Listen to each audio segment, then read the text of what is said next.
trash. Ain't got no class. Ain't got no cash.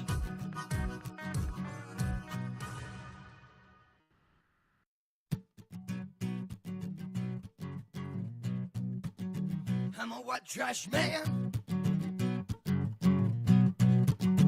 I'm from the Midwest. Oh, yeah, we are back and we are live.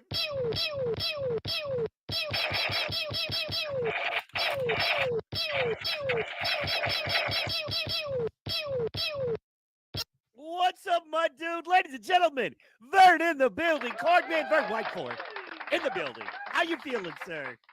Feeling good. How you doing? Man, I'm just crushing it, you know, killing it, lifing it, winning. Winning and I don't even know it. You know what I'm saying? What about you? What's good? What's good, man? Weather is outstanding here right now. Hell Beautiful out.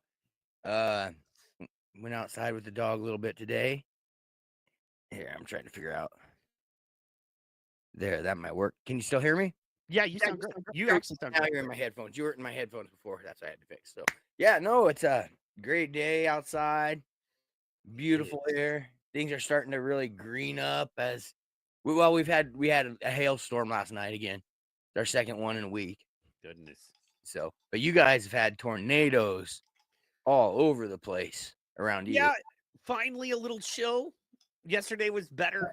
Today looks like it's going to be moderate this weekend. You know, weather talk, the fun stuff. Yeah. The fun stuff. So, was going to ask you, and I need like 20 seconds because I need to go grab my nicotine. I'm not going to be able to make it through without any. You know, okay, so I was going to ask you. So you hit me with something. You hit me with the idea. You hit me with the thought. You hit me with the concept, if you will, the theory of. You hit me with the knowledge and the question of, are we going to just do episode 3? Or are we going to dig a little deeper? Are we going to go into episode part 2? B. 2B. Or not 2B? All because of 2A. All because of 2A. Okay, so here's the thing about that. What we're going to do here is we're going to pull it up and then we're going to have a conversation. So, yeah. Word. Just like Colorado. Guys, for those of you that don't know, we are watching the Cowboys of Moo Mesa. You know what I'm saying? So we've been having this watch party. We're dealing with the big issues of currently season 1, episode 2, because there's 2 season 1 episodes too. We watched the canceled one last week. If you guys haven't seen it, go to the channel and watch it. And very, very interesting. Now, what happened was that episode just disappeared. They were like, no, that's not season 1, ep 2. You know what I mean? They didn't do that. And then they put a different one, okay? A completely different one. So that was a snake in cow's clothing. And the one that they have out now for season 1, episode 2. And if you go to AI, because I've done this, dadgummit, come on. If you go to AI, because I've done this, let's see here, hold on. It's right here, as you can clearly see. It's called Stolen on the River. Yep. Stolen on the River. 2B. You know, Vern, I left a good job in the city. Mm-hmm. And then what'd you do? What was the thing is I was working for the man every night and day. But you know what I never saw? Yes. The good side of the city. Ooh, never. You know what I had to do to get there? What's that? Take a ride on a riverboat queen. Ooh. That's a good idea. Go take a ride on a riverboat queen. Ooh. And you know what I discovered about wheels? They go round and round? I don't know. They're big and they keep on turning. And there was a woman Keep on. And she gave herself her props for what she had been through. You know what they called her? I don't know, the burning lady. Keep No. on burning. Proud Mary. Keep on burning. No. Oh, burning. I thought it was turning. My bad. I know it probably is turning, but I like burning better. So Yeah, I like Vernon. You know what I'm saying? I Proud always Mary, go find Vernon. I never did one song with the lyrics right in my life. I never did one song with the lyrics correct in my life when I was doing. No, you could be right. I don't know. I don't know. Now you got another question. Here we go off on another tangent. No, man, we're doing our thing. I know our time is short. We're just gonna It's not short. It was short one day. Your time might be short. But my time was only short on the first episode. All right. That was the only one that my time was ever short. Proud Mary left a good job in the city. No, Proud Mary, keep on burning. You're right. Big wheel, keep on turning. Proud Mary, keep on burning. Mm-hmm. Clean a lot of planes in Memphis. Pumped a lot of tane down in New Orleans. Yep. Wow. All right. Creedence Clearwater was just terrible. Not as bad as the Guess Who, but not great. Just leave it there. But didn't they? Didn't CCR? They did bring us. I remember. Shut up, you pews. I know. Oh, rain comes down like water. That song. I want to know. Have you ever seen the rain? Yeah. CCR. They gave us Have You Ever Seen the Rain? Right? Yeah, can live without it. No, you I should. feel like Led Zeppelin, Metallica, the Beatles, the actual Who, not the Guess Who. What gayness. Anyway, and I don't mean in the happy good way. You know, Sly and the Family Stone, John Lennon, not the Beatles. You know what I'm saying? I'm saying we can live without that crappy Canadian Caucasian band trying to sound soulful. We can live without it. You know what I mean? Mm-hmm. Have you ever seen the rain? No, because you said Beatles. You said Beatles, and that just. Oh yeah, they never made any good music. You're right. Nobody liked them. They never made any. John Lennon. Yeah, because oh my God, are you gonna tell me that Creedence Clearwater Revival was better than John fucking Lennon and Paul McCartney? Are you really gonna tell me better than John that Lennon. Creedence Clearwater Revival was better than any one of the Beatles? You're telling me that whole band with everything they had, any one of the George Harrison could shit a better record out of his ass while high on heroin than they could do in their whole life ever. George Harrison, rad. John Lennon, rad. Paul McCartney, bad. Yeah, you're right. Paul McCartney sucks. You're right. No. You're the brilliant musician, and Paul McCartney's the fucker who needs to learn from you. You're absolutely correct. Right. Have him come sit in the living room with me. And Elon Musk needs to learn how to make electric cars. Get him on the show. Get him on the show.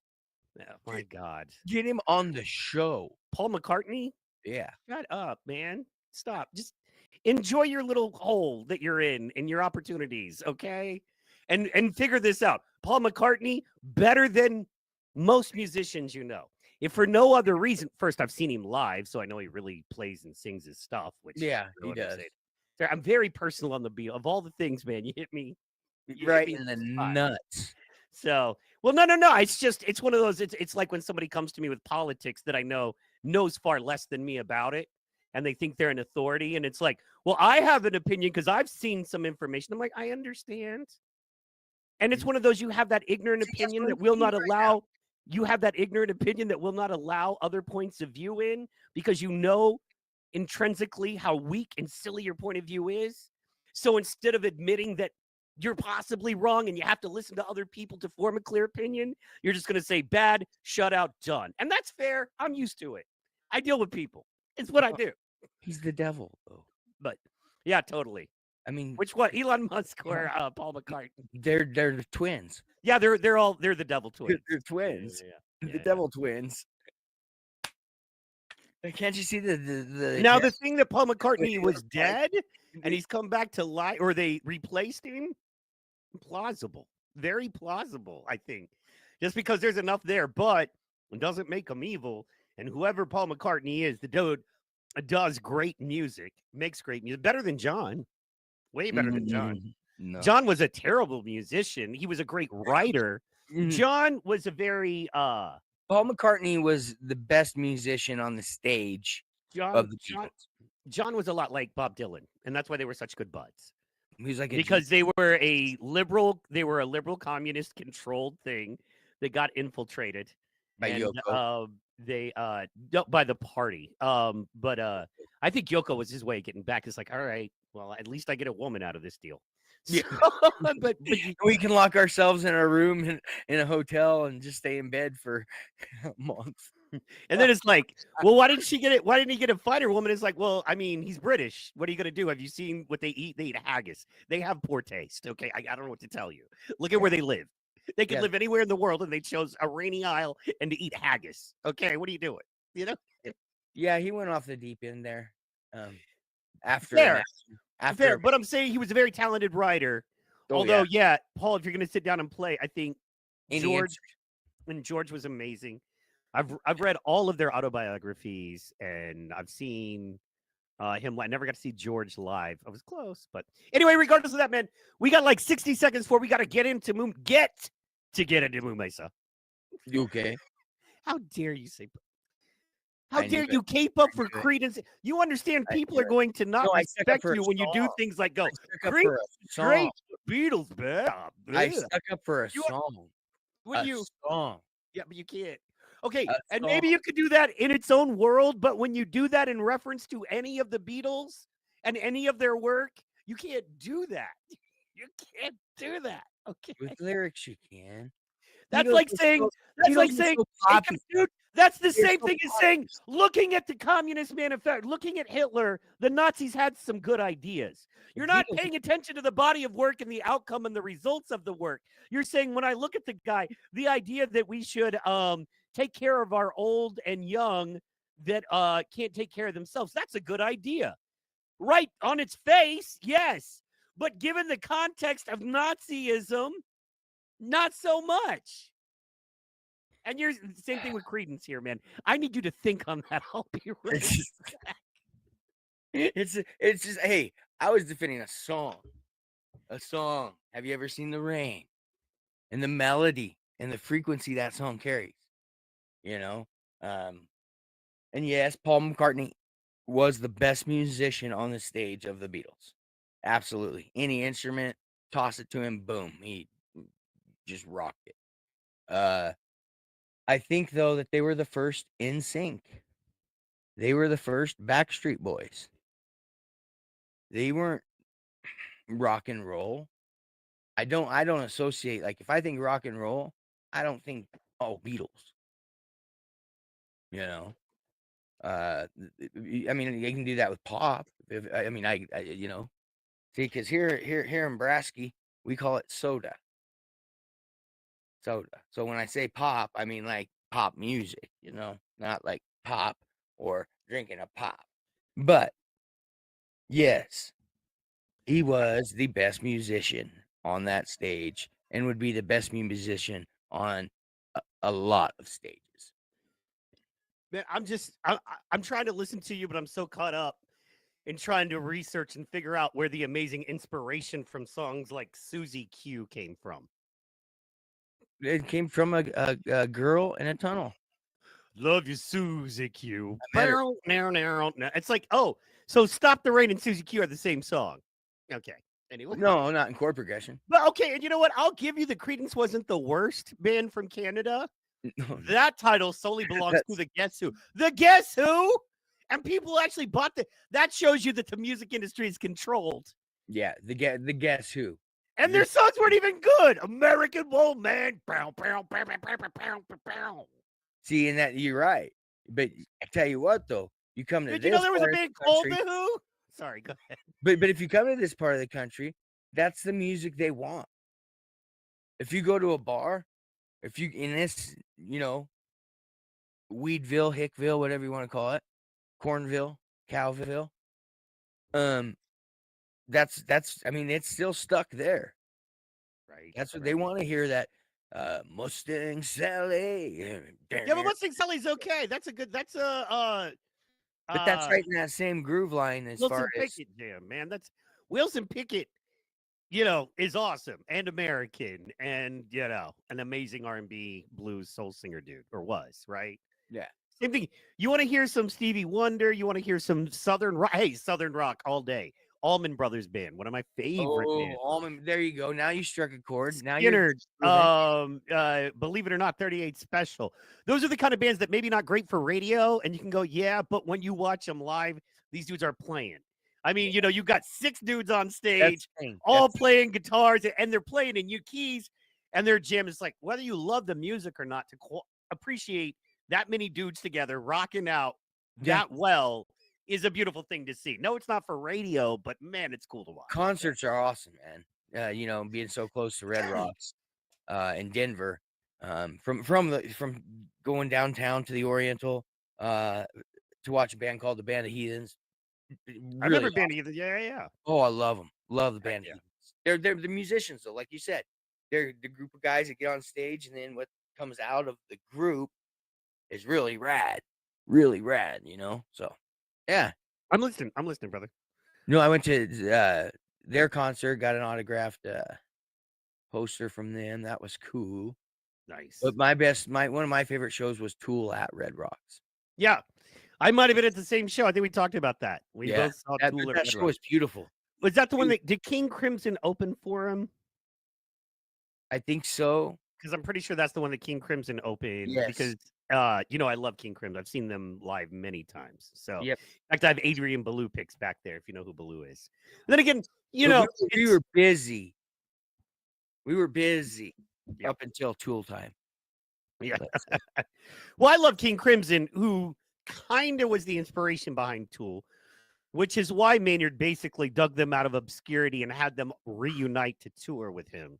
So, if you dig Tool and what they're into, there's the people who like what is served to them, and there's the people who want to be in the kitchen and see how it's made. I'm a kitchen guy. You know what I'm saying?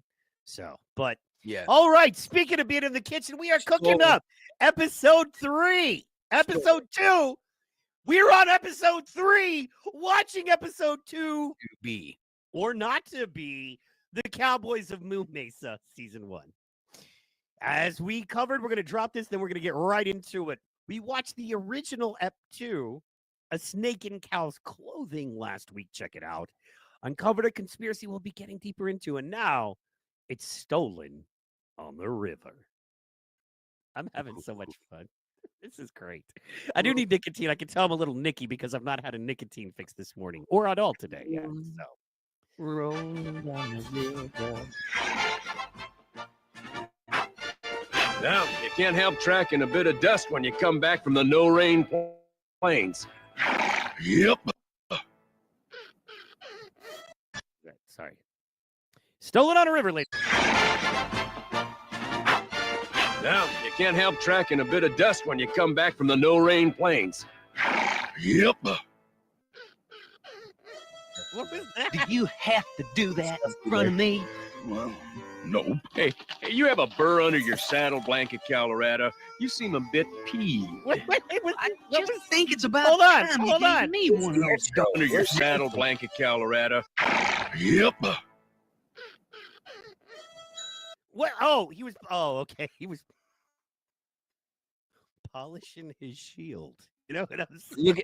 But hold on, you got it on freeze right now, right? Look at the Yes. freeze. What's up, Colorado?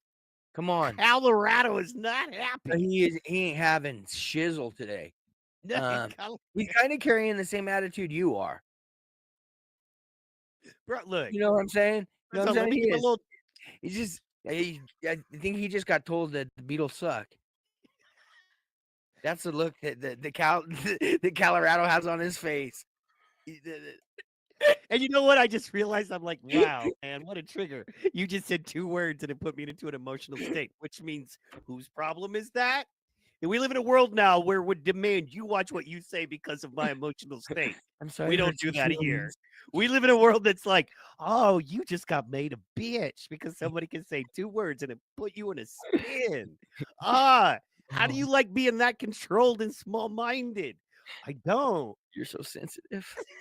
Getting mad at you won't fix that problem. You know what I'm saying? Shit. Oh, my bad. My Yeah, bad. I love it. I love it.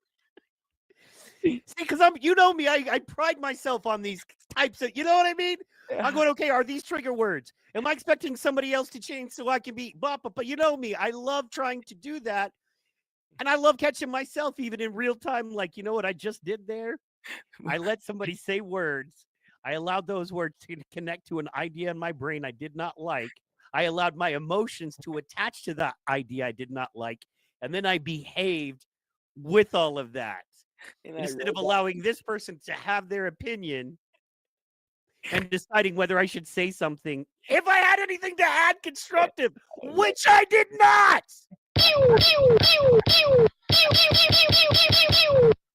Anyway, you understand. Let's get into the show, man. Sorry, yeah, sorry. My Oh bad. Roll it. Roll it. That is called a poor white trash man's attempt at self-awareness. Real honest attempt at being a self-aware, causing less harm to others person.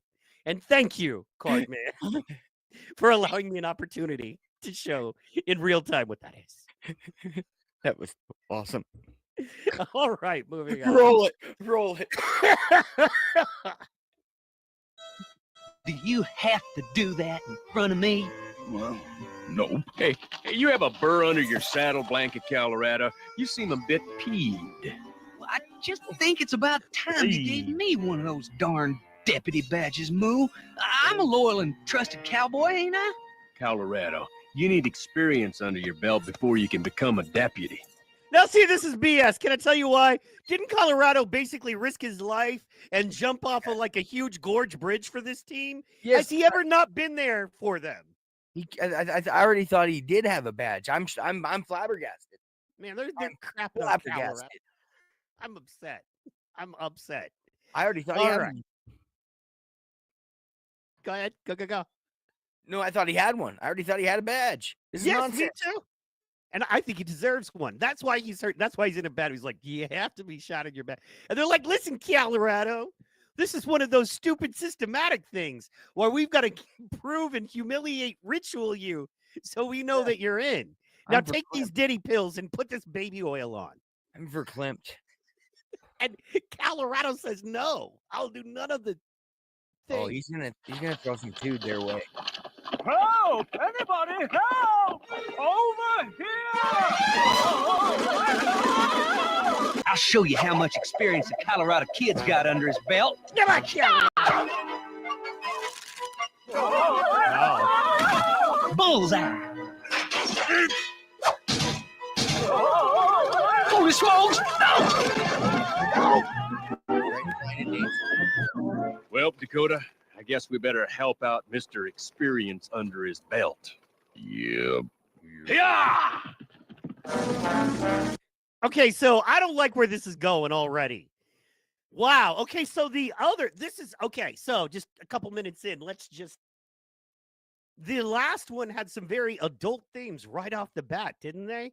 Mm. Yeah, I mean, you had Jacques LaBeef, In who the was man, beef market.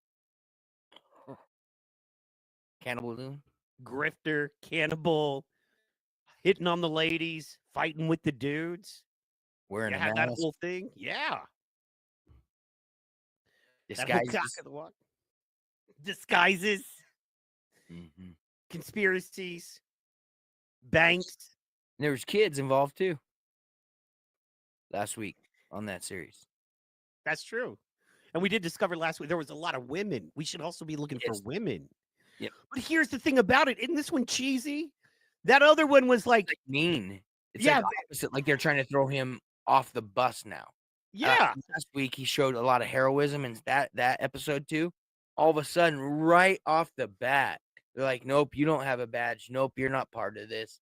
And then he actually does succeed at what they were trying to do and put himself right in the line of danger.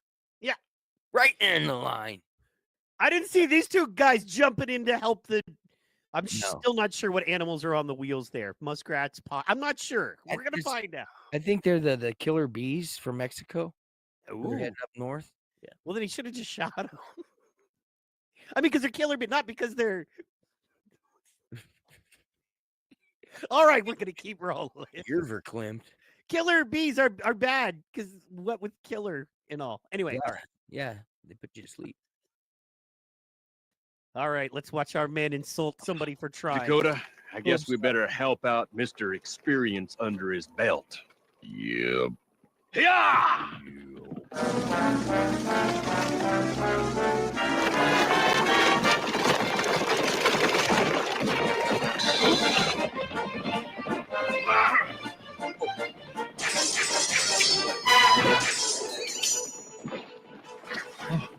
Thank you, Marshal. Lovey and I were almost armadillos on the half shell. Okay. So that was a Thank you. trap. We were stuck in a trap in the tree. Yeah, that was yes. They were tied to a wheel, a wagon wheel. So this was a search and rescue. Okay. It looks like well, and they were screaming for. I think yes. Okay. Or the cowboys of Moon Mesa were just out on the mesa mooing it up, Yeah. and they hear screams for help. Yeah. You know what I mean? Yeah. I Then think they that- just go to action. Yes, exactly. Congratulations. Yes. All right, and these Armadillos. We got armadillos now. fancy armadillos. It looks like again with the fancy, and once again. All right, now let's That's no, George boom. Washington hair. Say what? That's George Washington hair. It is Yep. a wig, if you will, from the Whig Party. Yes. Ooh, yes. See there? All right, tied to the wagon wheel, and they were spinning. All right, let's. Yeah. Thank you, Marshal. Lovey and I were almost armadillos on the half shell. Oh, it was just awful. Snookums and I were just riding across the prairie. Celebrating a recent gambling victory, I might add. Yes, A darling. recent gambling victory, I might add. Okay, so they had a lot of money. At Mm-hmm. least had. At least we know they had it. Armadillos, though, but it's They're not very tough. I don't think that's why they're so armored, right? Yeah. They don't have much other defense other than that armor, right? Still doesn't So- help across the tire. But why would a cow Does. help an armadillo? It makes no sense. No. No, It it makes- really doesn't. You don't have to take my word for it. Hey, you know, you're just right. That's all I can say right now is you are just right. There you go.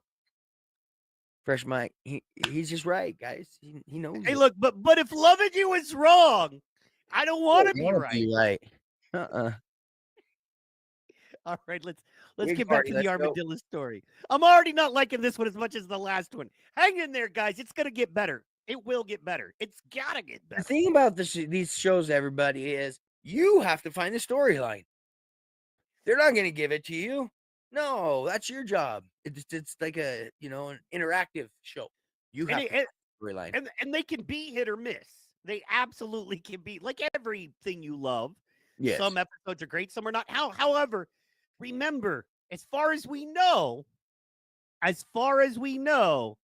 this is a replacement episode. Bam, right in the face with that one. You know what I'm saying? Love the introduction of the armadillo. Yo, okay. Not hating the armadillos, trying to figure it out.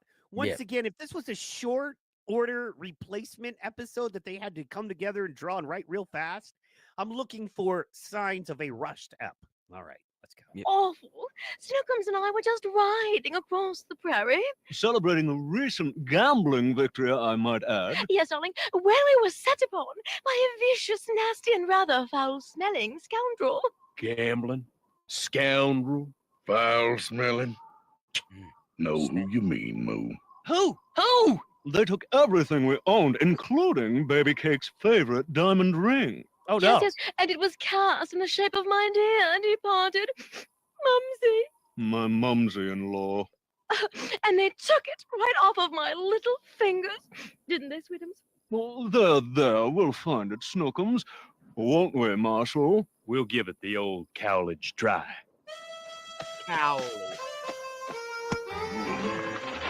Hey, Dakota, put me down. Shout out to our boy Ace of Jackson. spades. The calling card of the vicious, foul-smelling scoundrel 5-card cud. 5-card card? He loves nothing better than cheating folks out of their money, unless, of course, it's robbing them of everything they own. We've been trying to catch up with him for years. Well, that sounds just like the scoundrel that robbed us. Oh, Sweetums, Sweetums, do let's go home. I can't go on without Mommy's ring. Here, Marshal, perhaps you can use these. The ticket. All right. That poor lady. That poor lady. I'm not believing him. I think this is a scam. I'm going to go back and show you something. The card. You know what I'm saying? Just Hold on. foul-smelling scoundrel, 5-card cud. 5. 5-card. What? cud. Boom. Blows my mind. Cud. Weren't we Cud. just talking about cud? Wednesday. Cuds. I swear. Cancers. Yes, we just were talking about cud. Cuds. We just had a I full brought it up conversation. on Wednesday. Oh, if it wasn't a 3-hour and 40-minute show, I could pull the clip up. Yeah. But it's there. It's in there. You gotta watch the whole show to see it, but it's a good part of the show. We had a whole cud thing. You know what I'm saying? We had a whole cud thing. All right. Wow. All right, let's get back there. All right. We'll find it, Snookums. Won't we, Marshal? We'll give it the old Cowledge try. Cowledge. Poor Colorado, man. He's getting no love. He's getting no respect. And they downsized him. Yeah, because look at he's this supposedly the big same step. size as the other fool. Yeah, man. We gotta. Yeah. Let's. Okay, yes. Because Yeah. normally he's like, yes.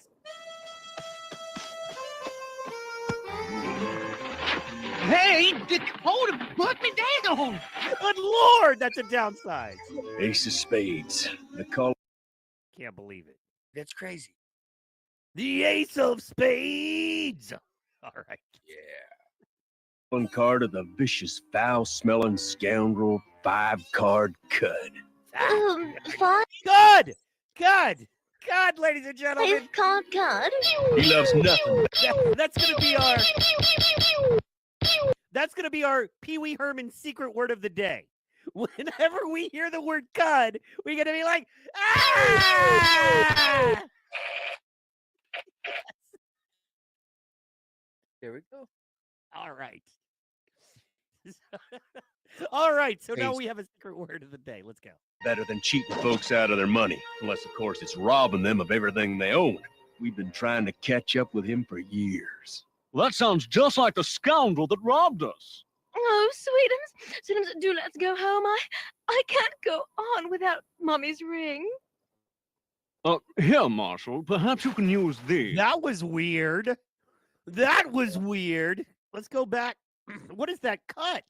I know. That is clearly a mistaken cut right there. You know, No, what they're I'm trying to show us UFOs. Look, I see 1, 2, 3, 4, 5 UFOs or UAPs. I'm not sure if that's like UAPs. yes, possibly. Okay. They're zooming You in. gotta on watch this. it. I'm telling you, man, this was a thrown together episode. You know what I'm saying? This was a thrown together episode. Everything they own. We've been trying to catch up with him for years. Well, that sounds just like the scoundrel that robbed us. Oh, Sweetums, do let's go home. I can't go on without Mommy's ring. So weird. Why would you? Cut I mean, on with the mummy's ring. What? and then they cut his head completely out of the scene. It's just an ear, an eye, and a nose and a stash. Telling you, man. Ring?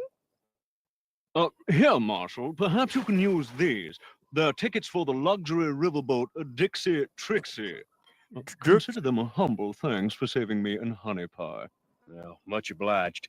A law cow never takes a vacation, but I got an idea who can use them, and we'll keep our eyes peeled for that diamond ring. Okay, so did he just take a bribe? Did we just witness one of the Cowboys of Moo Mesa taking a bribe? No, Taking because a he's gift giving for it doing away. Huh? It's just Oh. he's the middleman. He's giving it away, so he's not really keeping it for himself. So I don't know. Is that a bribe? I feel like there should be some paperwork involved. Probably. know- Yeah, I agree. If you're gonna actually start a real detective or a real investigation, there's got to be paperwork. You know. So we go from last week deciding that central banking is a better place to keep your money than personally with you. Deciding that you and your community coming together to all hold your money and to use it for things you need is a bad idea, savings and loan. But central banking is much safer and better for you. And then we move on to this week's episode. And what is it? Communism. Charity raffle drawings. I'm kidding.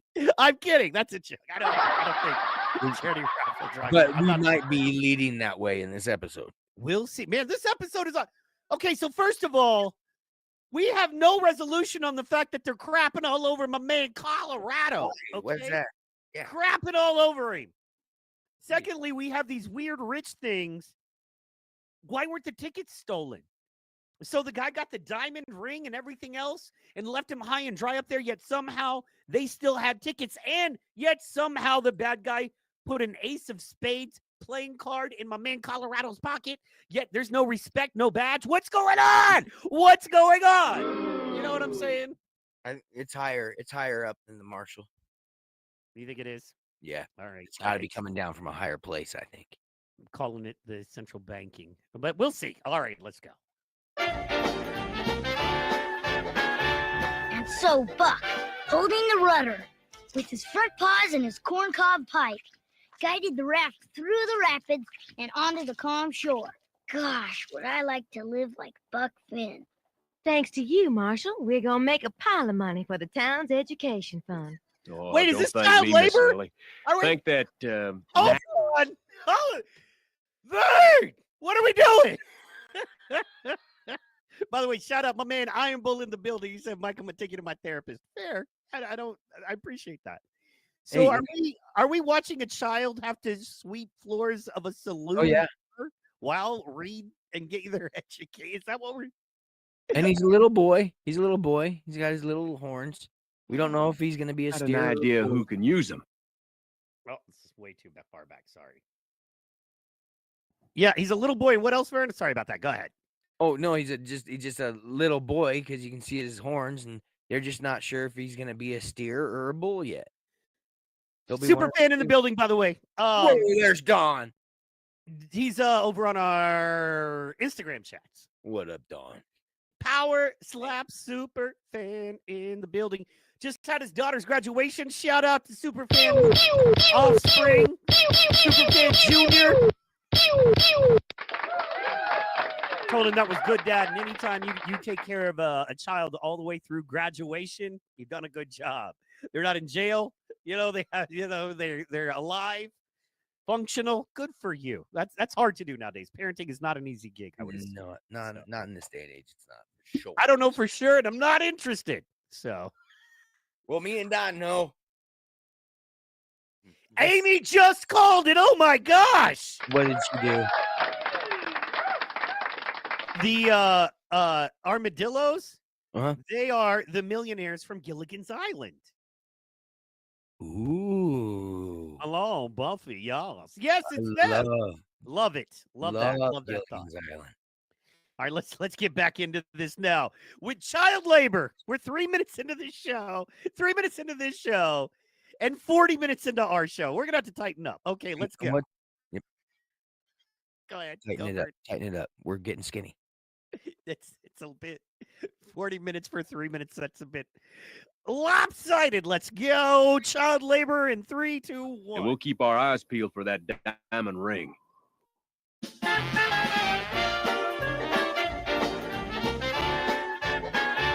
And so Buck, holding the rudder, with his front paws and his corncob pipe, guided the raft through the rapids and onto the calm shore. Gosh, would I like to live like Buck Finn.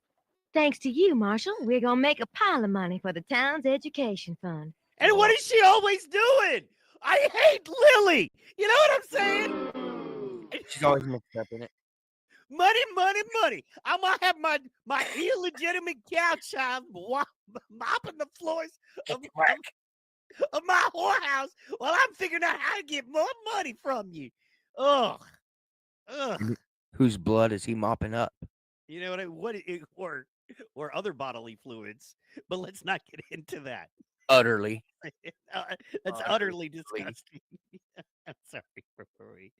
Yeah, all right.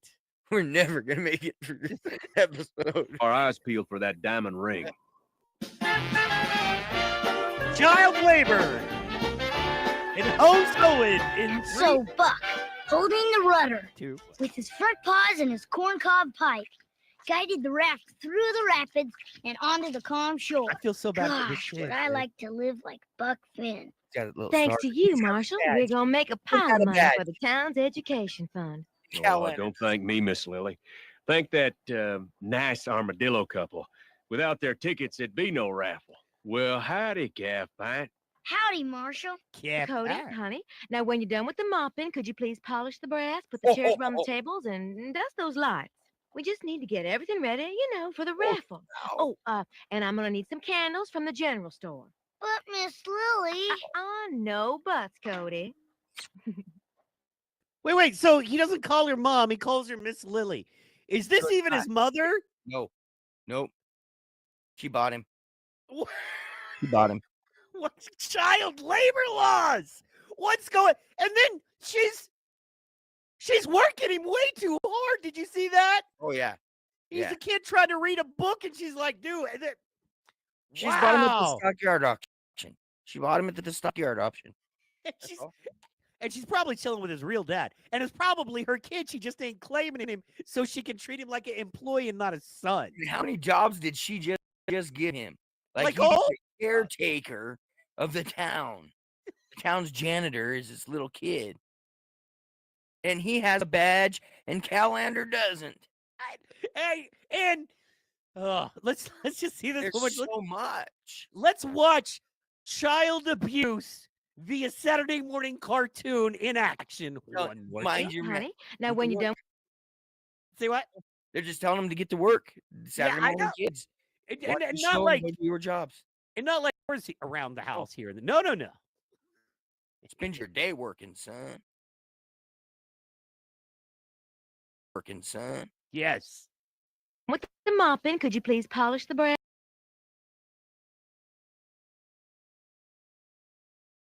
Everything ready, for the raffle. And I'm gonna need some candles from the general store. But Miss Lily. No buts, Cody. Shut up. Yeah, no buts. Take this bucket and keep Do working. this, do that. I never get to have any fun. Buck never lied.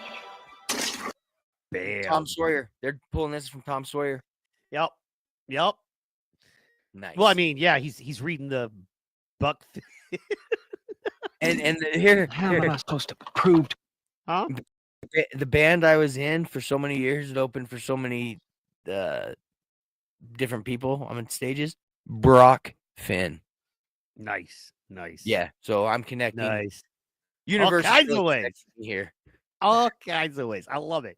And who That's can awesome. blame the kid? This is what happens. That's the dream right there. He's When right. you treat a kid like a slave employee, all they can think about is the alternative to that. And Even if it's fishing. not going to be long-term good for them. The alternative By to the that is fishing. It's, this is what you think it looks like. Cut to 4 weeks later when he's out on the street corner turning tricks for a stale sandwich.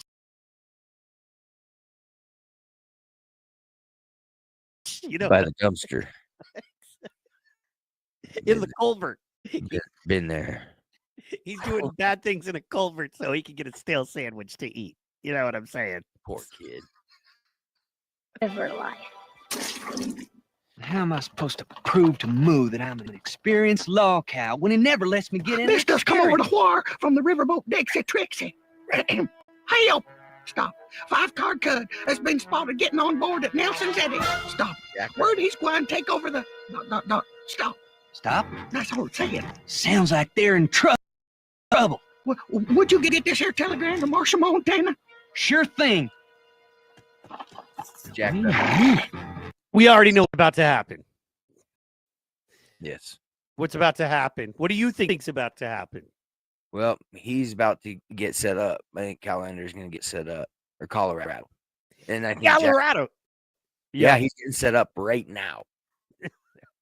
Amy makes a good point. Why isn't he in school? Agreed. Why isn't because this is the Wild West and he's an indentured servant. That's why he's not in school. As my my esteemed colleague Cardman said, he was purchased. Yeah. He was purchased. There's higher cow privilege. There is. Cow privilege. And he didn't get it. He was the wrong kind of cow. Exactly. Why do we need Moo for this job? I can catch 5 card with my hooves tied behind my flanks. Come on, Jezebel. We're going to show Moo just how experienced we are. Yeah! His horse's name is Jezebel. Jezebel. Yeah. We got to see that. See, once again, everything is weirdly interesting here. It's not all. This episode is not all adding up yet. And there's a lot going on, but none of it is linear. Mystery. We're 4 minutes and 41 seconds in, man. We're going to have to. Board at Nelson's Eddy. Stop. Word he's going to take over the. No. Stop. Stop? That's all it's saying. Sounds like they're in trouble. Would you get this here telegram to Marshall Montana? Sure thing. Now, wait a minute. Why do we need Moo for this job? I can catch 5 card with my hooves tied behind my flanks. Come on, Jezebel. We're going to show Moo just how experienced we are. Yeah! Jezebel.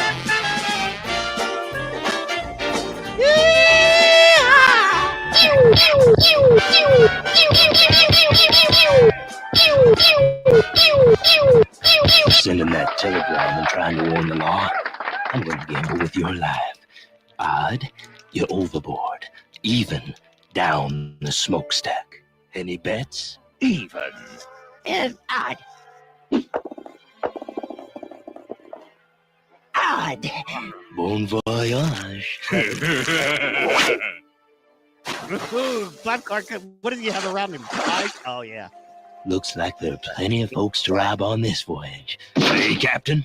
Ooh. Just so I get my usual 10%. 5 card. What? You think I cheat you? Hey, what's this? Ooh. Small change. Yes, 5 card, sir. Go check the passenger list. Some joker's getting on board, and I don't like his looks. Yes, sir, 5 card, sir. On the double. There's no telling who got that telegram.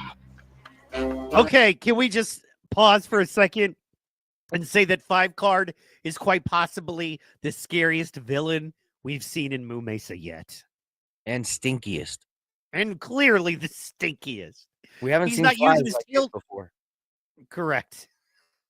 This is the first time. Yeah. And he's got some henchmen. And we know that the boat captain is on the take. Now, our guy, our friend, Colorado is going in there to put the smackdown on him. Let's see. But he's pretty scary. I gotta say, it's a scary bad guy. He's big. Excuse me, but could I see your ticket? I beg your pardon. If you knew who I was, you'd know I don't need a ticket. Well, who are you? I'm the famous Johnny Slim, and this is my lucky. I'm rolling into power slap. If you knew who I was, you would know I don't need no ticket. Yeah. Because I am Johnny Slim. Act like I won't and see what happens. All right, let's keep going. Sorry. All right. Come on, Colorado. We're rooting for you, brother. We are rooting for you. Like a horse. Johnny Slim. Never heard of you. I'm only the luckiest and richest gambler this side of Sheasel Butte. Well, in that case, welcome aboard.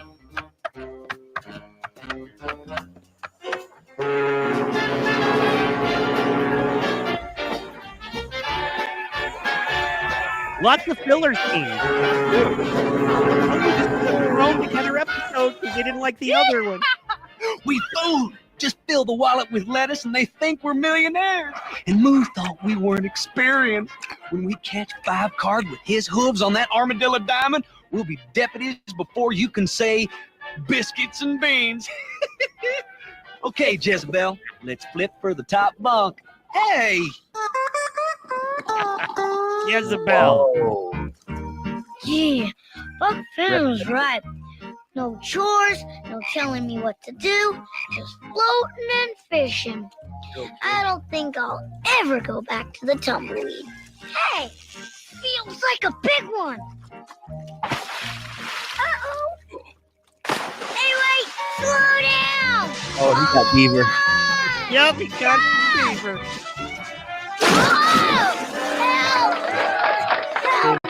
Congratulations, young man. Oh no, what's gonna happen to him?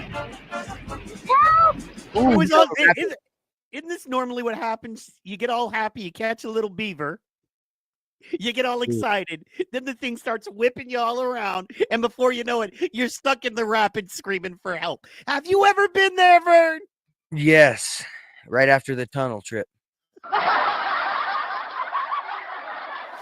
Okay, we got to have a conversation about quality, but we will later. So, but you know what I mean?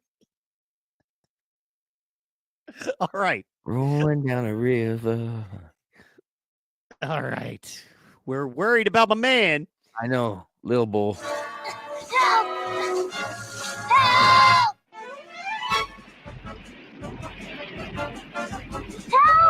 Help! Help! Come on, man. Oh, good, the riverboat. 5 card, sir. Meet Johnny Slim. Awfully young to be a gambler, ain't you? Well, try me and see. What is it? Whoa! Help! Uh-oh. Oh! 10 No! to 1, you can't hook that calf on the first try. You're on. I mean, you're on. And if I win, I'll see you at the poker table. Yeah.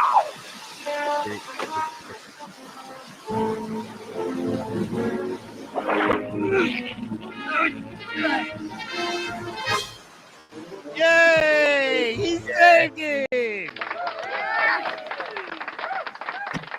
Colorado, what are you doing here? Colorado? He must have gotten me mistaken for someone else. I've got one of those faces. The only face I want to see is your poker face. You meet me in the gaming lounge in an hour. We'll play a little dealer's choice. You got it. Colorado, what's going on? Shh, call me Johnny Slim. I'm trying to catch that low-down gambler 5-card cud. You almost blew my cover. 5-card cud? Golly. Yeah, see, that's my story. What are you doing half drowned in the river? I was just trying to be like Buck Fit. I heard there was a stowaway on board.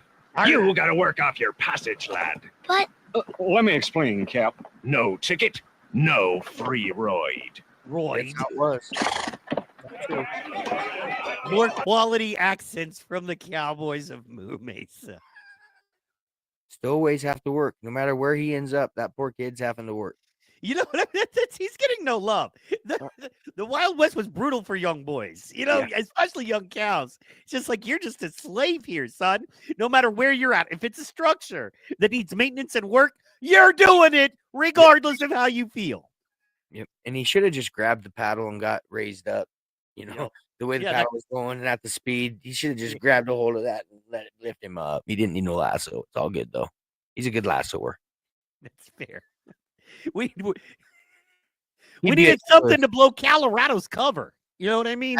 That was horrible. Yeah, the kid didn't know. I mean, but still. Yeah, that's true. He didn't know. But still. All right, here's the raffle.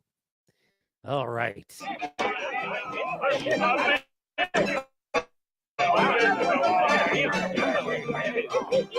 Here, saddle sore. Stuff these in that lottery cage. I want to win that riverboat cruise. But that's cheating. Yeah.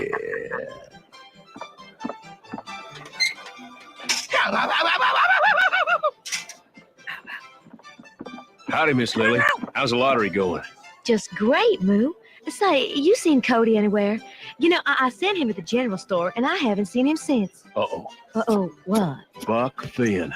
I'll bet Cody's taking a river ride. I remember doing the same thing when I was a Uh-oh. These boys are reading books, and it's giving them ideas of not just cleaning my whorehouse. Like, what? Painting that fence. Painting that fence white. You better stop reading that book. It'll make you think. What? Mm-hmm. We don't cat into thinkers round these parts. And then you've got it paused right there and look at the sinister look in their eyes. I know. We gonna get us a boy. There's a boy thinking he can be free. We gonna get him, put him back into servitude. It's like, what? What are you doing? And I'm wondering where that cowboy hat came from. Exactly. Because he didn't leave it. I mean, yeah. Yeah, exactly. A lot going on. I do appreciate they're tying it all together, though, a little bit. Tying it all together just a little bit. There's more of a storyline, really. More solid storyline in this episode than there was in 2A. See, I disagree, though. I think this is more convoluted, and they're just kind of, you know what I mean? They're pulling it up. They're grabbing branches and tying them all together to give you. That's why they did that. That's why they did the whole Huck Finn thing and Tom Sawyer, because that was an easy thing to put together fast. Copy that story, bits and pieces from that story, and throw it in. That's what I'm seeing. I hear you. I hear you. Kind of. As of now, we're only halfway through, but as of now, I'm preferring the last week's Ep 2A, or yes, season 1, Ep 2A to this one. But we'll see. We'll see. Yeah. Calf. Yep. No, could be. Uh-oh. Uh-oh, what? Buck Finn. That little I'll bet slave Cody's didn't taking a read. river ride. I remember doing the same thing when I was a calf. Yep. No, could be. I was a little strict with him about cleaning the saloon. Now, don't worry, Miss Lily. Like the code says, being lost is just a matter of perspective. Code. Well, the code. The code. Oh, hold on. He's got another code hitter. Let's see. And I'll check it out. Oh, no. That is. I was a little strict with him about cleaning the saloon. I like the fact that they're coming around to the fact that maybe they're evil. Maybe they're indentured servitude, slavery, child, soul killing evil. I like the fact that they might be coming around to some of that. Let's go. Sorry. No, that's awesome. Remember doing the same thing when I was a calf. Yep. No, could be. I was a little strict with him about cleaning the saloon. Now, don't worry, Miss Lily. Like the code says, being lost is just a matter of perspective. Being lost is just a matter of perspective. Sorry. I disagree with that code because I've been lost before and I was really lost. It wasn't in perspective. I had to find my way. It wasn't just in my imagination. So that's not a good rule. I'm not thinking this code worked out so well. Not this week. Or, you know, if the code was something to really live by, wouldn't we have more cowboys or at least more Moo Mesas? Yes, we would. That's a fact, Jack.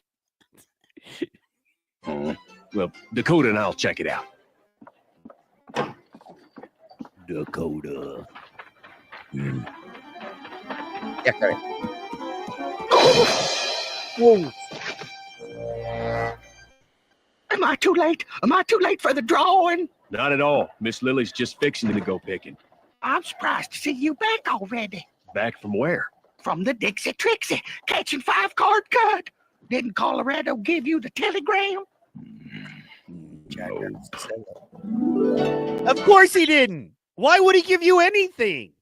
You treat him like a piece of crap and he risks his life for you. Yeah, you picked him up by the belt loop and shook him. You know, exactly. You treat him and his little buddy like some idiots. They're not calling you. No.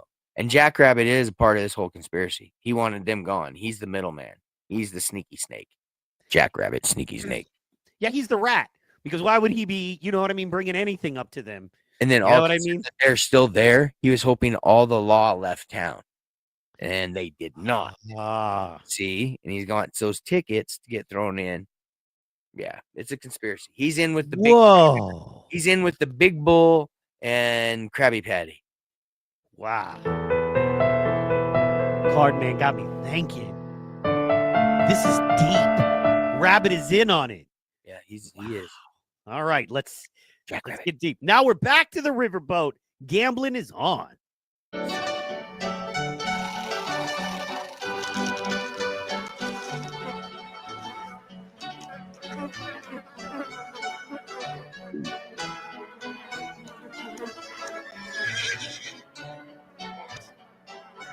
Shut up, man in the building. Some toilet water you got there, 5-card. Toilet water. Well, I ain't wearing any. What took you so long, Stowaway? Thanks, I like that dress Stowaway. up. You're welcome, Johnny. Now go. In a little sailor suit. Like cute little boy. You walk. Oh my word! This is. And I think that was weed. That had to be some kind of weed that came around him because he got high. His stench is. See, that's Yeah. yeah. We got to watch that again. We got to see it all That's again. pretty All cool. right, let's go.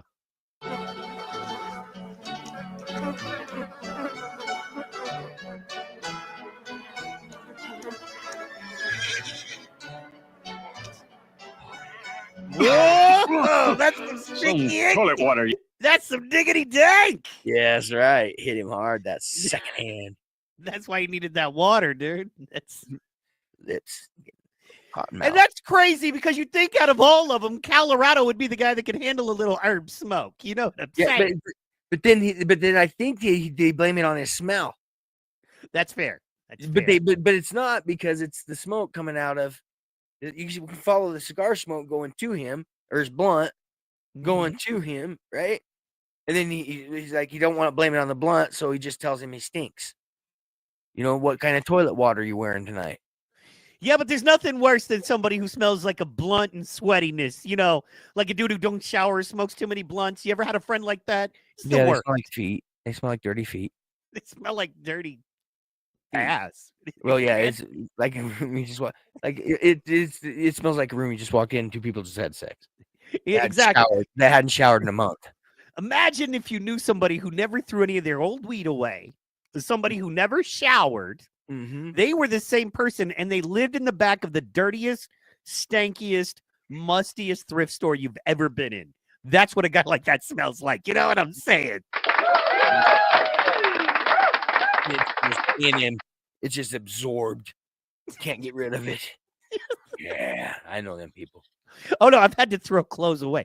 I've hung out with certain people at their house, and it is so funk. I'm not going to name any names, but I knew a guy. I saw him last week, guys. He's talking about me. No, I'm not. No, I'm not. Not at all. I knew a guy who was, you know, not real keen on showering a lot. Wasn't his groove. Okay, whatever, man. You know, complete kind of hippie dude. Did the whole hippie road thing for a while. I dig it. I know hippies. It's cool, man. I'm not hating on you. But then he had like 3 cats and 4 dogs, 4 kids. So you had 5 to 6 people, 6 to 7 animals, all living in a house where they never vacuumed, never cleaned, and very seldom showered. Oh, and the animals, of course, were inside-out animals. It's not like they at least kept them in or they were outside and came in to be pet. No, they just roamed, like doors open, roamed. Yep. Anything goes. And I literally wore a sweatshirt. I was mad because, you know, 75, like 50 to 75 for a decent sweatshirt, and that's on a deal, right? So Yeah. I literally, it was you know, just to owe you one. But yeah, I have a dozen or whatever. I literally, I couldn't get I washed it twice and I couldn't get the funk out of it. I washed it twice and I couldn't get the funk out of it. I heard what you said, but I'm moving on because we're. No, I'm laughing at not being able to get it out. I know, you know, you're great. Anyway, so it's. Oh, that's horrible. It is stuck that bad. I had to throw it away. I couldn't wash the funk out of it, man. So. Gee. Yeah, you can't. He's talking about me, everybody. I'm not talking about you. I'm not. This person doesn't even live in Nebraska.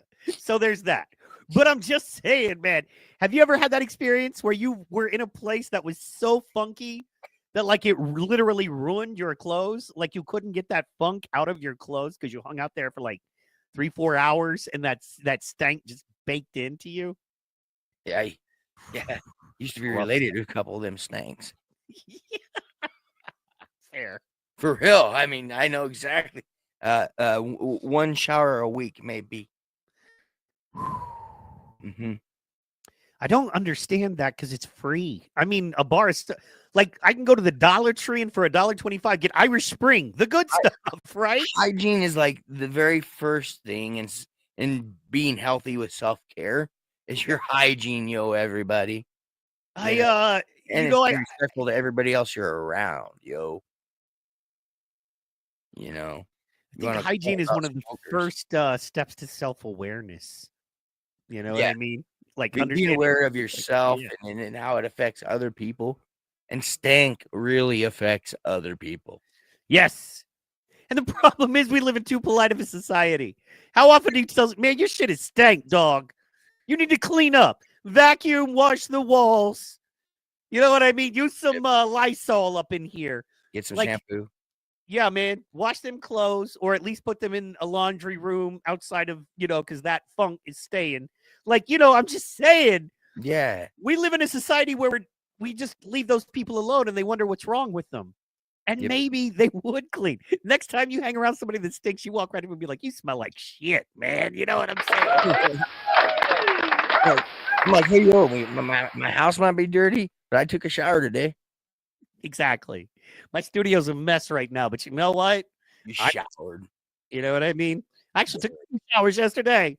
I got up and took a shower, went to the gym, came back and took another shower. So, you know what I mean? Showering up, bro. Boy. Gotta watch that. I'm getting dry. Ashy. So anyway, all right, let's get back to the Cowboys. If you don't know, right now we are on the riverboat, and the gambling that Colorado has been trying to do is going down. Go.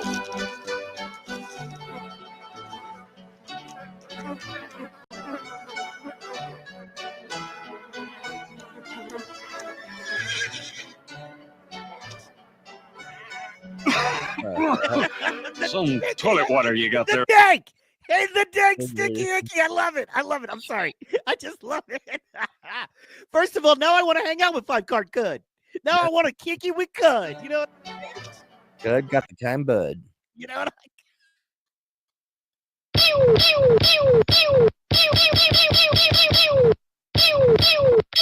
Absolutely. Some toilet water you got there, 5-card. Well, I ain't wearing any. What took you so long, Stowaway? Thanks, Stowaway. You're welcome, Johnny. Now go swab the deck. Wait, why is 5-card Cud telling him what to do? 5-card Cud has no authority on this boat. He's simply a passenger, right? Well, except remember, he did throw the captain into the window. Oh, yeah. But Yeah, does that make him the so- captain by default? It just shows dominance I guess in over Moon the Mesa it ship, does. over Yes, the steamboat. That's fair. That's fair. Okay, bets are up. Oh, gee, we're just betting money? I thought we might play for something interesting like jewelry. What? Don't you got any cash? Oh, sure, I got cash. How come I haven't seen you round the gaming circuit, Johnny? Probably because I play in the northern Mesa, mainly around way up here. Well, then you must have run into Snake Eyes Smithson. Oh, sure, Snake Eyes and I go way back. In fact, I won a bundle off him last week. Bundle. 4 aces, I win. That really is a lucky horse. I always win with Chrysanthemum around. I thought you said her name was Petunia.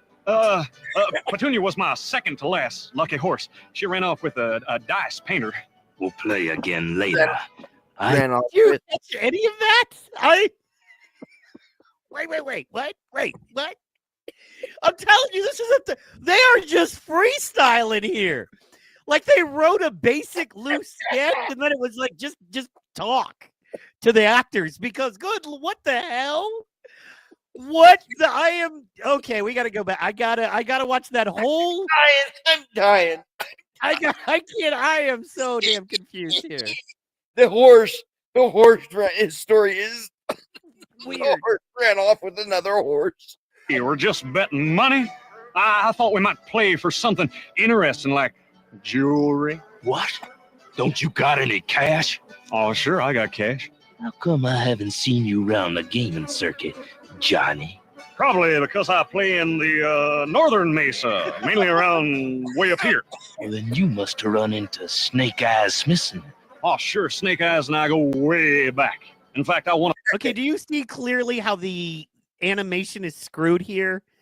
Look, guys, we're going a little long, but you got to see this. You got to see. Okay, look, he's talking, but it's okay. So here just watch the animation. Okay, they're missing huge chunks, and just watch. You see what I'm saying? Am I crazy, Cardman? No. This was thrown together quick. with a little bit of a storyline from another man's book, and then just stuff. Fair enough. It's odd to me. It's not making sense.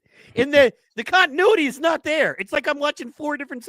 You know what it is? Okay, this is my theory. I just came up with the theory. Here's my theory on it, right?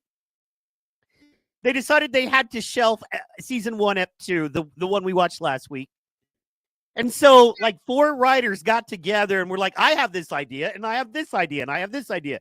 Now, none of this is fleshed out to a full show, but we all have 4 ideas. Well, let's just throw those ideas together on paper and do scrap animation shots. We'll just change the backgrounds out and do scrap animations, and boom, we've got a season 1, ep 2A, right? Or 2B. I'm sorry, this is 2B. We're not 2B. So... But what I'm trying to figure out, I don't. Anyway, just watch, ladies and gentlemen. Just watch and see if you see what we see. Oh, we might play for something interesting like jewelry. What? Don't you got any cash? Oh, sure, I got cash. How come I haven't seen you around the gaming circuit, Johnny? Probably because I play in the northern Mesa, mainly around way up here. Way up here. You must way have up run here, in... which means that should be a visual cue, right? Yeah, way up here. I just like the fact that the horse's tail is up on that shot, and he's got flies running around his head, and the tail is actually up on the horse. You around the gaming circuit. It should be down. Go, you can play it. You can play it, but see? He should be relaxed. He should be down, unless he's getting ready to dump. Yes. Or the horse is trying to shoo the flies away. They're coming off of 5-card cut onto Jezebel. Yeah. If he's swinging his tail, then he's getting the flies away. If it's not about the flies, because of the space when you see above them, it's because he's preparing to poop. Tune into Cardman's own channel for more horsetail behavior. The horse whisperer. Okay, Johnny. That would be the horse ass whisperer, wouldn't it? You're only talking about the horse's ass and things connected to it. I'm the whisperer. So I'm just the whisperer.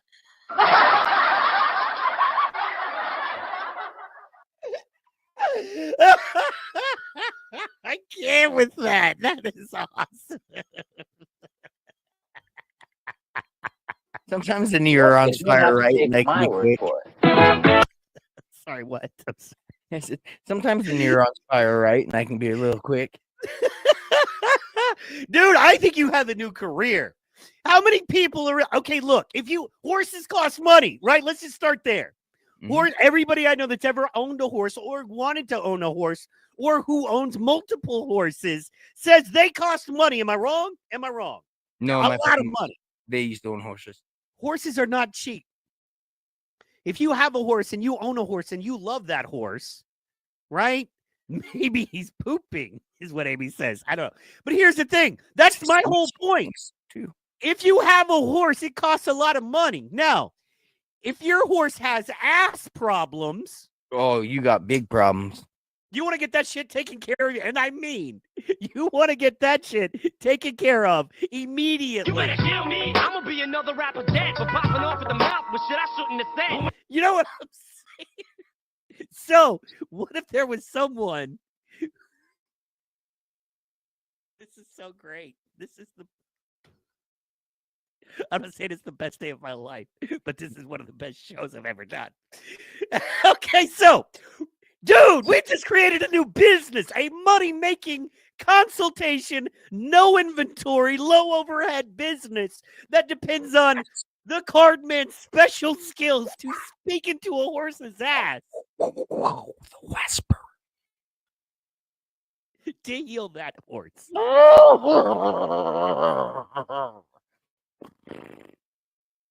He's the horse whisperer. Sure, everybody wants to talk to a horse's face, but when you need a man that can do the dirty work, you know what I'm saying? Special. That horse's ass said, "Do not come." It was adamant. Do not come. But Vern said, "I'm the whisperer. I'm gonna come." And the crowd goes wild, ladies and gentlemen. Okay. We got to get back to the show. But yeah, okay. So this is why you do it. All about a horse's ass. Right. That's where this went. This went to where the main point of this show was a horse's ass. I see what you're saying, and I'm gonna let it be said. No What? fight back. All right, let's go. Back to the quality animation. Probably because I play in the northern Mesa, mainly around way up here. Well, then you Once again, the whole point of the pause was to show you that this animation is awful. This is the third time in this show we've seen odd, weird, or incorrect animation for some reason. Full of errors, this one. Jezebel's rubbernicking. Jezebel, well, that's what she'd say. She's looking at his car. Yes. Yeah. Yeah. He's cheating. Colorado is cheating. Yep. to run into Snake Eyes Smithson. Oh, sure. Snake Eyes and I go way back. In fact, I won a bundle off him last week. 4 aces, I win. That really is a lucky horse. I always win with Chrysanthemum around. I thought you said her name was Petunia. Petunia was my second to last lucky horse. She ran off with a dice painter. We'll play again. You don't want to smell that horse's ass. That's for damn sure. Chrysanthemum. Chrysanthemum. If you The names you are gotta- coming. The names they're using. My word. Petunia, Chrysanthemum, Jezebel. Can't you- Yeah. I mean, yeah, Chuck. Call your horse Chuck. You know? Or Diablo or something cool. Well, that's something a little more. Just to dig deeper into the weirdness of this show, it seems like all of these people have a weird. All of these cowboys have a weird connection to their horses that are all female. You know what I'm saying? It's odd. And if you want on your own time, Google the name Jezebel and do some research Yes. on that name yourselves. Lucky horse. She ran off with a dice painter. We'll play again Hey, later. once again, when your horse runs off with another man, that's an odd relationship for a Thought horse. you said her name was Petunia. Petunia was my second to last lucky horse. She ran off with a dice painter. We'll play again later. I know where you are. Anytime, 5 card. I love to win. Move. That's right. Good eyes, Dakota. Looks like the calf finds belongings. I sure hope nothing's happened to him. Gotta check damn screen. And I fast. sure hope nothing's happened to him because we can't find free more child labor. Yeah. Please stop it, okay? If you cared about the kid, you wouldn't have forced him to be child labor in a brothel. You know what I'm saying? Yeah, it's like finding their backpack and their shoes out in the middle of Mexico somewhere. You know, Also- that's what they come upon right now. Look, man, you're not a child, right? However, you're the homie. So if I'm looking for you, you're missing, and we're all looking for you, and we come upon like your hat and your shades and your hoodie on a riverbank. If the person I was talking to is just like, oh, sure, hope nothing's happened to him. Well, let's go ahead. I'd be like, what's wrong with you, man? Can you have a Obviously little something's care happened. here? Sorry, go ahead. No, I just agreeing. I said, yeah, obviously something's happened. Somebody Why are needs they to care. questioning it? Yeah. Drop the cowboy stick and save this little kid. Otherwise, who's going to take out your trash and polish your brass? Yeah, instead of trying to come up with your next code, your cow code. Now watch. They'll be sitting around and they'll come up with the cow code before they ever find the kid. That's true. And yes, the anthropomorphic cow-horse relationships are weird. Drop it in the chat and agreed. All right, let's keep rolling. Come on. We're going to get to it. At least the horse cared. Stay on target. There he is doing more slavery. Oh my God. Again. This is harder than working at the tumbleweed. That all cow's burning my hide. This is probably what he's after. How do you know he's a law cow? Simple. He said he saw Snake Eyes Smithson last week. And Snake Eyes has been 5 feet under for at That least bucket's gonna 10 give way. years. Say what? The bucket's gonna give way. He's gonna fall, and they're gonna hear him. Oh no. Mhm. Also, I guess they only bury people 5 feet deep. Yeah, only 5. What? Why? What's? I don't. Let's go again. Burning my hide. This is probably what he's after. How do you know he's a law cow? Simple. He said he saw Snake Eyes missing last week. And Snake Eyes has been 5 feet under for at least 10 years. Really? I put him there. Yeah, what? What For are we real? gonna Why do? 5 feet? Throw the law cow overboard? He just admitted to a. Yeah, but why 5 feet? You're right. That's 5 not. feet under. I don't guess understand that. Yeah, I guess they're not really dead unless they're at 6 feet. You know what I think it is, Doug? I hate to say this, man. I don't want to cast aspersions. I think cows are lazy, bro. You know what I'm saying? I mean, look at them. They have a town built on crime, brothelness, and money laundering. Yep. And the only people doing any real work besides sex work is this little kid in the whole town. Yeah. You know what I mean? So maybe cows don't have the work ethic they need No, to be they don't. successful. I can see it daily. I almost sent you a video. In fact, I will at some point. 4 houses down across the road are 3 cows from my house. And I just thought about that last night when I was leaving. I was like, oh, there's cows right there for tomorrow's show. The You know, Cowboys. they're my neighbors. Literally, I got Hang on. 2 cows as my neighbors. So I am like sort of part of like kind of one of them human animal things. My neighbors are cows. You okay, look, I don't know. Were they there before? How long have they been there? Yeah, there's like a acre and a half that's been fenced in, and then there's a house on the other side of the road, and they've put cows. Okay, in that. now And I live that in was town. new. What if the Cowboys of Moon Mesa caught wind of us exposing their plots?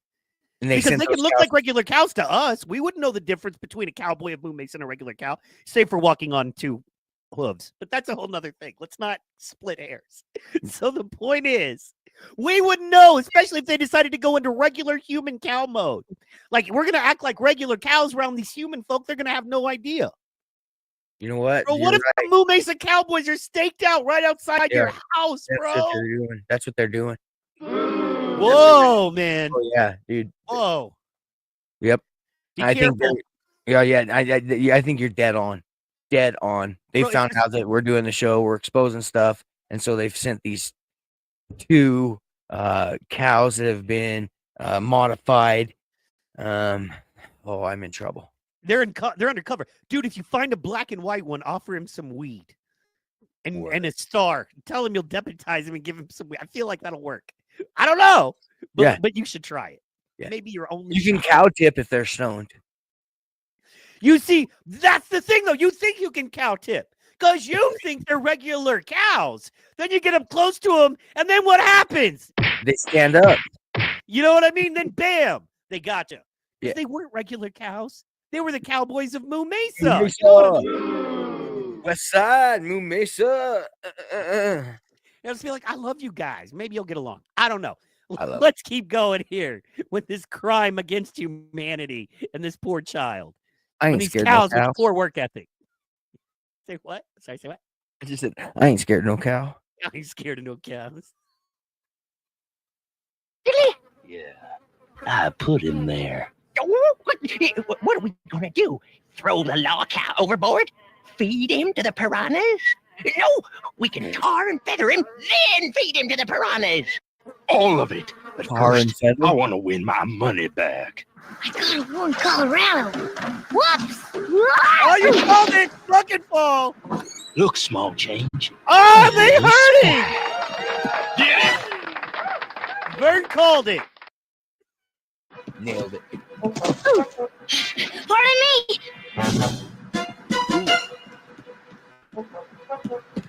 Going somewhere, stowaway. Any sign? Where could Cody be? What's this for? 5 cards inviting you to a high-stakes poker game in his private cabin. Splendid. I see you're ready to lose some more, eh, Mr. Cud? We'll see. I've already won enough money, so let's try something different, huh? You know, I'm mighty partial to jewelry, especially diamond jewelry in the shape of shelled Look at animals. that shot. Man. Look at how thrown together this is. First of all, I want this. I want this as art on my wall in my home. That's art. I want that as my new backdrop. Yes, I love the coloring. I might be able to do. Hold on, let me see something. Give me 1 second here. Give me 1 second here, y'all. Give me 1 second. Make it your back. Oh man, I'll be so jealous. I'll send it to you. I won't know how to do it though. That's why you guys all got to see the background of my house, because actually I like my background of my house. So yeah, pretty proud of it. Let's see here. There's a lot to look at. If you actually look at the background behind me, folks that are ever watching and following, you can get lost in what's behind me. I submit that you have the best background in any podcast ever. You know what I'm saying? So I love it. I got a nice setup. I got stage lights right out here. I got this is my favorite. How's that, by the way? How's what? Look at the monitor. Yeah, buddy. Hold on. I can't see it. That's all I see is the big screen. Do I need to go to small screen? Boom. Look. See? Yeah. No, that's us. Look at us. Right? I see Now us. I'm going to change our background. Okay, now. Oh. Hizite. And then if I minimize us in watch mode, that's just our background. You know what I mean? Oh, he hates. Oh, that's awesome. Look how down he's looking at me.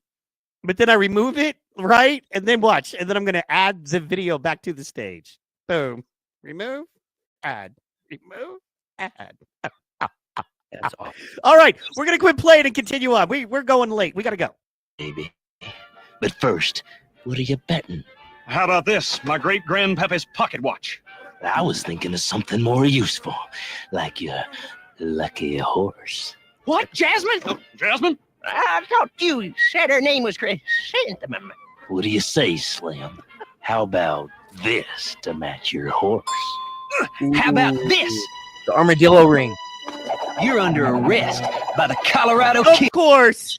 You're down to play the game till you can't win it anymore, and then you just got to throw your weapons out and start messing them up. Colorado, I like you, man, but you are infected with authoritarian mindsets. Mm. Yeah. That's why he's got the Mussolini stash. Mussolini. Mussolini stash. Yes. Be a deputy to be. And how about this? We got you covered. Can we play a different game?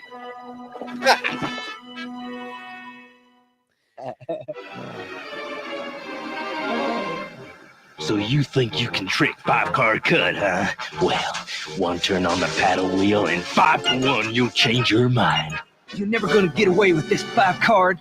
That's what Snake Eye Smithson said just before I did the same to him. You got to look at the horse. The horse has its 2 front hooves tied. This is great. Wow. Paddle wheel and 5 to 1, you'll change your mind. You're never gonna get away with this 5-card.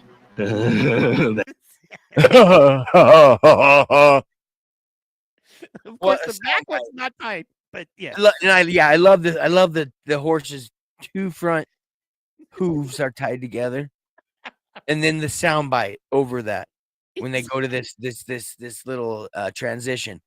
That's what Snake Eye Smithson said just before I did the same to him. Shove him overboard.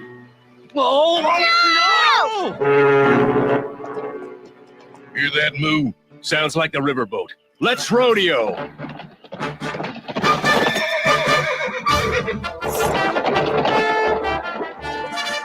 And a horse can walk on water. That's pretty cool.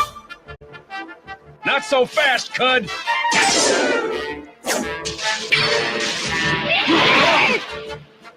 It's the law. It's the law. Ain't that a kick in the pants, Cut? Get the boat moving, Captain. Right.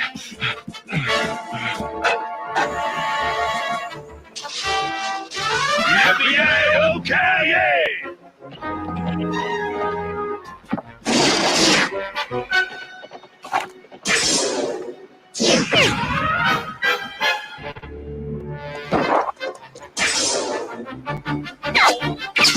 Ooh. Thanks, Delphinium. Wait, what did he call that horse? Delphinium. What in the? What's going on with these names? And That now is he weird. doesn't need like a cover name. I thought before he was just messing up the cover name. But Yeah. he doesn't need a cover name when it's just them talking. No. Maybe that's why he has such a hard time keeping horses, bro. You know what I mean? Couldn't even remember their names. He didn't even take time to know them enough to know their names. He just used them to ride. He doesn't whisper them. Okay. No. Horses sometimes need His whisper. horse is clogged. The horse is clogged and needs a whisper. And then it'll be lighter and it can run and be more agile and it won't have that discomfort that it has if it talks to the whisper. You know, normally the horse whisperer would charge $5,000 per consultation. But act now, and for only $99.99, you yourself In the chat. Put it on the money in chat. the chat, you tell him, you call him, you DM him, and the horse whisperer will come and fix all of your horse whispering needs. Whisper. I need that as a drop now. Thanks, Delphinium. Delphinium? What is about? I don't. Delphinium. Yeah. We just got to keep seeing the horse is mad. The horse is mad, Yeah, and rightly so. Yeah, call me by my real name. Thanks, Delphinium. A joke. It's just a joke, Jezebel. Where is your sense of humor? Whoa! Thanks, Jezebel. Hey, what about me? Oh.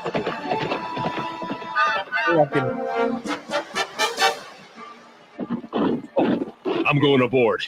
Yep. Here we go, Cyclone. It's Marshall. Move. Well, I hate the law. I hate it. I hate it. I hate it. Tell us how you really feel. Those rotten kids. Skibbity do it. They got me. I hate it. I hate it. Game's over. Hey, I don't know if you know this. Lifesaver. A lifesaver. And it saved his life. Kids, remember, if anyone's ever shooting bullets at you, grab the nearest styrofoam you can find. It's totally bulletproof. Totally. You know what I'm saying? Totally bulletproof. Yep. We got away with it. It wasn't for them rotten kids. Oh, I hate it. I hate it. I hate it. Game's over, 5 card. Not in my book. It's a cannon. Move the ship. Whoa. Gotta get Sink this it. ship to shore before we sink.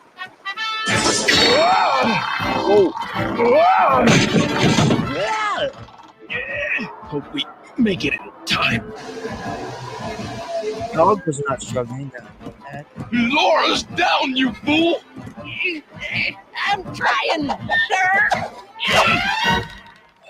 Yippee-yi-yo-ki-yay! This cruise ain't even over. Yeah, Rebel. Nice duds, kid. Well, what are you doing? We're sinking. Makes fun of his Doing the clothes. best I can, kid. Wait. What are you thinking? Nice duds, kid. I'm trying, sir. Oh, no. Yippee-yi-yo-ki-yay! This cruise ain't even over. One-handed. That was Colorado that saved the day, if you guys are wondering. And it's why. Rebel. Say what? It's YYYKY. Yippee. Yeah. Ki-yay. Yo. Nice duds, kid. Moo, what are you doing? We're sinking. Doing the best I can, kid. The best I can. Official business, folks. May I? Get this thing together there. Yeah. Now I'm in. I thought it was under. Oh, wow! Wow. I didn't see that coming. I should have known. I'm blindsided. Do you remember the great riverboat rescue of 1827 when a guy used a couple of miners' carts and went into the river? You don't remember that, bro? No, that's of lore. That's of lore. Well, I think we've just seen that it's proof. I think we have hard evidence now. We have hard historical fact. If anyone says that's lore, I'll refer to you. Cowboys of New Mesa, Episode 1, Season 2B. We gotta send this to North Korea to help them be able to get their ships to get into the ocean and not tip them over. Send this. Not for clip nothing. to North I just Korea. want you to watch this long animation filler. Look at this filler. Look at this filler.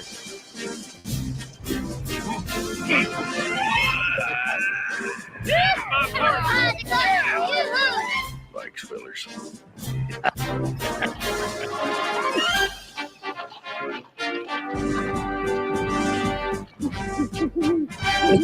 Also angry.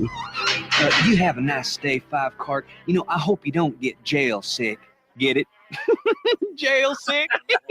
Good one. I don't. What? I don't. I was just laughing because he made a joke. Right? No, but I don't get it. It I'm wasn't not saying funny. he didn't make a joke, and I'm not saying it wasn't funny. I'm saying I don't get it. You know? No, I'm saying I am. It wasn't funny. I just chose to laugh at it and making me more entertaining to watch. Well, that made it funny. So thank you. Yeah, no problem. All right, here's this trickety trick again. Yeah. Jail sick. Jail sick. Yeehaw. Cody! Oh, thank goodness you're okay. I need my slave labor. I'm sorry, Miss Lily. Will you forgive me? Oh, Cody, of course I will. I missed you something terrible. You know, working around the saloon is nothing compared to the carefree river life. Brainwashed. Oh my gosh. Brainwashed. Now he's willing to do all the work he has to at the saloon because of Thank this. you for Thank you for rescuing me from a life of personal responsibility, freedom, and my own choices. Let me get back to slave labor in a whorehouse. Please, it was way better. Nothing compared to the carefree river life. I take it this is your missing ring, ma'am. Oh, thank you lots, Mr. Marshall. And doesn't Mumsy look lovely? Super. Well, that's the last we'll hear of 5 card Cud. Nice work, Colorado. Yeah, but I probably would have drowned or something in the river if you and Dakota hadn't shown up. Ain't no problem about it. You know, I've been thinking I might need a little more experience under my belt before I make deputy. Now, where have I heard that before? Say, And once again, bro. I get why? Why? First of all, we have the kid saying, I don't want freedom or my own life. I want to be a child slave, sweeping up brothels while reading. And now you have the dude who clearly talented can handle it. I don't want the thing I always wanted because y'all are smarter than me. Yeah, I still have a long ways to go. I realize that now. So I will, I'll just do whatever you say from now on, and I'll be your whipping post. You're clearly better than me, and I was stupid to think I could ever be anything other than what you tell me I can. Yeah, I mean it's complete like self-destruction. Probably would have drowned or something in the river if you and Dakota hadn't shown up. Also, not for nothing, but just watch that little Lots, Mr. Marshall. Colorado. They look lovely. Watch the animation. Well, that's the last we'll hear of 5 card Cud. Nice work, Colorado. Yeah, but I probably would have drowned or something in the river if you and Dakota hadn't See? shown That up. was a mess up. Ain't no problem about it. I've been thinking I might need a little more experience under my belt before I make deputy. Now, where have I heard that before? Say, Marshal, did you use those tickets we gave you? I won! I won the lottery! Well, all aboard, Sheriff. But I'm afraid your boat trip is only stopping in one port. Oh! I told you oafs to pack faster.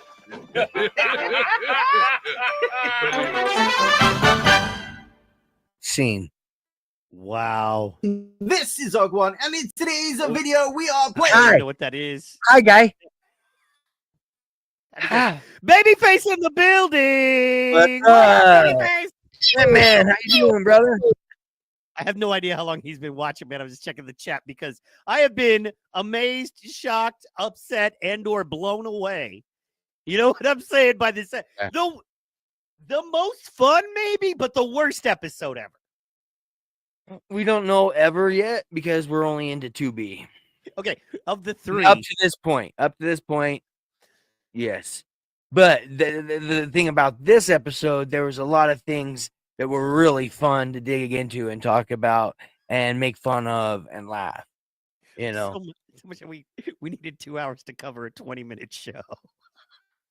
But how many laughs are inside of that? And for you and me, how many laughs?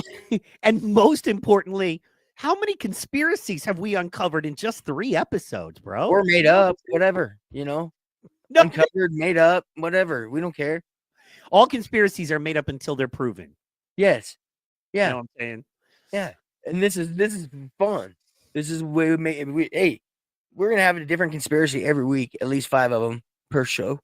No, this is a real look, man. The Cowboys of Moo Mesa is a Marxist, authoritarian, anti-freedom disguised and wrapped in the Wild West frontier to get people to be child slaves in brothels illegally. So they took who owned that riverboat? Right? Yeah, the ending really. I mean, what was that ending? Red Bull won. I call him Red Bull. He's my homie, you know. But Red Bull won that money from the ticket draft, right? Right. And then they're like, whatever. Where's the boat?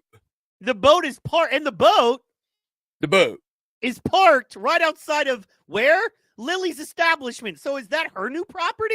Does she get to manage and profit off that property? Do we get to see that property as part of town from now on every week? And maybe the reason Lily got that to manage is because when she tried to do her own savings and loan type deal, she decided it was better to turn all of her wealth and asset management over to bankers.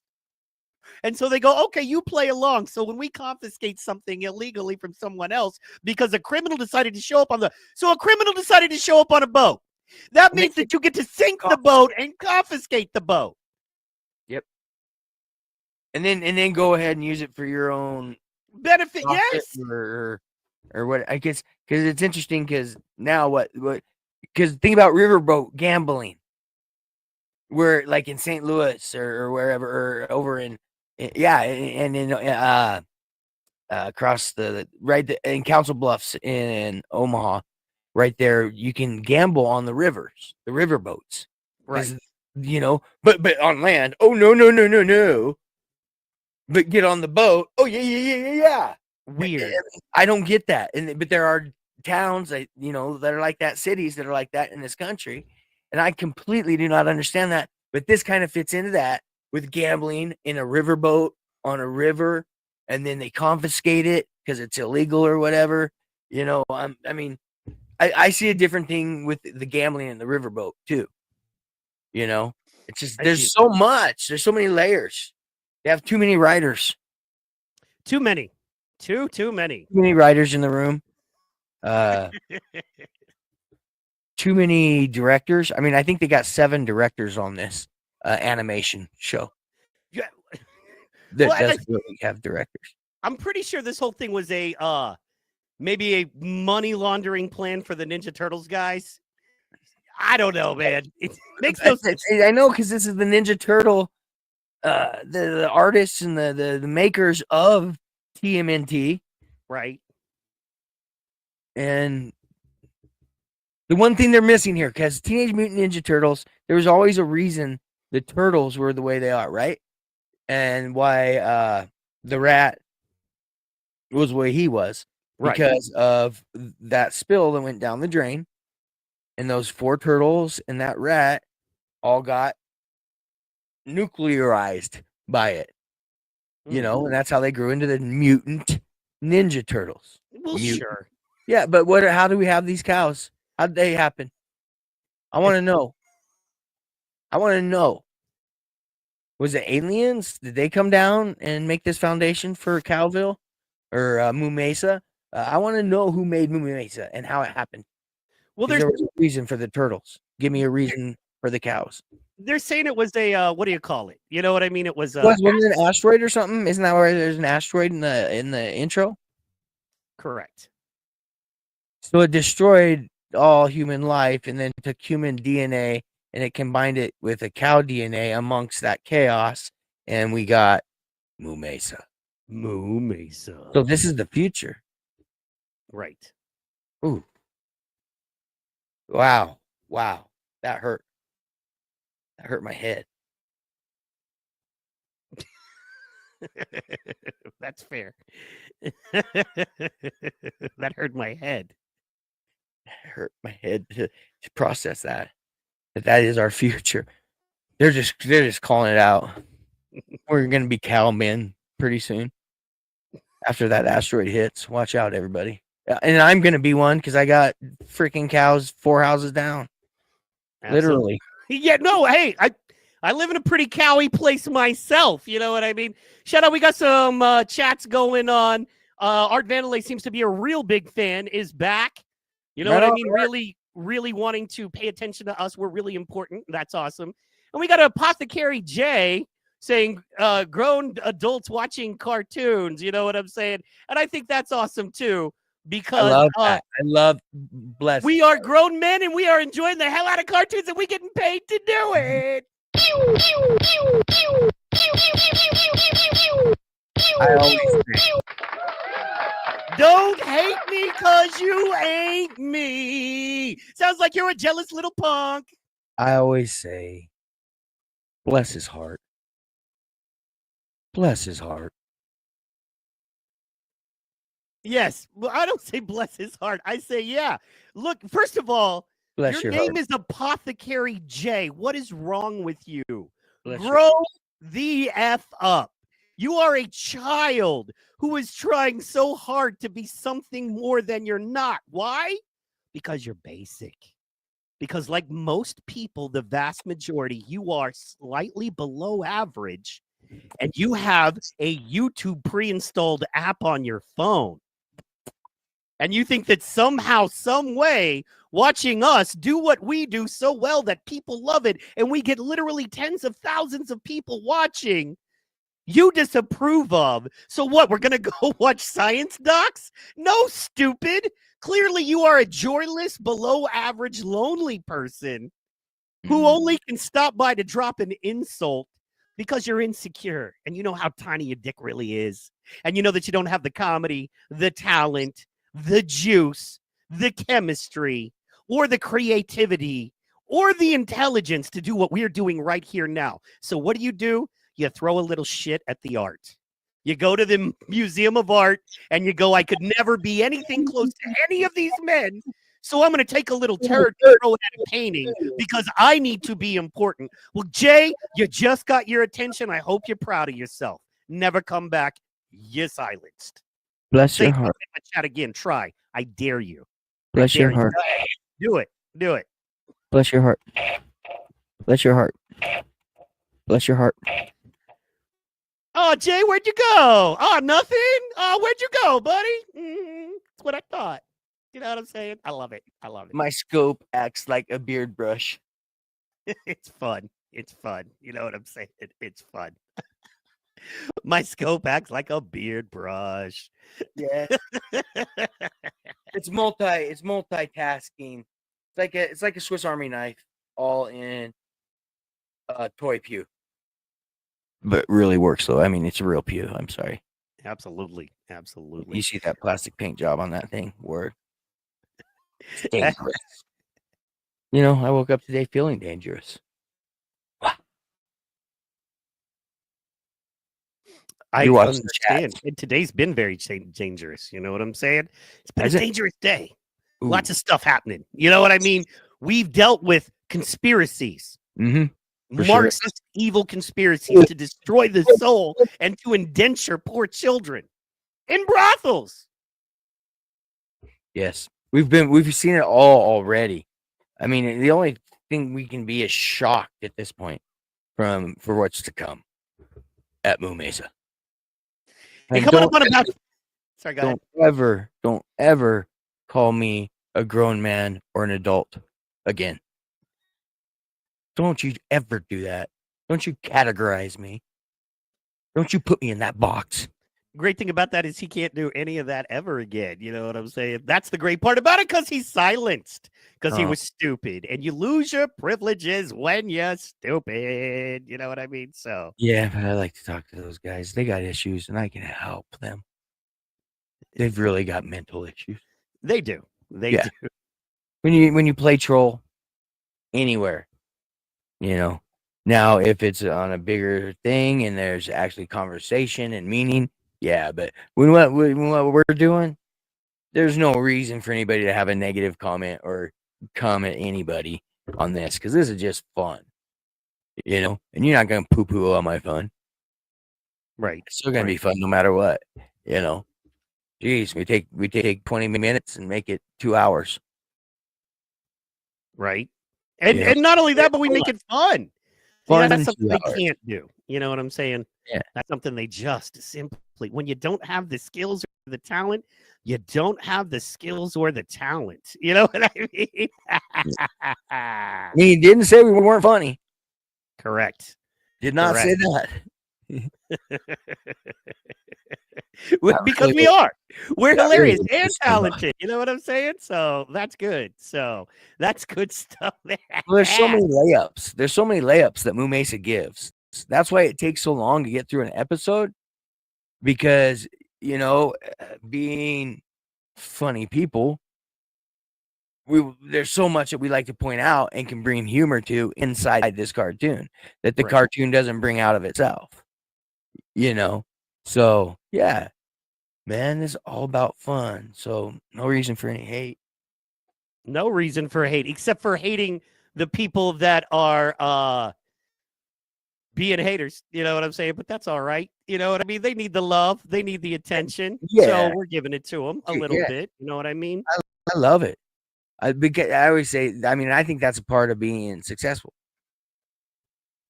is having people not like you. Exactly. Oh yeah, no.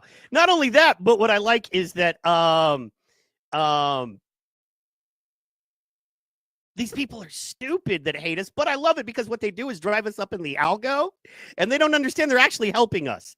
They're helping us get more money. They're helping us get more views. Like, please continue. You know what I'm saying? Yeah. A lot Yeah. of these dummies, I don't block, because I know they keep cranking out content for me. And the more they drop in my chat, and the more because see, the thing is, they're on my YouTube, because it's the only one where you don't have to give like a real phone number and stuff. Yeah. And the more they drop in my chat, the more they do. One, they have to subscribe to do it. So thank you for the subscription. Yeah. That makes, once again, more money for me. And then in addition to that, the more they chat, the more it pushes us up in the algorithm, and the more successful we become. So thank you guys. You guys must really love us, because what you're doing and all this work you're doing is only benefiting us. So thank you for that. We appreciate it. There's always been profit off of hate. Yes, there is. Especially when it's dummies. I mean, like, base yard stupid people. It's so much fun. So, yes. It is. I mean, that's another layup. It is. You know. So, And for people that don't know what a layup is when content gives you something to say something funny. Right? Exactly. That's what a layup is. Absolutely. And we got the layups. We got all the layups. Speaking of layups, brother, what do you got coming up this weekend? What are you doing? This weekend, I am going to be staying here at home. It's supposed to be pretty nice out. Gonna take the dog out. Go for a cruise. Got back. I went for a cruise the other night. After our show on Wednesday, I went for that cruise. Nice. And then, we're just gonna, since we went for the cruise, we're just gonna hang out, eat some good food. And I'm trying to find a copy of or order the Ethiopian Bible. Very cool. Yeah, that's kind of like my goal this weekend because I want to. There's a couple books in there that I really want to read in the Ethiopian Bible. So to gain knowledge on what other people think and say that you hear, just to have say, yeah, I read it, so that way I can know it. Right. So yeah, so that's kind of a goal, is to just kind of find that book, or at least the Book of Enoch. I'm interested in reading. Yeah, I think I have one of those here, actually. Yeah, man. And that's all online. If you wanted to read it on your phone or it's on it is online? Yeah. Hold on. I bet both of them are, to be honest. Yeah. Yeah, because the Ethiopian churches, isn't it the oldest church? Yes, it is. On the planet? Yes, and they're the original writers of scripture that predates King James. And then King James, when he came on, he redid everything and made it his way. And whatever he took out, he took out. He edited whatever was written. Word. Okay, yes. All right, absolutely. So this weekend you're going to be doing some reading and some cruising and some dinner. Love it. Sorry. Wow. Okay.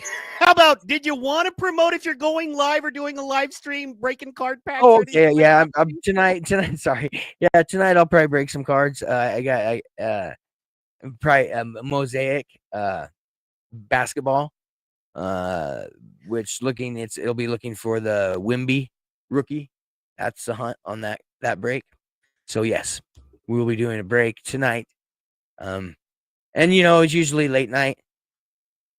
Even if it's 7:30 here, it's 9:30 on the East Coast. So, it doesn't get a lot of followers, and that's okay because I do it for fun. Mm-hmm. Just like I do this for fun. Absolutely. Yeah. It's a party. Yeah, no, absolutely. That's why we do it. If it wasn't fun, we wouldn't do it. It's just that haters hate because they don't have a lot of fun in their life, man. No. They don't do what it takes. They're not willing to make the sacrifices. They're stupid and they're small. And so they're haters. But please, haters, come to our channel. We love haters. You know what I mean? It's fuel for the fire, and you're driving our algo. The more you drop in our chat, the more we get, the more benefit you provide to us. So say all the silly stuff you want. Come on. Come on with it. Please drop it all. There's real life. There's real life. Yeah, this is shit. This is the internet. This is computer. There's real life. I don't give a shit what somebody says on here. I don't. On my page, on Facebook, on Insta, anything. I don't care. They stopped chatting. So I was just going to say they stopped chatting. So I think they had to get back to their shift at Burger King. They were on their lunch break. They saw us on their YouTube. They were smoking their bargain basement food stamp cigarettes. They were doing that. They were enjoying that, going through their YouTube, with their Burger King internet on their Straight Talk wireless. They found us, and they were like, "Oh, these men are watching cartoons, and I have to throw fries out a window. Let me say some stupid shit." Rah! Yeah, I'm manager of fries at Burger King. That's why they don't donate, because they can't afford to. They're broke. Anybody with a name like Apothecary J or, Mookie's so cool. If you have to tell us you're so cool, you're not cool, bro. If you have to put cool in your name so we all think you're cool, you're not cool. In fact, that's the opposite of cool. You are the opposite of what you think you are, you retard. I mean, that's the thing. That's just like people telling you how smart they are, people telling you how tough they are. If they have to say those things, they ain't those things. Yep, exactly. And that's the best part about it. Is that we're so winning, bro. It's awesome. Though, does the winning ever stop? It does not. I mean, we have freaking champions. You know what I'm saying? Literal champions, athletic champions in our chats and hanging out and watching us. We have people on the biggest podcast in the world. Man, we're killing it. So we're doing pretty darn good. Ain't us. Hate us because they ain't us. Ain't us. You know, I gotta stop with this. I gotta stop with the fun hater talk. I'm just enjoying it because it's just too much fun. You know? We taint us. Hate us because we taint us. So you know how it is, man. We having fun. We doing it large. We doing it real. Guys, please make sure you tune in. We're gonna try to go Monday. I'm gonna go Monday no matter what. I hope Vern comes. If he doesn't, that's all right. He's a grown man. I plan on He's it. not a grown man. He's an entity of a spirit. He's an idea that you perceive when you see this living creature. I only show up when you perceive me. Because here's the crazy part about it. What you think about Vern, the card man, is completely different than what somebody else thinks. He might have had a friend he grew up with 20 years. He might have had a dude he toured with for a decade. You know what I mean? He might have family members. He might have enemies. And they all, when they think of card man, they all think of a different person. Right? Yep. Just like me. There are people in my life, as we can clearly see, there are people in my life that would love me to no longer exist on this planet. And there are people that believe in what we're doing and they get behind us and they push with us and we build and grow together.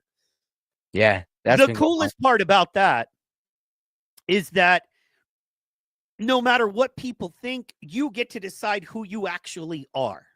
Yep. Yeah. And be comfortable in that.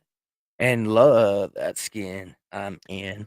But you get to make that decision. That's the best part. The problem is, like we were saying before, we live in a world now where if I can take the decision away from you and tell you it's not your responsibility to be accountable for your life and that nothing in your life is up to you, it's just what other people do to you, and you are just a set of emotions and reactions. Yeah. Oh man, I hope haters go around and tell people how much they hate us. Oh, please. Please. Spread it. Yes. That's what I'm saying. Go and tell everybody how much you hate the Card Man and Fresh Mike show on Friday. Tell them how much you hate us. I love it. I mean, yeah, for real. That's free promotion. Free promotion. Thank you. Half the shit that blows up on the internet is because most people hate it. Not because that's the big secret people haven't figured out, quite honestly. Everybody's like, how do I create something that everybody likes? It's cool. No, people have to truly hate and loathe something for it to go viral. Now, other people do have to like it, fair enough, but there has to be a really healthy amount of hate for it to blow up. So please, we're on the right track. Man, we are over time and we are just talking here now. Damn it. We went over 2 hours. I'm not going to be able to do clips. I'm going to have to hand make them. Fuck. Oh, well. Can't you edit 5 minutes out and you do clips? No, because it's not how it works. But I would love to, but that's just not. I mean, I can make clips now, but it's going to take me like 2 hours longer than what at least. And I got our other show, so I got like 6 hours ahead of me just to put clips out now. My bad. I knew I was forgetting something. Oh, well, it's all right. Everybody stopped listening anyway. They stopped listening about 30 minutes ago. Well, it's all right. We've had fun. Absolutely. Guys, this has been That NoONER Show. The Cowboys of Moo Mesa. Season 1, Ep 2B. Yes. Or not 2B. And we will see next week. We will see you next week, possibly Monday. Yes. But before then, make sure you tune into the Card Man Vern White.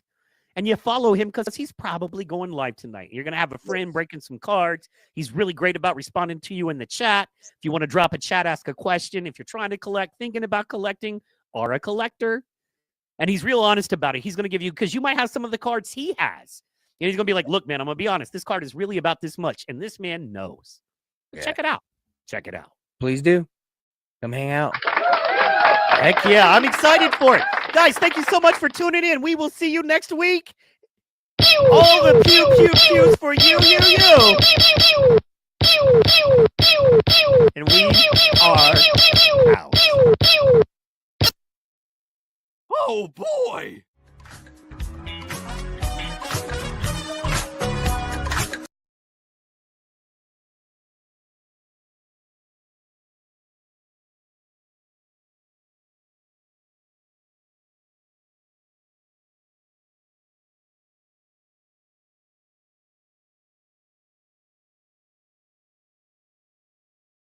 And I like Milwaukee's best. I'm a white trash man. I love NASCAR. Goes hand in hand with an ice cold PBR. Ain't got no class. Ain't got no cash. Been on over. You can kiss my white trash. All you white trash folk who like your smoke. Gonna step outside. Gonna get real high. Ain't got no class. Ain't got no cash. Been on over. You can kiss my white trash. Whoa, yeah, boy.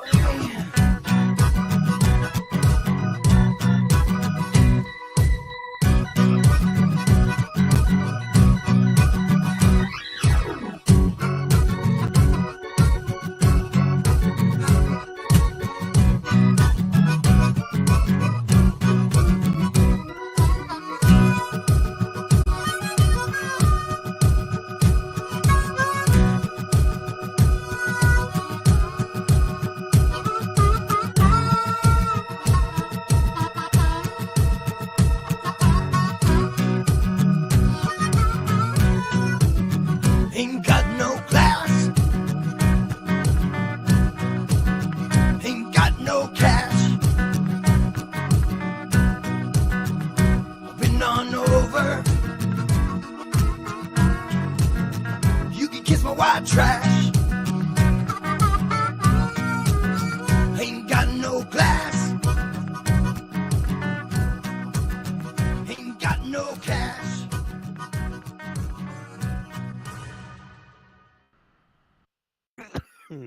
Oh, yeah, we are back and we are live.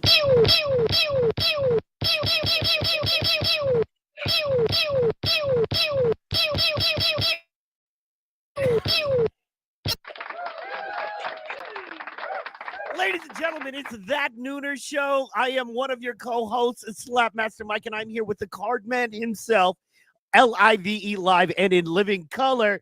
Vern White for the Cardman. Cardman, how you feeling today? Everybody get Watch the show. Watch the damn show. Watch Hey. it. How you doing? Oh, my goodness. I'm good, brother. How are you, man? Just trying to get in the groove. I'm still not in the groove of the week. You know what I mean? This is actually day 2 of my week. My week actually streaming wise starts on Monday or Tuesday, right? So I go Tuesday through Saturday, and then Sunday and Monday is usually my weekend as far as that goes. You know what I mean? So Yeah. As far as being live on air doing stuff. So yeah, man. So today's my Tuesday, and I still haven't gotten in the groove yet, but it's okay. Yeah. All right, we're getting there. We're getting there. Well, and you had a special day yesterday, so that kind of correct. Well, you know, you got a holiday and then a special day day after the holiday, and then you're like, and so I can see where your world would be a little bit kooky. Yeah, wacky Right now. times. Wacky times, ladies and gentlemen. So, do I sound any better? Do I sound any different? Yeah. Anyway, sure, why not? I've Yeah, only asked I mean, yeah, you do. I Sound had, better. I had to replace because this guy, if you can see, I thought you meant your attitude. yeah. That's gonna always be fucked up. Fuck you, fuck your mama, fuck the horse you rode in on. Fuck all y'all. We do it my Nice. way or suck a dick. You know Nice what I'm mic cover though. That does Right. help. This one was getting chewed up. You can see the little, it's getting chewed up. You know what I mean? So I replaced it. I actually went back. This is one of the extra special newer ones. It's actually bigger. I'll show you. So this is the factory one that comes in the factory, right? And this is the extra special one that's a little thicker, a little bigger. And the So, shape but of it's different. A little bit. it's getting chewed up. And the funny thing is, long story short, when I ordered these, I thought I ordered a 6-pack of black ones, right? And instead, it was one black one and then yellows and purples and blues. And I just, that's not how I'm going to ever get down. Yellow and orange. That's not how I get down. You know what I'm saying? I got to speak too much into this thing. So I needed to be a little, you know what I'm saying? So anyway, long story short, I'm back to the factory one. And if it sounds good, I'm going to roll with it. If people say, hey, I like it better, it sounds clear, or it sounds just as good, I'll just, I'll not order a pack and roll with this till it gets ate up. Then, Well, buy I mean, it's handling the peas. Uh-huh. Handling them great. Awesome. Just so you know, at least through the headset here. There's no like pop on your peas. Pop on my pea? Yeah. You know what I'm talking about if you're a sound man? There's too much pop on my pea. Turn it down. Turn it down. Pop on the peas. That's preposterous, pal. Perfectly placed statement. Perfectly placed statement about popping peas preposterously, pal. I'm producing. Projecting instrument. We're trying to create a popular podcast without popping peas because it's preposterous, preponderance that my pal would be popping peas on a podcast. People poop. What do you say? So I've heard. Even the girly girls. Bro, I have to let me just pause real fast. I mean, yes, we're doing great, but let me just pause real clearly. A high quality broad. I mean, people tune in for this high level. This is the open. Yes. But just speaking of the open, allow me to pause for a moment and verbally stroke ourselves. We're gonna, circle jerk. But if it's just two people, is it a circle? What? I'm stroking jerk, myself. a double jerk. Anyway. Anyway,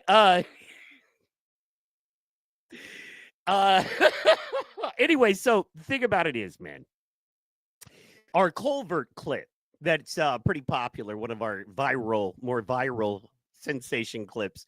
Our Culvert clip ran it for some folks that were over last night to celebrate the birthday of the lady. And, they were I had one of the late rolling so hard, like tears coming out her eyes. She thought it was so funny. And I'm watching it going, dang, that's funny. If I didn't like those two assholes, I think they were great. You know what I'm saying? Stupid algorithm. I know, algos. More like algays, you know what I'm saying? Hey, yeah. Word. Oh my goodness. So what have you been up to, man? I noticed you you did better than me, man. You a couple things. One, you did a go live, I believe, Friday night of last week, if I'm correct there. That was a crazy one, wasn't it? If I remember right. Yeah. And then you got to break down and you were on top of the SFC drawing thing and all that they're doing. Yeah, I watched all of it. I watched all of it. I love how on top of that stuff you are, bro. I love that. So hey, here's the thing. I love the slap fights, no matter where they are. I mean, there's a guy I follow out of Australia that covers all kinds of fights, backyard fights. I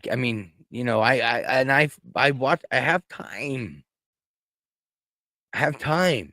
So I make sure I stay up on certain things. And that's just one of them that I stay on top of, and I like the people in it. They're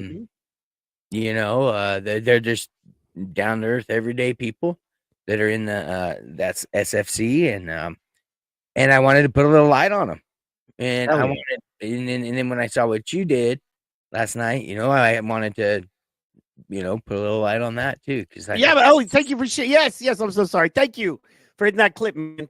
Last night was weird, bro. I'll be honest.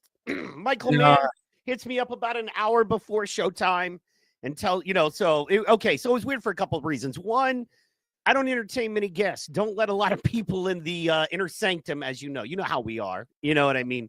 And no one ever comes in this room. You know what I mean? Besides my life partner, no one is allowed in this room unless they're a special guest under high levels of security, and understand they're always under the constant threat of me defending myself at the fullest extent if I feel threatened in my home. So they behave and they leave when told and don't touch what they're not supposed to. And that's how I like it in my inner sanctum space. I've spent a lot of money and time building what I have here. A lot of money and time. And you have your angles you like, and you have your views you like. And if somebody touches it and moves it, that's not how you liked it. And having a studio, you understand, as simple as bumping something. You know what I mean? You could bump the wrong thing. You could hit the wrong button. Somebody could move the wrong cord, and that cord has got a funky little short in it. But it's the only cord like that you have right now. Yep. And so you have made that cord work for what you're working with. But if it pumps, that cord doesn't work, and that shuts your whole mic system down. And people are saying, and it's a tiny little cord that just takes one thing to another thing. But that's, a compressor to an amplifier, right? That turns your analog to a digital stream. You know what I mean? All of these little things, and literally just bumping one wire screws that all up. Now, the person who doesn't know you bumped that wire, who has to go back in, your producer, engineer guy, has to trace.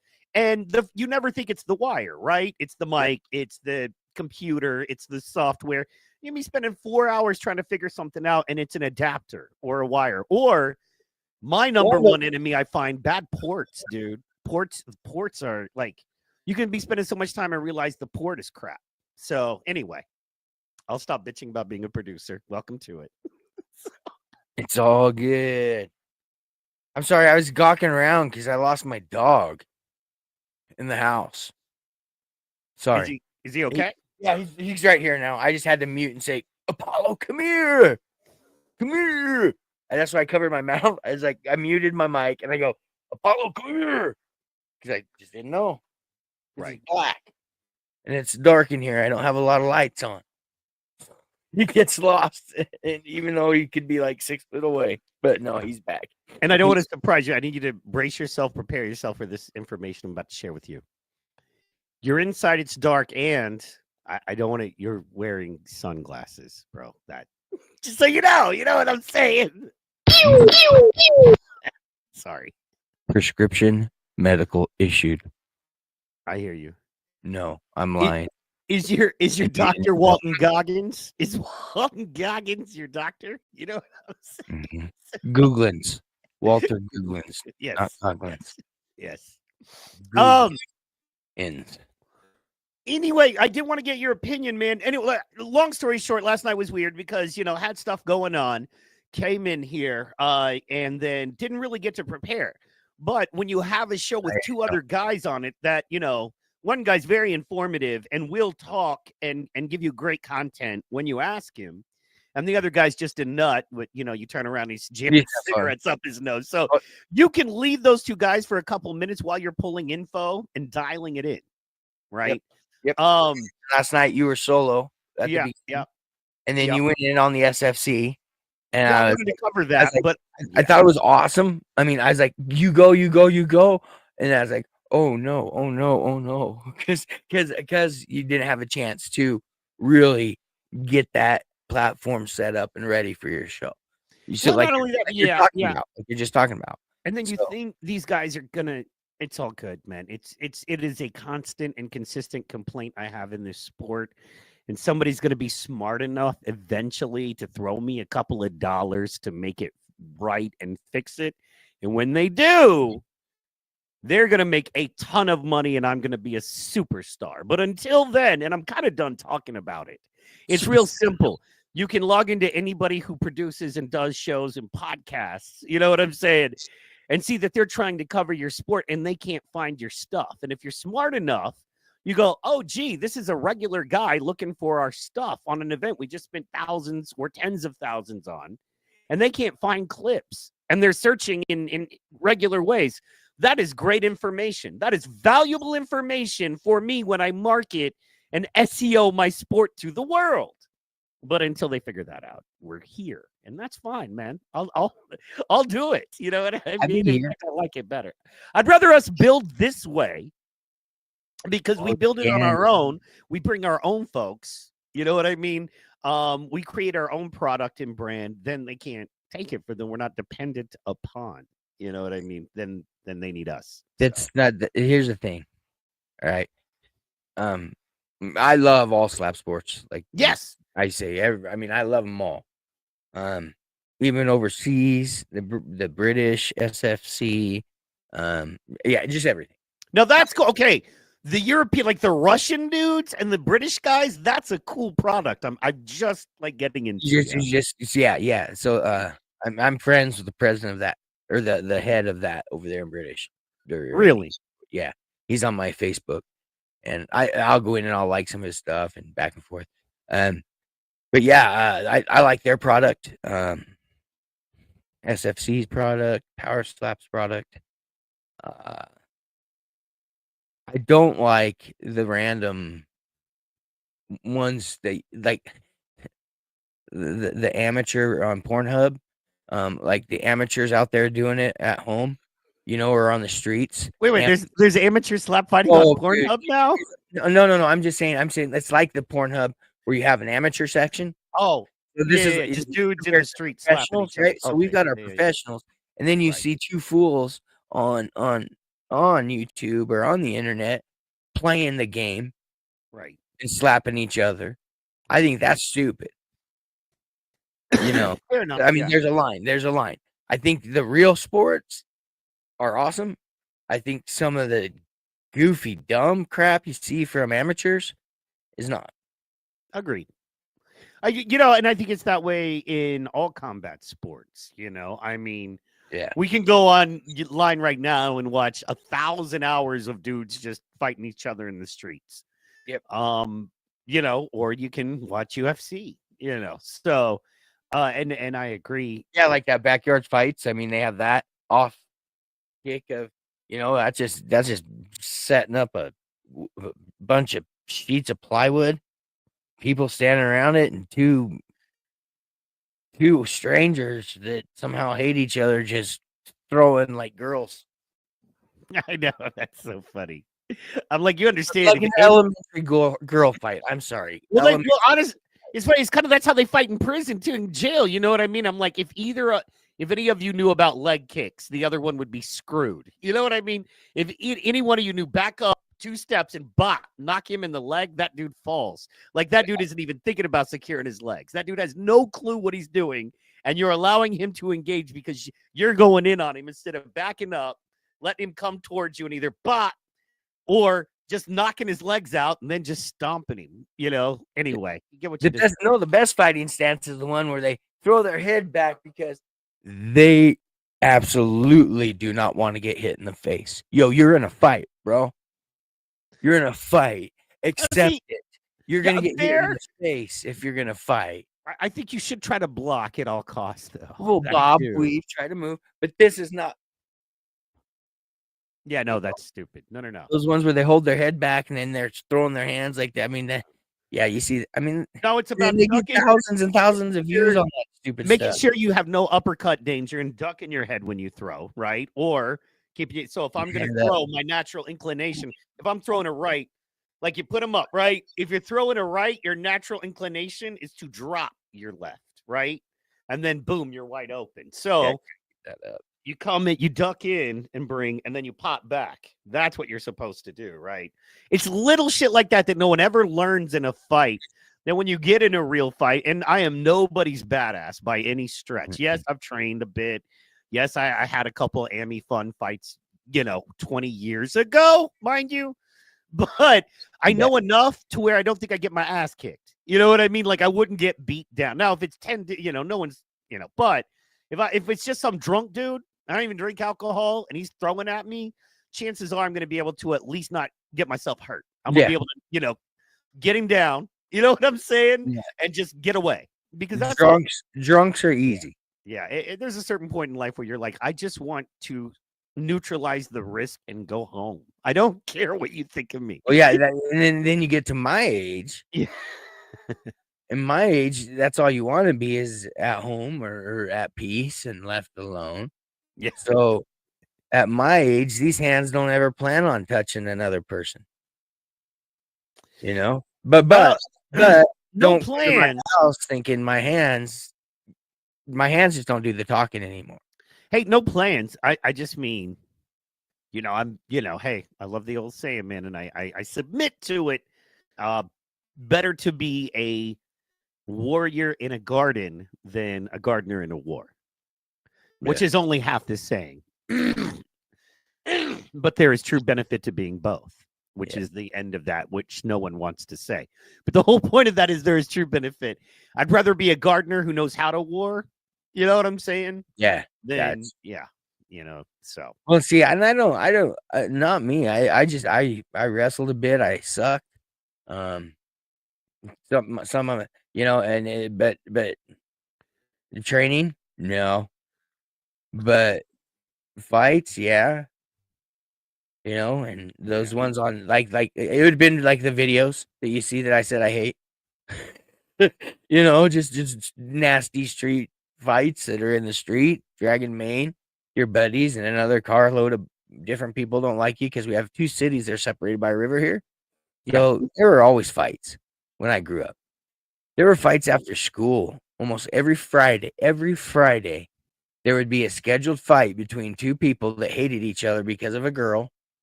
And we'd all go to the park, circle. And inside the circle, there'd be the 2 guys. And, they'd fight each other till it was over.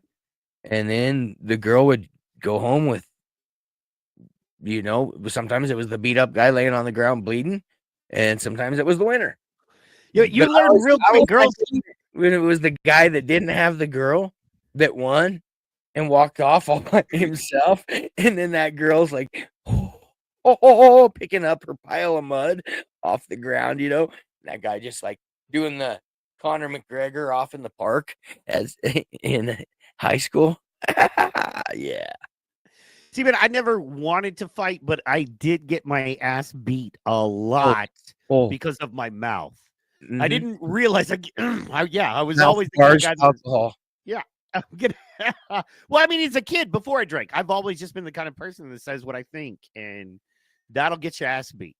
And so you better learn to fight back or defend yourself. If you're gonna be who you are, so to speak, right? So that's But we also came from the 80s and the 90s too, which was a different era with that kind of stuff. Yeah. With kids and growing up. I mean, I had a group of friends that in order to be like real tight group of friends, sometimes you had to get beat up. It was here was the deal. It was, and when I was growing up, it was $5 to make me bleed, $10 to make me cry. It was easier to make me bleed than to make me cry. So you got paid more if you could make me cry. Awesome. Now, nobody ever made $10. Was this you specifically, or just like kind of a thing all y'all did, all the kids in your Nope, like it was just me. Only me. Okay, fair, man. And this was a part of a sports team that I was on. Rock on. So like we'd be traveling. I'd be sitting up next to the coach, summertime. Woohoo! Baseball players. And then fucking out of nowhere, like from the back of the van, because we had like 6 family vans that would pile in the players, from way in the back from the couch, come running up my Mexican buddy. Boom! Didn't even see it coming. Just sitting in that captain's chair, high and mighty, and kaboom! Just a fist, boom, across my face. I'm like, whoa. Okay, so first of all, that's not fair to you. That's some bitch move stuff.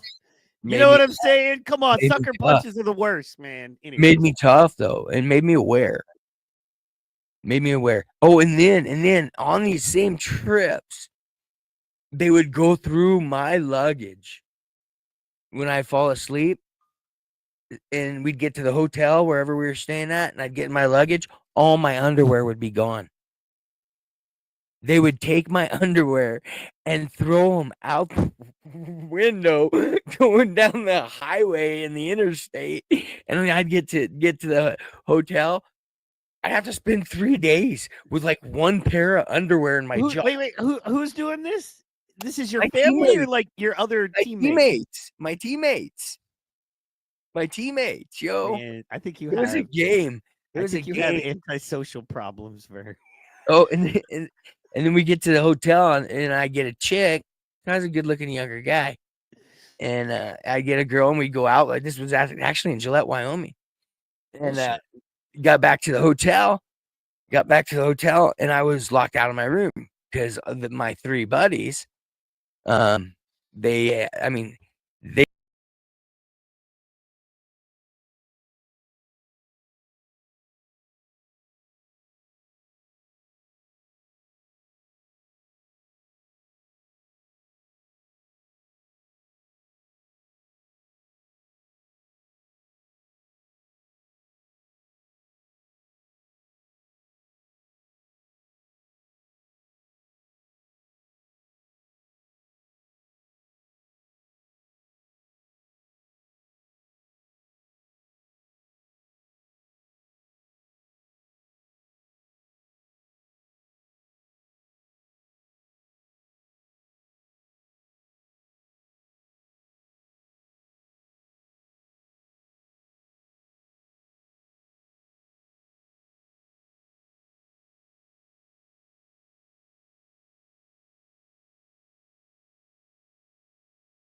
goes hand in hand with an ice cold PBR.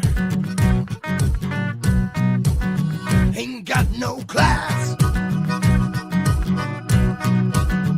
ain't got no cash. Been on over. You can kiss my white trash. All you white trash folk who like your smoke,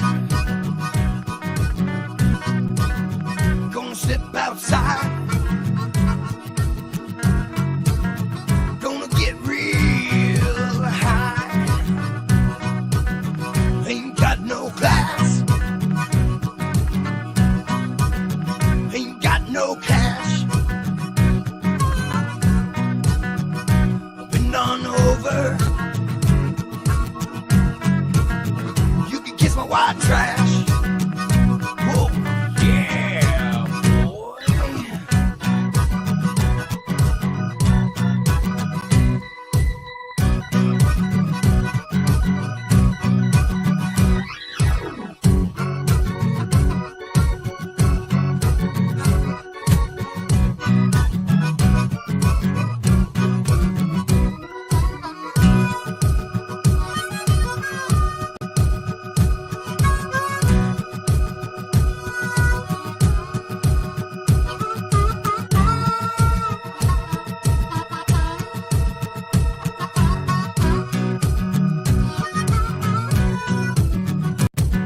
Goes hand in hand with an ice cold PBR.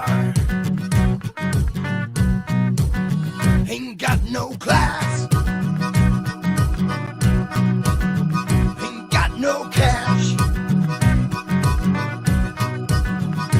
Been on over. You can kiss my white trash. All you white trash folk who like your smoke, gonna step outside, gonna get real high. Ain't got no class, ain't got no cash. Been on over. You can kiss my white trash. Whoa, yeah, boy.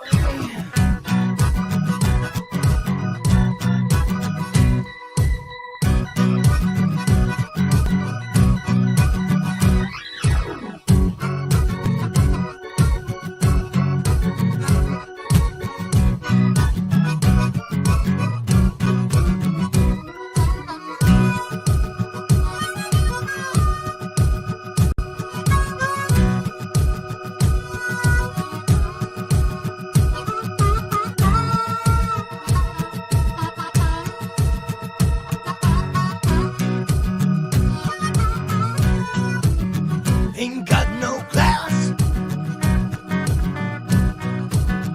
ain't got no cash. Been on over. You can kiss my white trash. Ain't got no class, ain't got no cash.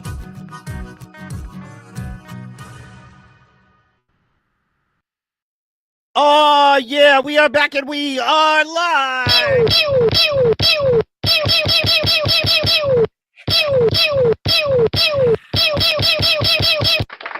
And the crowd goes wild. Yes. How you feeling today, Cardman? Oh, I feel outstanding. How about yourself? Same. Today's feeling good already. Today's feeling good. Yes. I had a productive, excuse me, sorry about that. Got some remnants of the pre-show preparation still hanging around. Anyway, got some stuff done yesterday, and today I'm just feeling better, man. Yeah. Honestly, I was still trying to shake it off. We talked about Wednesday, still a little trying to shake it off, and yeah, man, today I just feel better overall. So same. You know, yesterday was for me. I have my my treatments on Thursdays, and so I did that, and so it still was like off all night, and then today I woke up and it's like, all right, let's get up. Got to get ready for the show. Let's go. You know, magic hands, jazz hands. Magic jazzy hands. That is awesome. Spread them fingers on them jazz hands, boy. Hey, man, were you able? I know you're busy. You're a busy guy. Got a lot going on. Oh, yeah. Were you able to check out the basketball? Oh yeah, actually, playoff final games last night. I had to go out and purchase the right streaming format card to be able to. But yeah, I did, and so I got to see game 1. Yeah, I turned off game 2. Yeah, no, it's weird because you were talking all that good smack. I did. We Your won. team won by a basket. By a basket, a lucky basket. Aaron Gordon last second. That's how they've won a lot of games this year. But they're winners, you see. But I'll give you this, yo. I'll give you this. I get enough. I sell enough stuff. I get enough money saved. I know what my next card is. It's a rookie auto of Shy. That's a good call. That guy's gonna. Shy is. I mean, I think what Shy is the new John Morant. I was big on John Morant when in fact, I have a framed jersey autographed in the back room, you know, all fixed up. Boo. But anyways, he's the new John Morant. I agree. I agree. That number 2, he's something formidable on the hardwood, you know. Yeah. So yeah, I mean, hey, I give respect, even though you're still gonna lose. You're gonna lose. We're going 1. Yeah. We're going home at 1-1. We're gonna end up. Yeah, you're going home to lose. Look, here's each game means like a few million bucks to the home team, right? And so because of that, we went ahead and gave y'all one that you can hang up, and all those boys can now say they won a playoff game, and you got to put millions of dollars back into the Oklahoma City economy. Thank you. That's not even logical. You're not even being logical about this. Here's what's happening. Did you see how they lost game 2? They already know the plan. They already got their one game. They lost painfully. No, they did because they didn't care. Okay. They were resting game 2 because they don't. So you're cheering on a team that does not care. You're holding down a team that does not care now. That's what you're doing. Game two. They rested. They rested. Mm-hmm. They played back. Hey, you know, F it. We already got our win. That's all we came for was 1. We don't need to stress ourselves out about trying to get 2. Hey, you're gonna keep talking that smack, and I'm gonna make a big bet and take something from you, and I don't want to do that. So. That pillow okay, look. So I want the pillow of your face. I want the pillow. Yeah, that was a fan gift, but yeah. All right, I'm just playing. I also have a bobblehead of myself. Isn't that funny, dude? I got a K-pop. Very nice, very nice. See, my shit was older. This before. See, I was famous before. I was like, when Third Eye Blind was big. That was when I had my run too. You know what I mean? Yeah. My career kind of follows the arc of Third Eye Blind. So, you know, working the clubs, first comedy record out, you know, so, you know. Anyway, awesome things to think back to, man. You know. Speaking of the 90s, today is the day before we get too caught up. Ladies and gentlemen, let me bring this to the stage because I don't know if you understand what you're about to experience. Okay, you're about to experience. This is the NoONER Show Watch Along Party. What are we doing on Friday afternoon? We're watching. Hopefully you worked a half day. Hopefully you're about out. Hopefully, if not, you're able to kick back, lean back, listen to something fun, watch something fun while you work. You know what I mean? Aloha Friday, as we called it in the islands. You know, and the boss is gone. He's out to lunch. And on Fridays, you know, he takes that 3-hour lunch and has golfing. He's on the course, baby. Yeah, You know yeah, what I yeah. mean? Plug And your it's that time headphones of year. It's May 9th. You know what I'm saying? It is prime golf time. Yeah, So pull it up on your screen in your cubicle. Pull it up on your absolutely. screen So in your cubicle. real Let's go. fast to explain to everybody what we're going to be watching. This is the Cowboys of Moo Mesa cartoon. Excuse me, the Wild West Cowboys of Moo Mesa. COW, C-O-W, being an acronym. They are a group of peacemakers led by Marshall Moo Montana, joined by Dakota Dude and Colorado Kid. They help maintain justice in the frontier territory of Moo Mesa, dealing with ruffians and outlaw gangs that plague the town.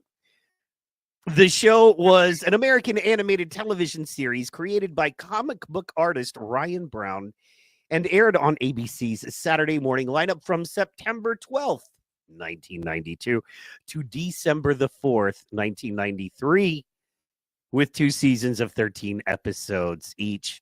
And then a little footnote, the COW in Cowboy stands for Code of the West, which Marshall Moo Montana often improvises as he goes along. Welcome. Law is flexible. Law is flexible. And bam, here we are, ladies and gentlemen. Are you ready? Now, yes. Before this is over, I'm gonna find myself in this cartoon like I did as a kid, and I'm gonna choose what character is me. You can, okay, fair. And shout out to the chat.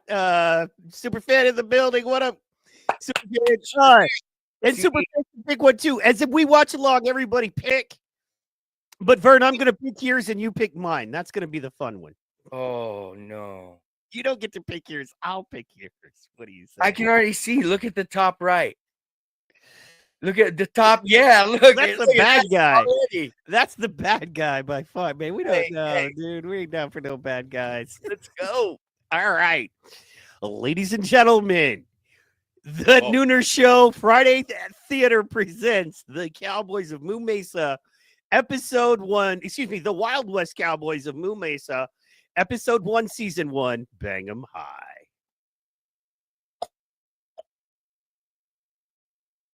Comet rays the mesa to the western skies with the sound of 1,000 cattle drives. A chosen few would see the light and fight the wrong with right. Up on the mesa, high above the clouds, there's a world apart from all the rest. On the mesa live the real cowboys, standing up for law and order and living by the code of the West. Cleaning up the territory, keeping evil on its toes. Takes a different breed of riding rope and brave heroes. On Moo Mesa live the real cowboys, standing up for law and order and living by the code of the West.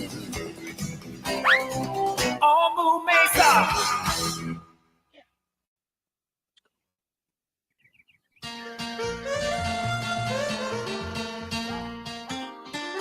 Bang 'em high.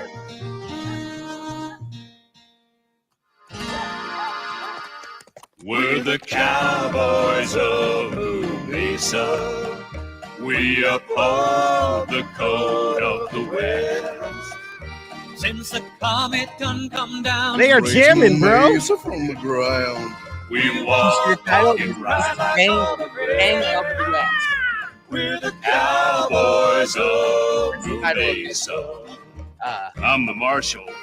I'm sorry, what'd you say, bro? It's Bang of the West. Did you see that? That's the title of this first episode? Yeah, Bang 'em High. Yeah. Bang 'em high. Oh, that's even better. Yeah.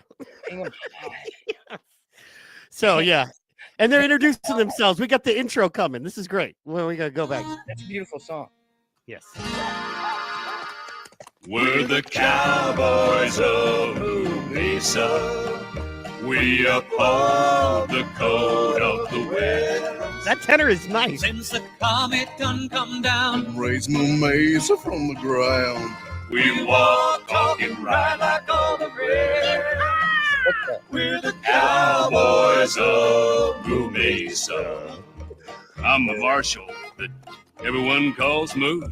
Name is Colorado. Yeehaw! That's kid to you. That's Dakota over there. Toughest hawk cow anywhere. Yup. On this mesa we come blue.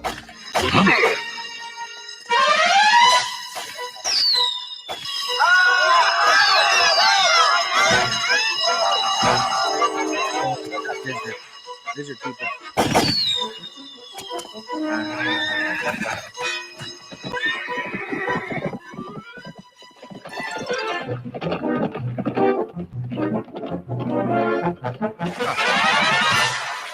Going somewhere, boys? It's Moo! It's Moo, Montana! Right both times.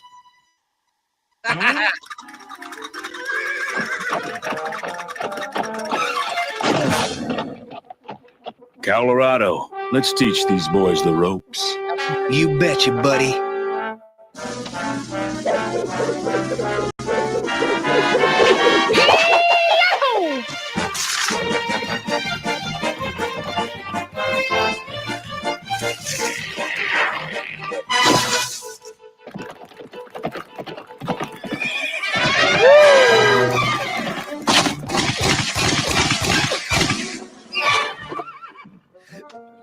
That's handy.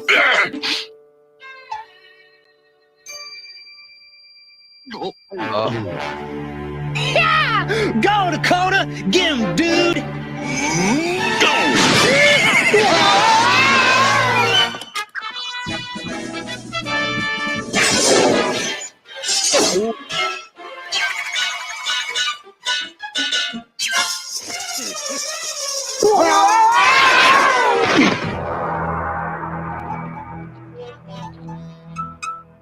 Lock 'em up, Dakota.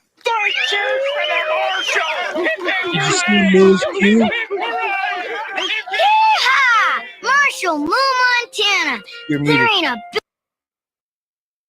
You're muted. What do you think so far? Okay, this is great. This is absolutely great. I love it. Did you notice? Did you notice Moo's pew? Yes. Beautiful. And- I mean, yes. it's kind of ironic, right? In a way, and I leave that. I mean, I got Also, not for nothing, but if you listen to the sound of the gun and the feature, like you don't hear that sound. Like I was like, man, the Foley on that gunshot sound was so legit. Like they And- downplay that nowadays. And even look, you can see it right now in the still. Yeah. Look at that gold, old yeah, 6-shooter. Yeah, yep. Mhm. I also like the strength of Dakota. I think Yes. Dakota is a very appealing character. He's like a little He-Man. Yes. I'm not so sure about Colorado, so just yet. But yeah, I like the direction this is going. Now there was that one scene where the lizards. What the heck happened? They flew up in the air. Horses started running backwards, and then the next thing you see, they're riding the horses. Correct. That was a confusing transition for me. I feel like we're gonna have a lot of those. You know what I'm saying? I feel like if we're looking for absolute common sense continuity, we're gonna come up short.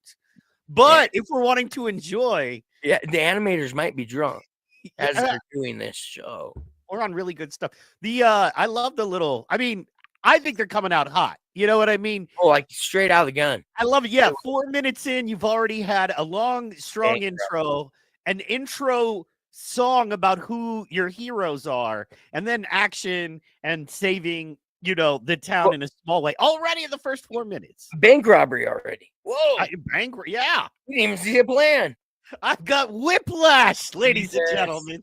Action after action after action. Let's go. Let's go. All right. better lock out this side of Curious Court.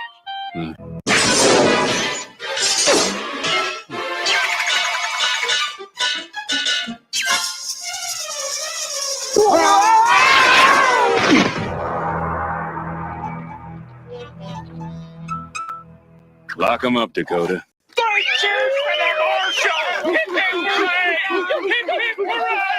Yeehaw! Marshall, Moo, Montana. There ain't a better lockout this side of Curious Court. Thank you, Cat Fine. I appreciate the appreciation, but like it says in the Code of the West, if you get a big head helping people, your hat won't fit. I like that. You know what, boss? Magnificent job. Maybe we should write down the rules, the cowboy rules of the West, because he just gave us rule number 1. If you give head, if your head gets too big helping people, your hat won't fit. Yeah, that's rule number 1 in their cowboy law. Right. My problem is I would just say I'll just get a bigger hat then. Like problem solved. Yeah, go to the store. Exactly. Right. Exactly. And like, aren't we in the Wild West? Wouldn't your hat be like gross if you kept the same one for a really long time? Don't you want to change that out? I'm wondering where all the poo is, because we got all these cows and all these horses, and the streets are really clean. He's on the Simpsons. He's on the Simpsons. They got a good street cleaner.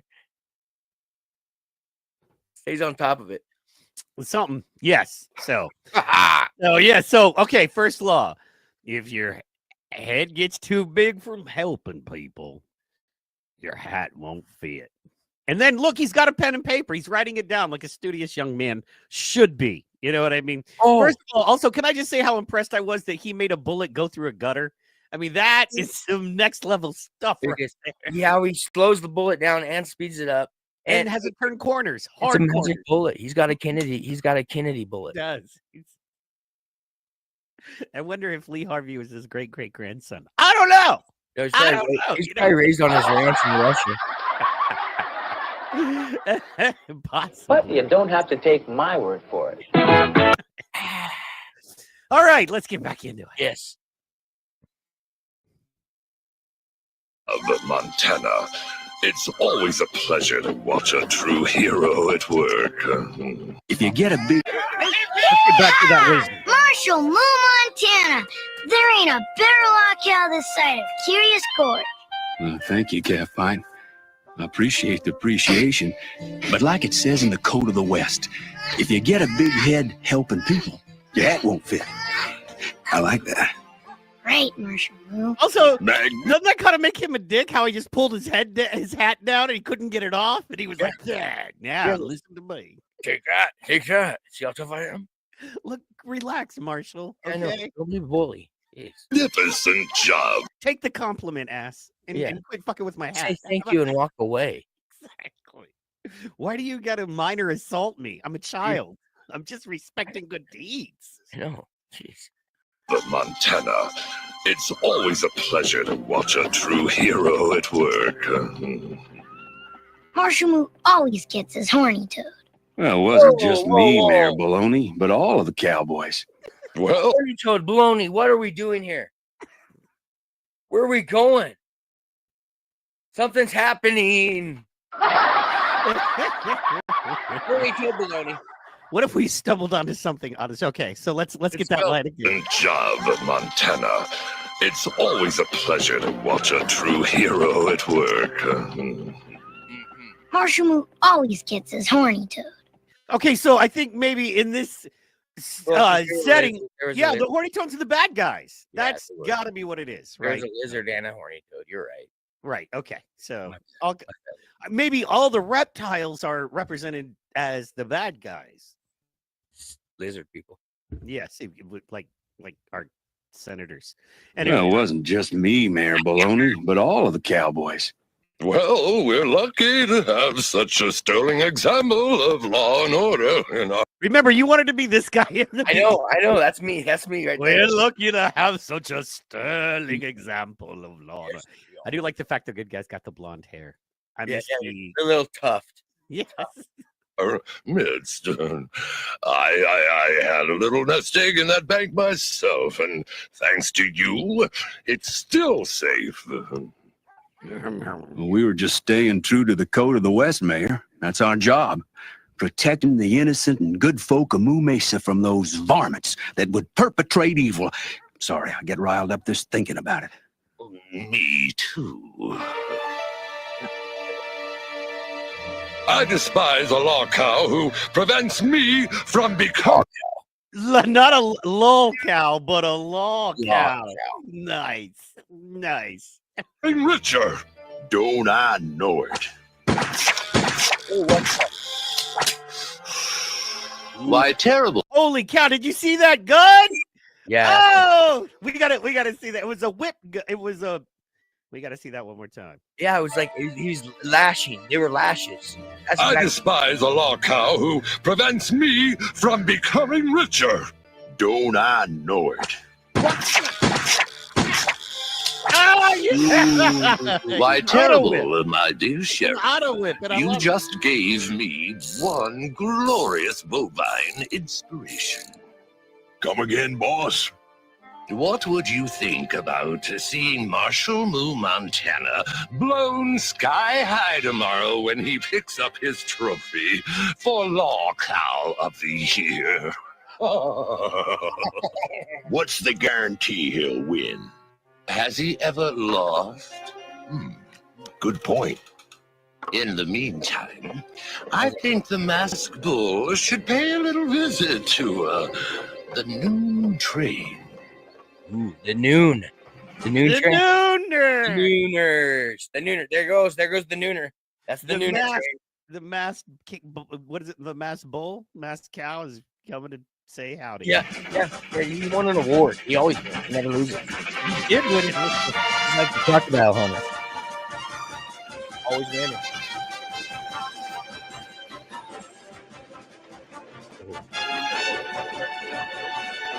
Really bad. Hey, for bro, I don't know if you know this. Okay. Tell But me I'm how. here to help.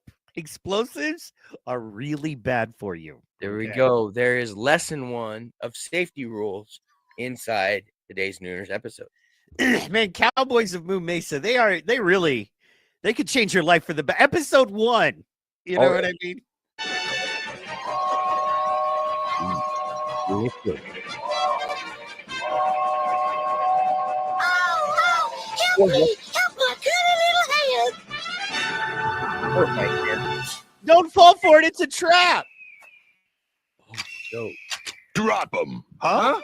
The masked bull. The masked bull. Yeah.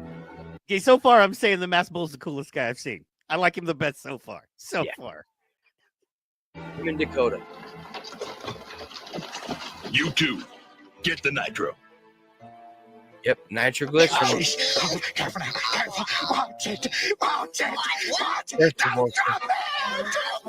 You may think nitroglycerin. I think classic VHSs of Monday Night Nitro. But hey, we're different people, you know?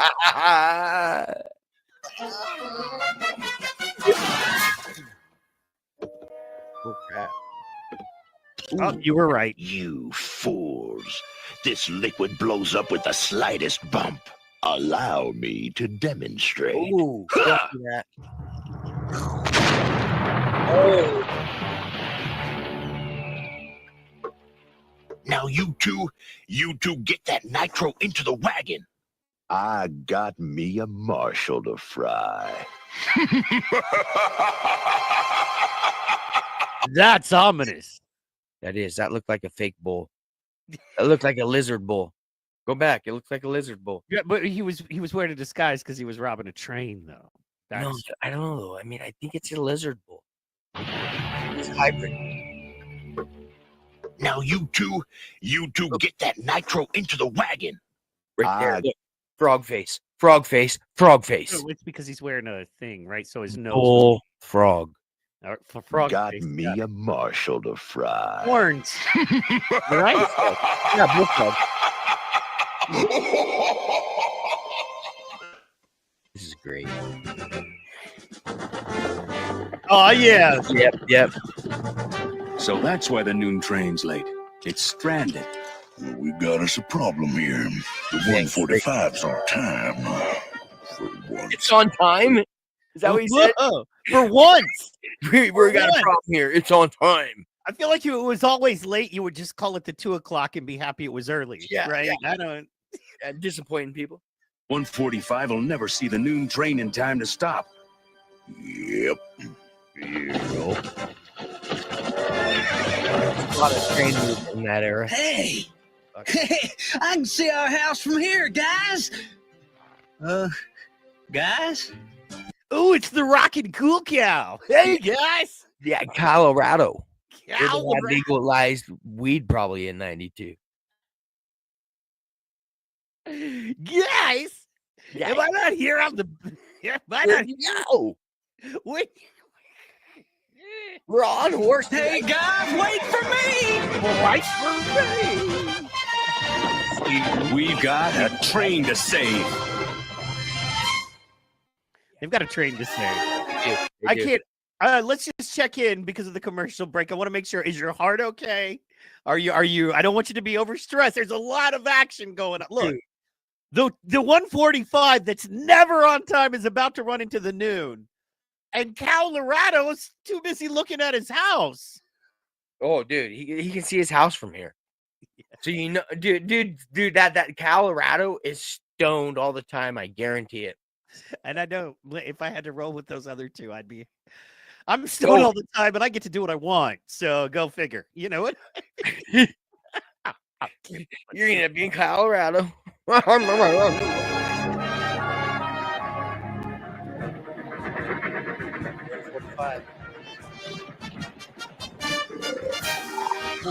Asleep at the wheel. What is it?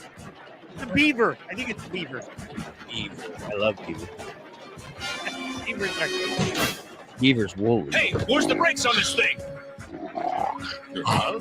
Oh, don't get up. I'll find them.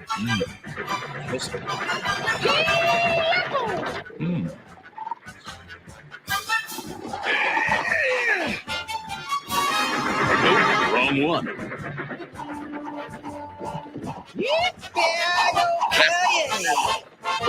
Whoa, dude! Cowabunga!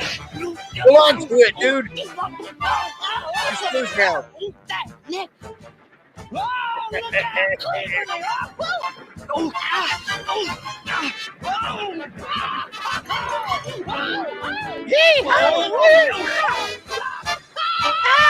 There you go.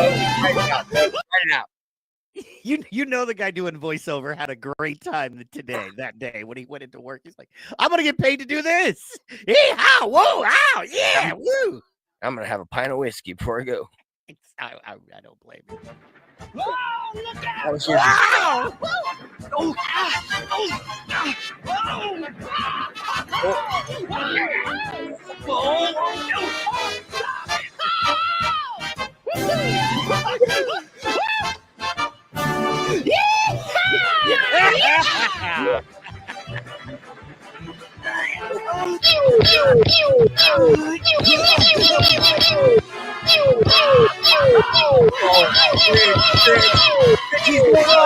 He's going off!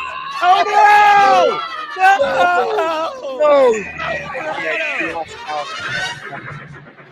Colorado.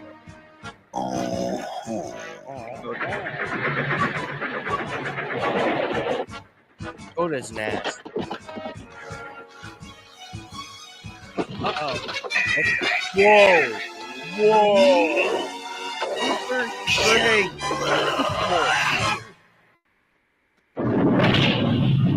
Impressive.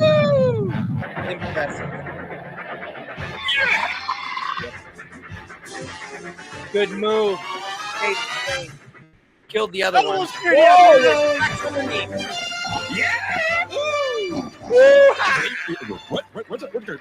Looks like you're going to be early. Yeah, Good work, Dakota. Lives have been saved and schedules have been kept. So the thrown nitroglycerin hole actually ended up being a good thing. Well, because that was the out for the in.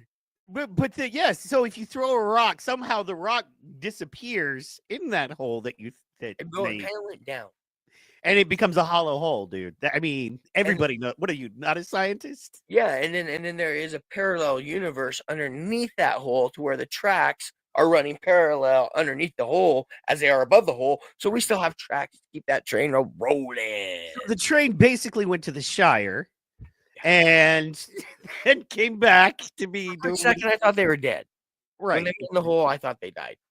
Fair. Or they That's were, me too. I thought it was over. I was heartbroken. It was like, what?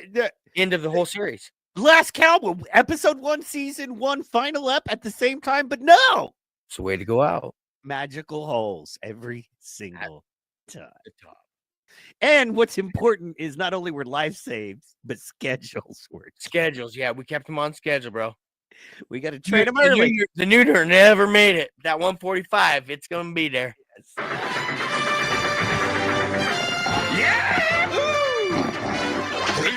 What's going on? Looks like you're gonna be early.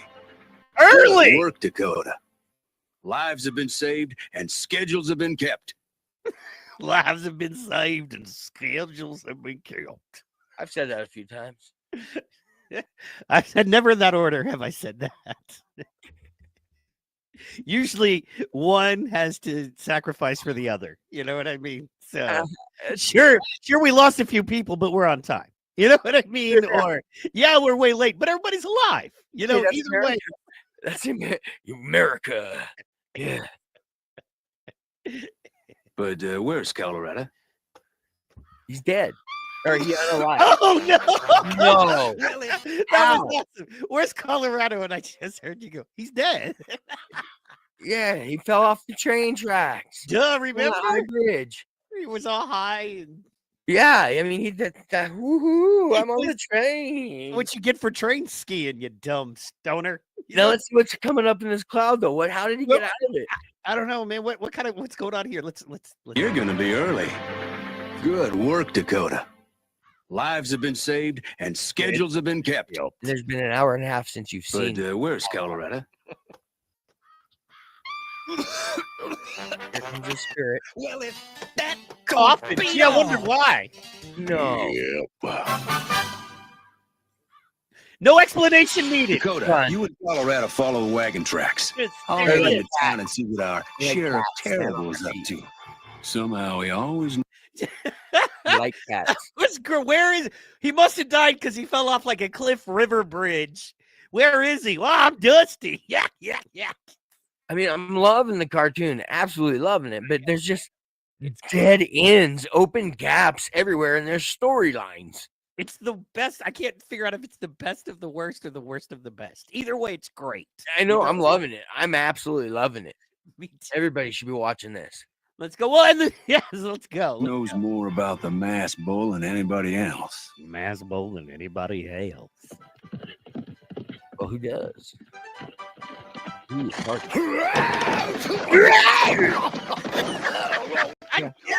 little minute. Just because I said your horse had better manners than you doesn't mean he can sit here neither. Well. For real. It's a cow brothel. I can't. Just look, We got a whorehouse. It's a, right. It's a literal whorehouse. Perfectly hot chick. Let's just make her nose and mouth white. Yeah. Put hooves. Nope. She's got hands on the top, but I'll bet you her bottom's hooves. Kids will never figure out what this is. And then we wonder where furries came from. Only dads on Saturday mornings will know what this is all about. Yeah. So that's what they were targeting the whole time, was dads getting up early and having a cartoon to watch. Exactly. Oh, get a whorehouse in there. Get a fem-cow hybrid that I can. So now I want to wait and see if we get to see a church. Yes, well, always a church, a bank, a whorehouse. Saloon, sir. Ill repute. Oh. House of ill repute. Oh. That's not what we called them in Deadwood till 1985. That's outlawed. It's when it got outlawed. Isn't it funny though? I will say, like, going on like those family holidays and you go to like your silver dollar cities and places like that, and it's like Lucky Star Saloon and saloon. You mean alcoholic drug dealing whorehouses? Like, yeah. You know what I mean? Yeah, we know how to glorify some shit in America, don't we? So, oh yeah. We are good at that. So, all right, let's get back in. Oh, I want to see what's inside. Now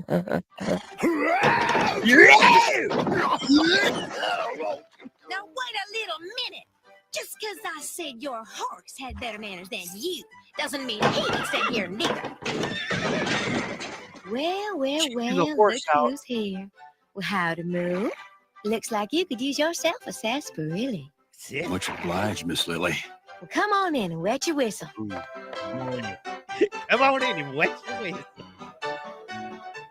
Your days are numbered, Marshall. Who you got to Look, drop there's a off 2-year-old the there. Say what? Look, underage drinking. Yeah, well, he's just allowed to hang in there. I think that's his mom. You know what I'm saying? Oh, so he's illegitimate. Yes. Well, I mean, Oh, come on now.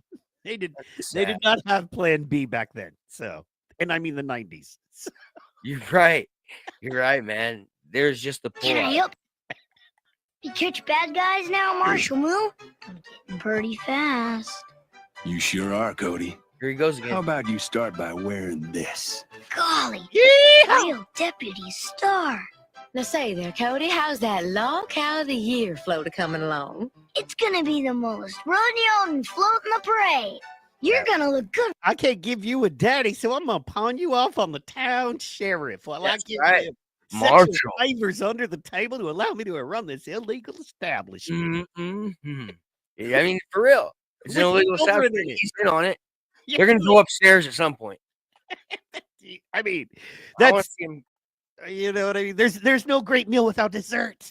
I know, but I just want to see him go Right. upstairs because we know what happens. Not too, Marshall Moo. Now, how about we let the good folks of Moo Mesa decide who rides the law cow float when they vote, okay? I still want to move to Moo Mesa. This still seems like an awesome town. Rad. Yeah, I love that place. Yeah, but you win every year.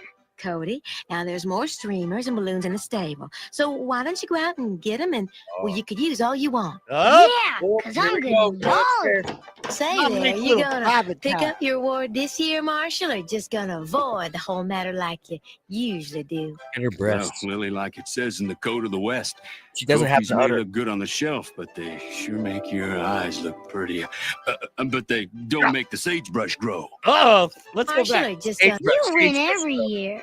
Cody, now there's more streamers and balloons in the stable. So why don't you go out and get them and, well, you could use all you want. Yeah, because I'm gonna need all of them.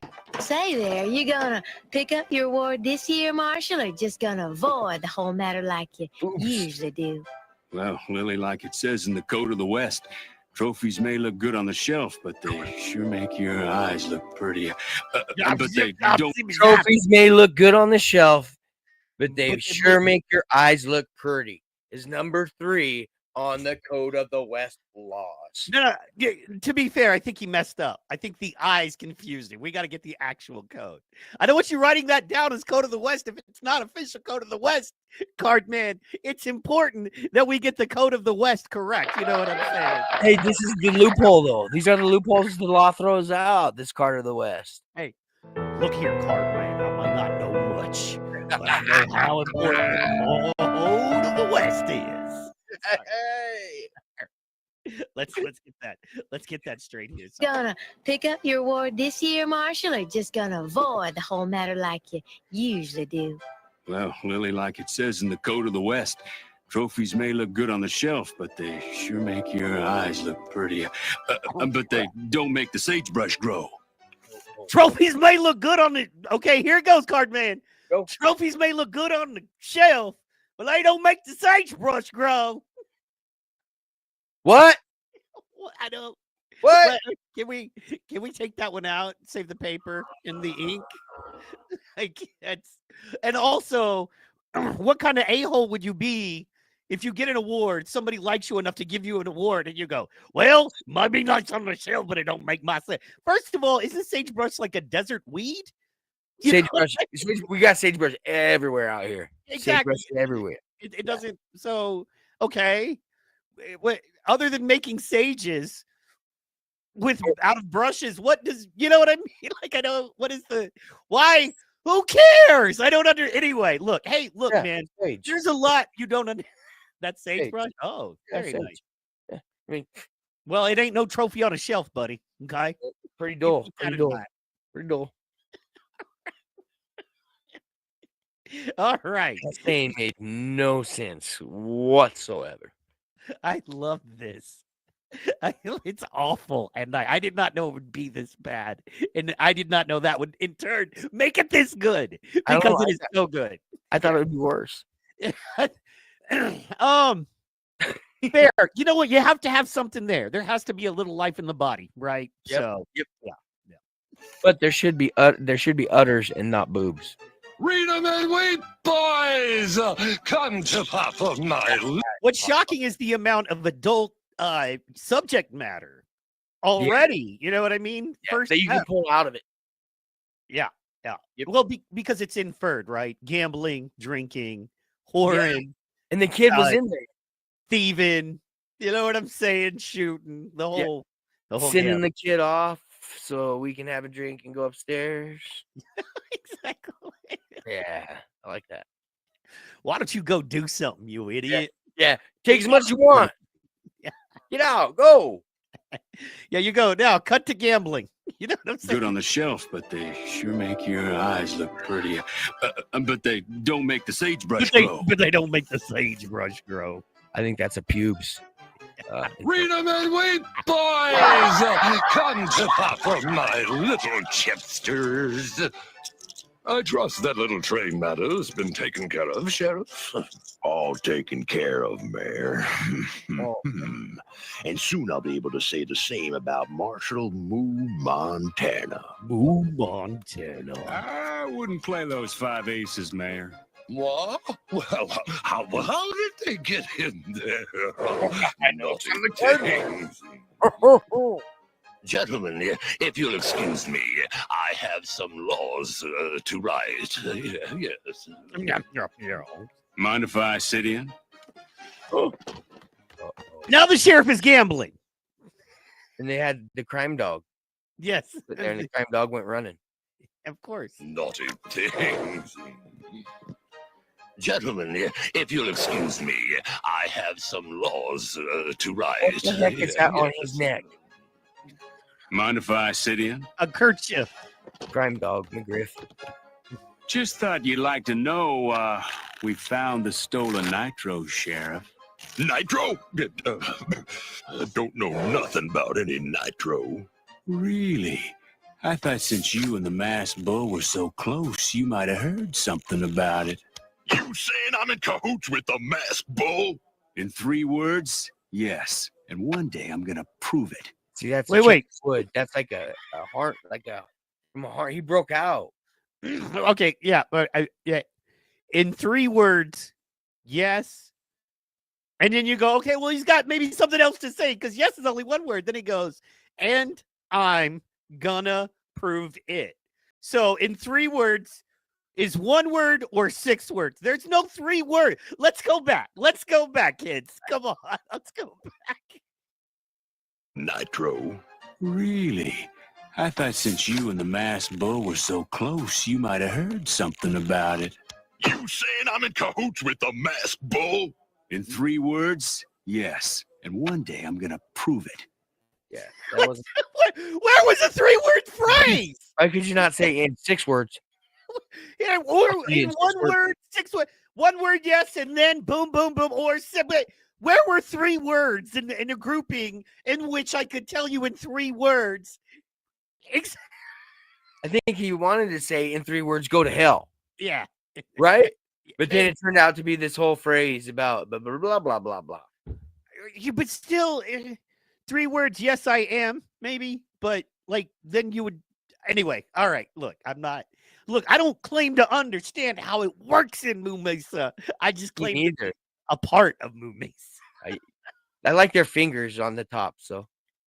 That's fingers on the top of the hands? Yeah. Yep.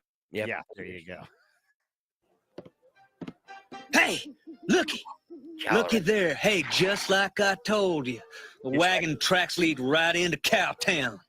Yeah, well, I'm gonna hog tie the masked bull's hide faster than you can say "Code of the West." Dakota?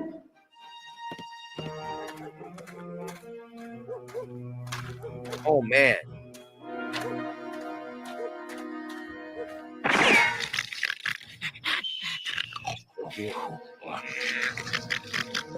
Get your flea-bitten carcasses up. What? I told you to watch the nitro, not the backside of your eyelids. Oh, don't worry. We're guarding that nitro up something fierce, boss. I'll take care of the whole thing. You were like, rat. Whoops. Wrong barn. Child endangerment. Add it to the list. Here you go. Everything must slow down. What happened there? When those do-gooders leave, get... Whoops. He just gave up on the chase. So Like, basically, yeah, it sounds like. So the sheriff said he knew where the nitro was, right? And then, yeah, and so the homeboy is coming in to talk to the him. nitro, not the backside of your eyelids. Don't worry. We're guarding See, they know where the nitro is. They have it. They're guarding it. I'll take care of the whole thing. You were like, rat. Zoinks. Whoops. Wrong barn.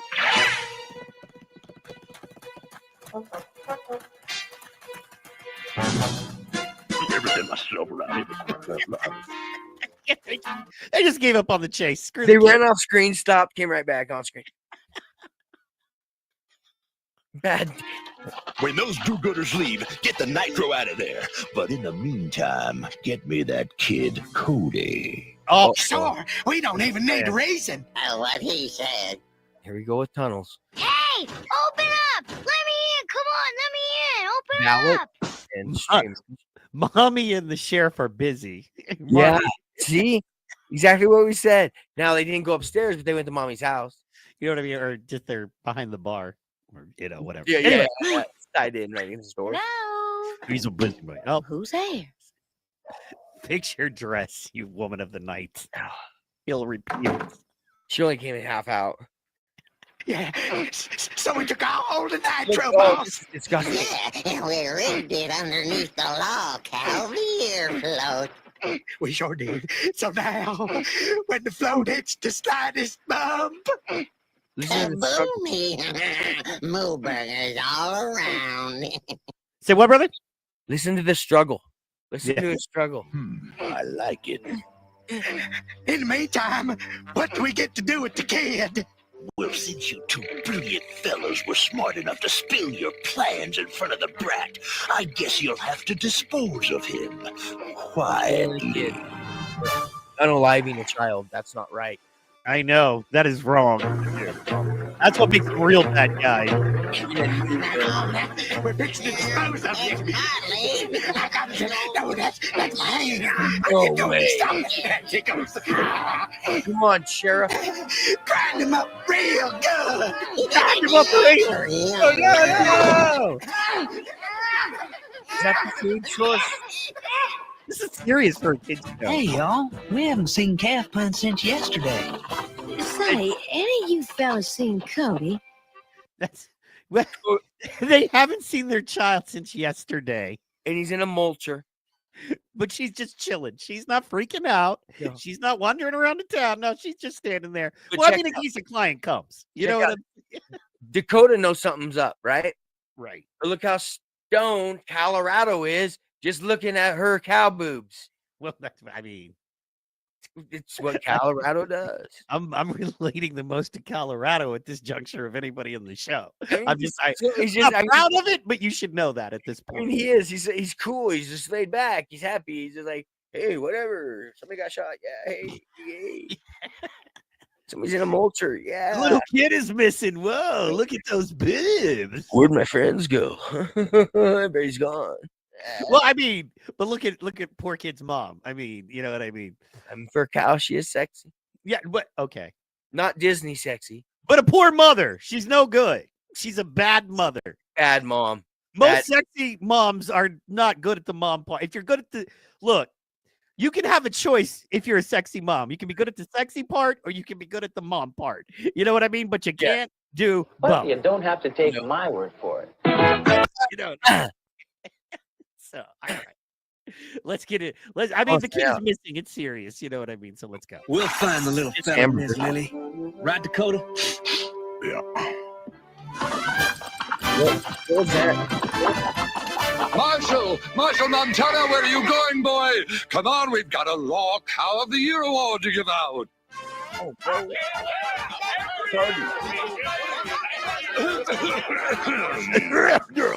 Ladies and gentlemen, welcome to Cowtown and the annual Mesa Day Parade. Miss Lily, now this award goes to the varmint, a person who did the most to keep the law and order on Moo Mesa.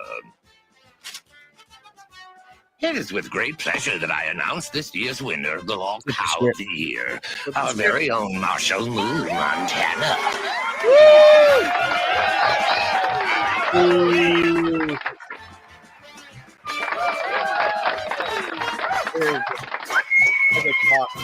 Look at that heart. Congratulations, Montana. Oh, thank you kindly, Mayor. I have a feeling this might very well be your most explosive Mesa Day ever. Oh, is that a double entendre? Jane Green.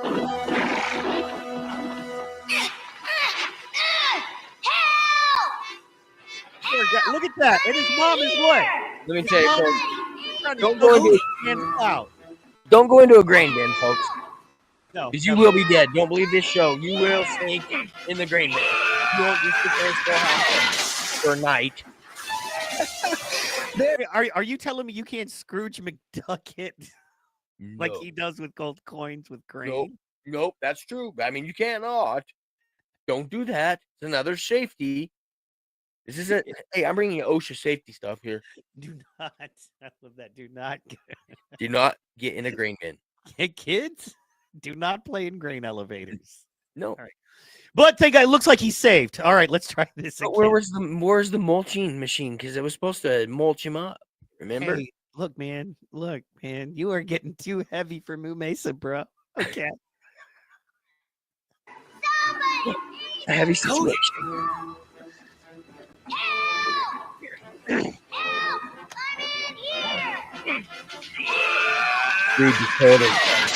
Oh.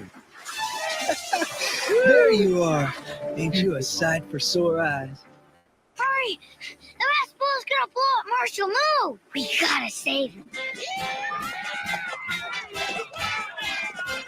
That's a great float. Where's Mom? Oh! Son missing, life in danger in this hoe. And I mean, look, man, seriously? Ain't you a sight for sore eyes? Hurry! The last bull's gonna blow up Marshall Moo! We gotta save him.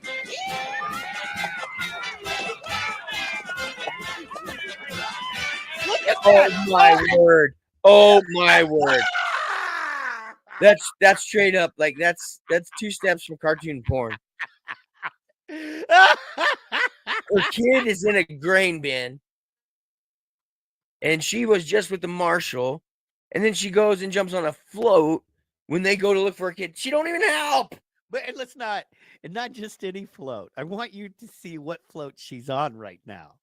Look at what that is. That is a giant half-naked pig in a bathtub style. See the window to make it seem like a bathtub.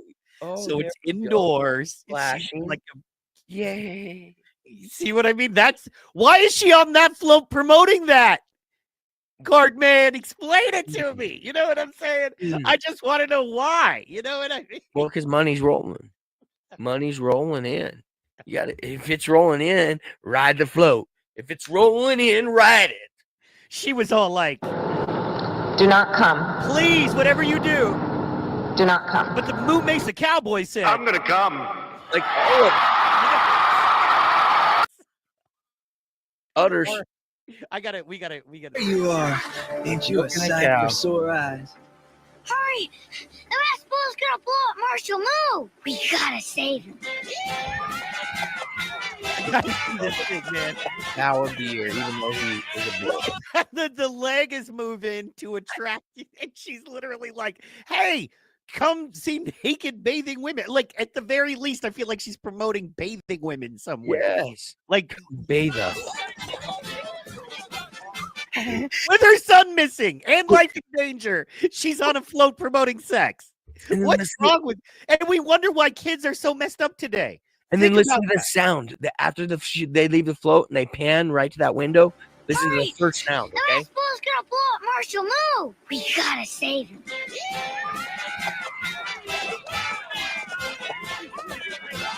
This is why kids in our generation are so messed up. Look at Has it happened, giant balls? Oh yeah, the breathing. Blow up Marshall.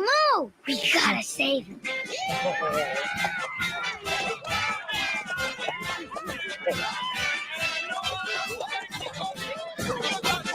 Has it happened, giant balls? You got it.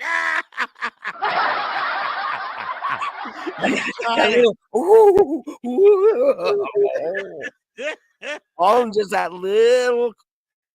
That's see, and you being an artist understand none of this is by accident.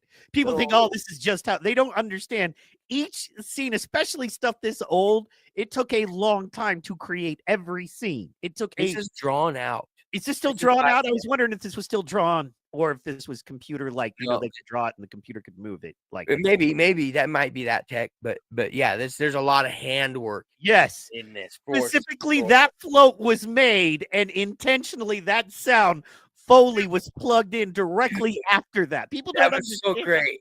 great. Well, okay, what are we gonna do? Blow up Marshall. Move! We gotta save him. One more time, and then we'll go. Sorry, guys. One more time. All right, sex float with bad single mother, terrible whore single mother. Has it happened, giant balls? No!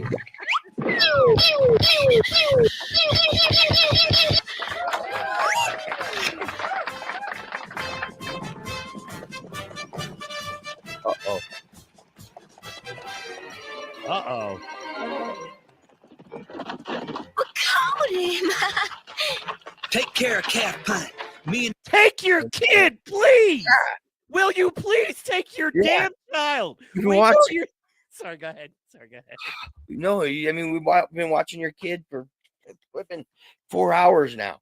After we saved him out of a grain bin, what have you been doing? You're on a float whoring yourself in the middle of town while I'm saving your child's life. And then you throw your child with her on it. Now what's that? He's promoting it too. Well, I don't know so much. I'm not mad. It's like, take care of your child. Look at you. This whole town should be Yelling. shaming you right now. I'm just saying. We have to take your child and put it on a float to throw it at you because you're too busy selling sex in the middle of town in a parade while we're saving your kid's life. You can't be bothered. Yep, that horny cow needs stoned. Dakota gotta save move. I thought you sorry sacks of fleas took care of that calf. What? Out of my way! I do everything myself around Wait, here. I hear one.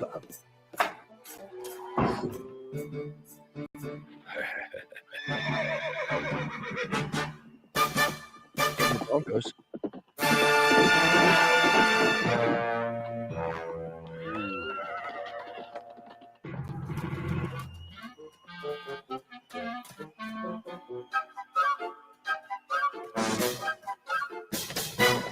Move! Get off the float! It's a trap!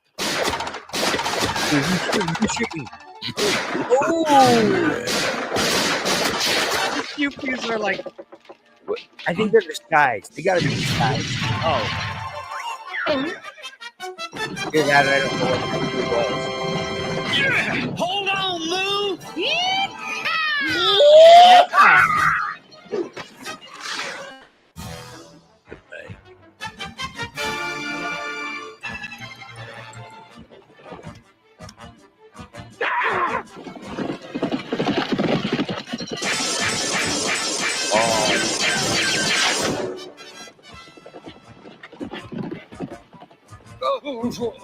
Uh-oh. Oh no! Wily Coyote it. Oh, the nitro.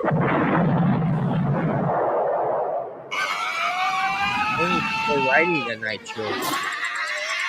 Thank God somehow at the exact same moment the nitro hit the bank and exploded, they were all boarded safely onto a rocket ship or something that acted as a rocket. We gotta. It's an Acme rocket. Acme. Oh, the nitro. The nitro.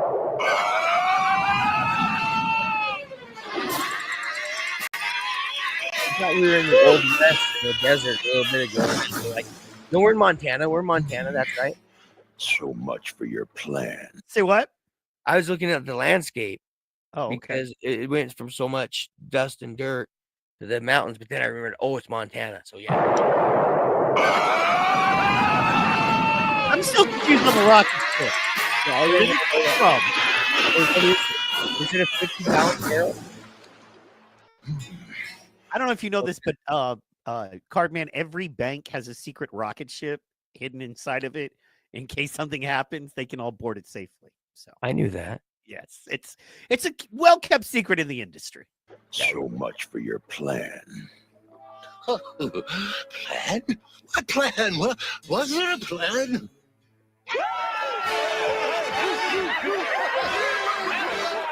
Marshall, I think the kind of people of Moo Mesa would like to hear a few words from their favorite log cow. Oh, come on, Moo. Tell them how you... Get off me, ho! Raise your son! You know what I'm saying? Plan? Give her some fun there, Marshall, I think the kind of people of Moo Mesa would like to hear a few words from their favorite log cow. Oh, come on, Moo. Tell them how you feel. Well... I told you not to take the horses down there. But no, it's okay, says you. Water's not deep, says you. So what happens? We wind up to our black masks in a raging deluge, fighting for our lives. I think we should make sure these boys get escorted back to jail. What do you think, Dakota? Well, run, boys, run. Ladies and gentlemen, Cliffhanger. I don't know where cliffhanger. Boom. Oh man, heavy. Let's listen to the outro song for a second. See. Oh, it's jamming out west. Cowboys love food. All right. I love the song, though. It's a great background track. All right. We did it, baby. Awesome. We did our first watch along. Dude, that was awesome. I love that cartoon. There's so much good and bad with it. It is just so perfect.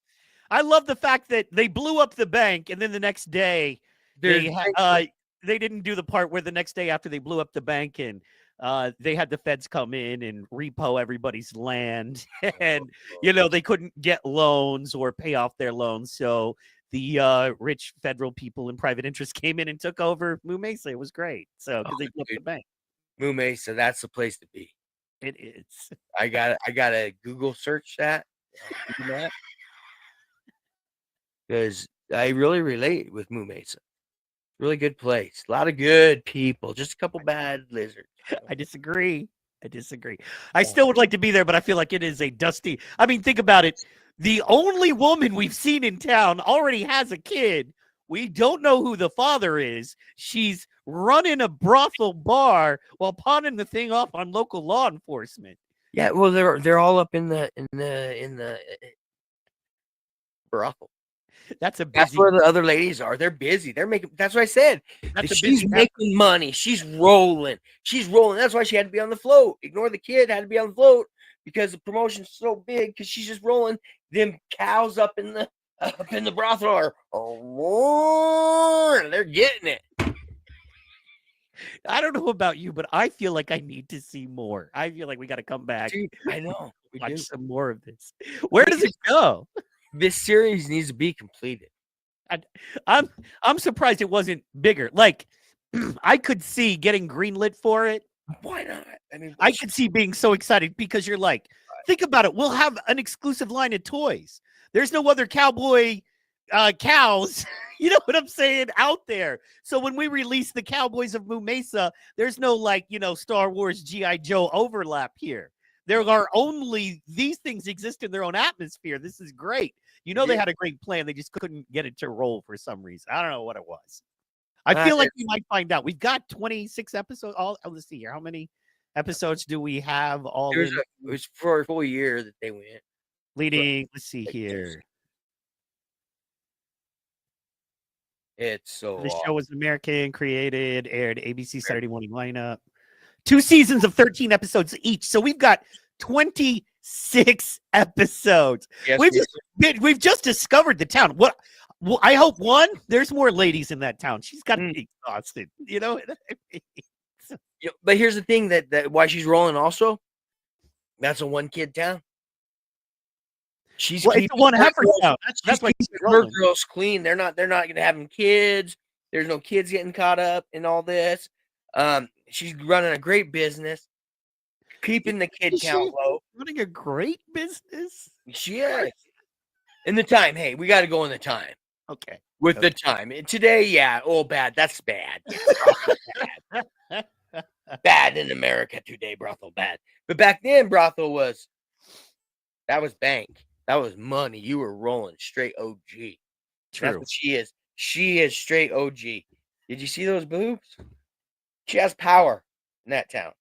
Well, I mean, she's the only female. If you're the only female in any town, the rest of you're gonna, you know what I'm saying? Even if you're a single mom, prostitute, if you're the only, and you're such a poor mother, you're on a float selling sex while your child is about to die, I love that part. thrown into a grain elevator, and you're like, hey, let the cops deal with it. I gotta be on a float in the middle of town while my child is missing, and not just any float, a sex float. Oh, it was right behind the sheriff float.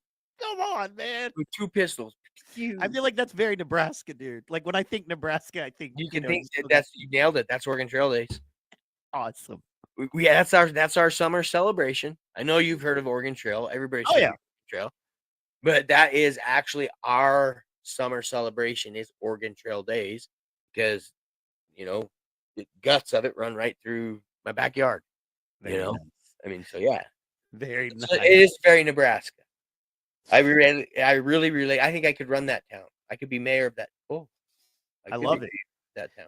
Are you saying you could be the mayor of Moo Mesa? Yes. we gotta say, whoa, dude, I'm a cow.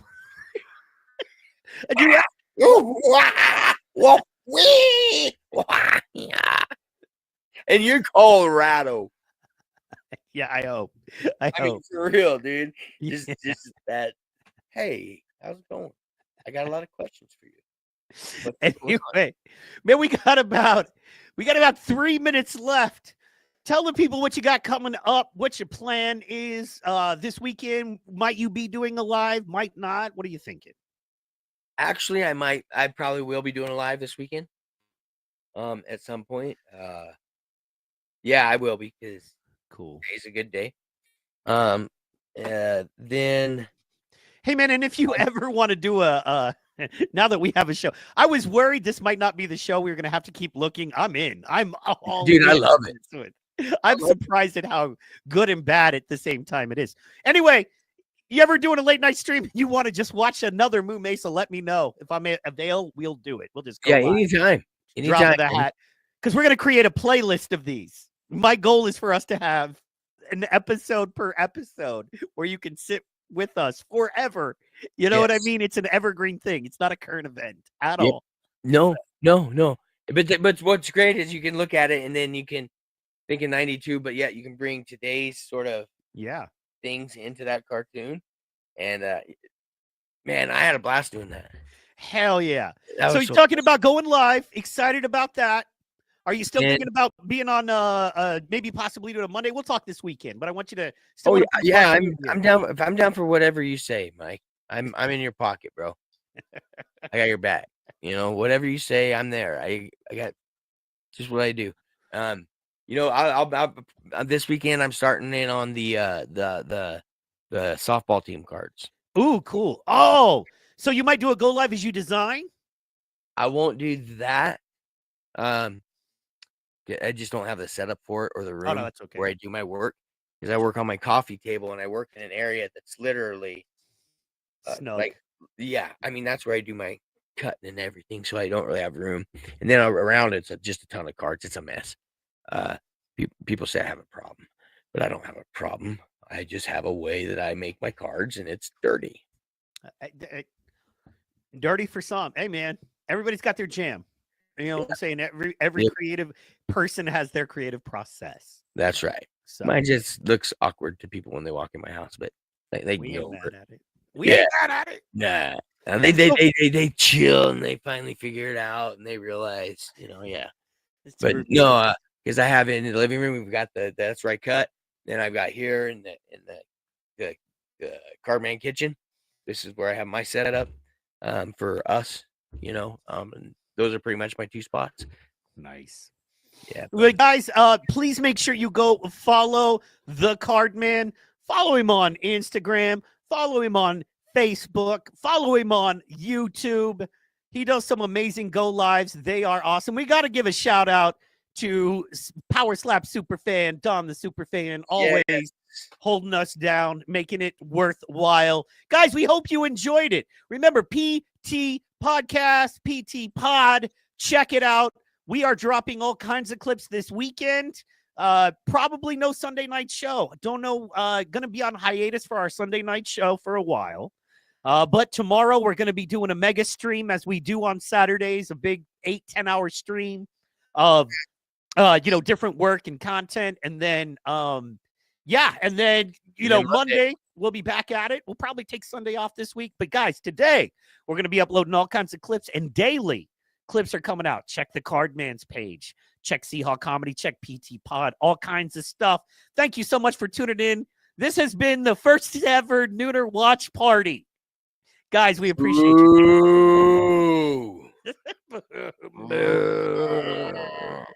Oh, boy.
I'm a white trash man.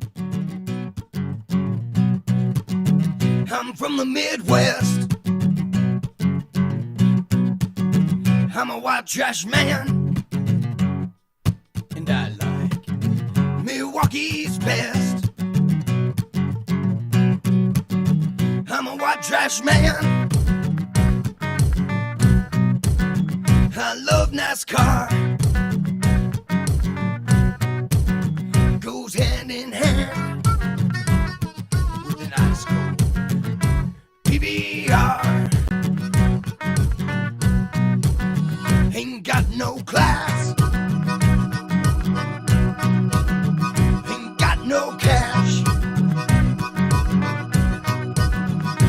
Been on over.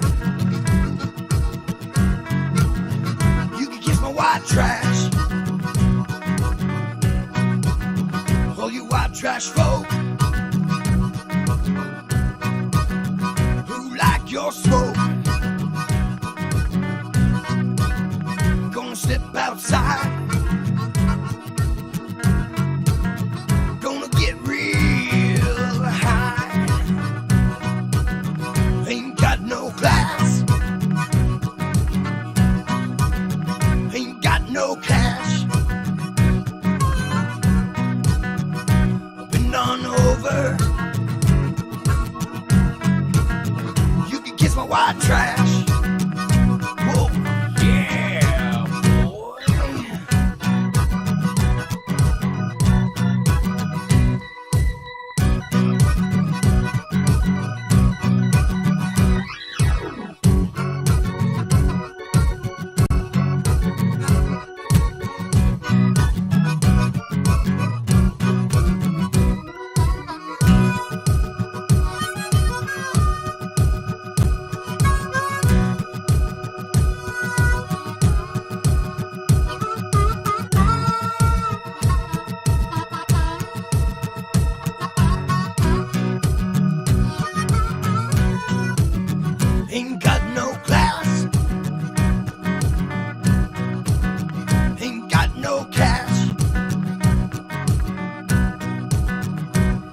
on over.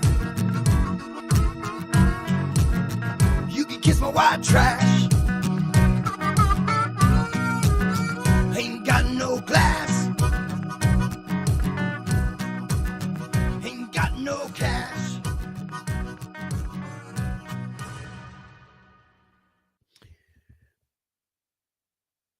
All right, ladies and gentlemen, we are back.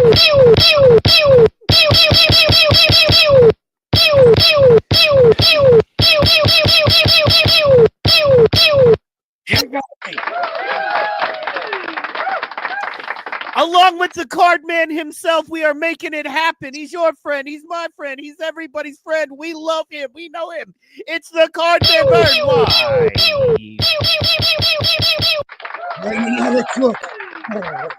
You got a shout out on Slap News last night. The Slap News podcast, very popular podcast, showed you love, had you on screen. That was pretty kick-ass. Shout out to that. Guys, this is, as you know, the Friday edition of the NoONER Show where we watch along. We have uncovered a conspiracy, guys.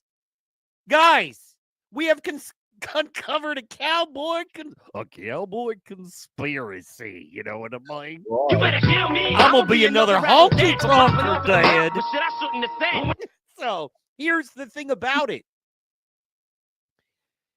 As you know, we've been enjoying the quality programming that is the Cowboys of Moo Mesa. Yes, there they are, the Cowboys of Moo Mesa. Now, if you dig into the lexicon, if you dig into season 1, episode 2 of Cowboys of Moo Mesa, something interesting is going on, card man. Something very interesting is going on. Here's the thing about it that's very interesting is that I can only find it underground. I can only find, and then if you go to your main sources, like your YouTubes, like your CBS's, episode 2 is a different show, different title, different show. You don't believe me, fellas, ladies, fans, friends, loved ones, check this out. Okay, so bam. Let me share this tab. Okay, as you can see, we are on YouTube. Wild West Cowboys of Moo Mesa. Season 1, episode 1. Boom, right? And then there's season 1, ep 3, ep 4, 5.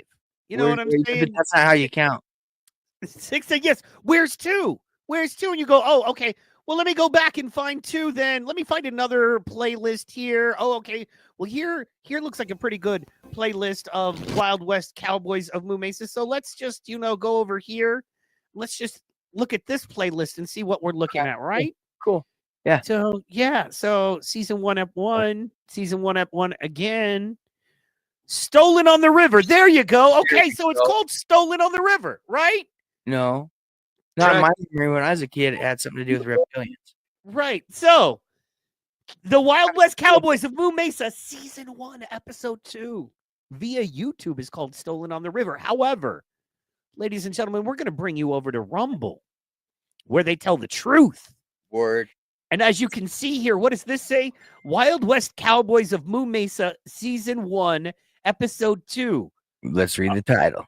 A snake in cow's clothing. So, wow. You know what I mean? Wow, guys. Reptilians. Let's see what's in this episode. I'm very interested. Somebody doesn't want you to see Cowboys of Moo Mesa, season 1, episode 2, a snake in cow's clothing. But we're showing it here. They said, do not come. With Wild West Cowboys of Moo Mesa, season 1, episode 2, a snake in cow's clothing. I'm going to come. All right, so guys, you're going to have to bear with us. There's a little bit of rough audio in the beginning, but that's because they don't want you to see it. But we have unearthed the truth. Cardman, how you feeling about it? I'm really thinking there's something in here. We're gonna Illuminatus. Illuminatizzle. Illuminatation. Wordizzle. All right, so we're gonna start from the beginning and let's go. Let's go. Comet rays the mesa to the western skies with the sound of 1,000 cattle drives. A chosen few would see the light and find the wrong with right. Up on the mesa, high above the clouds.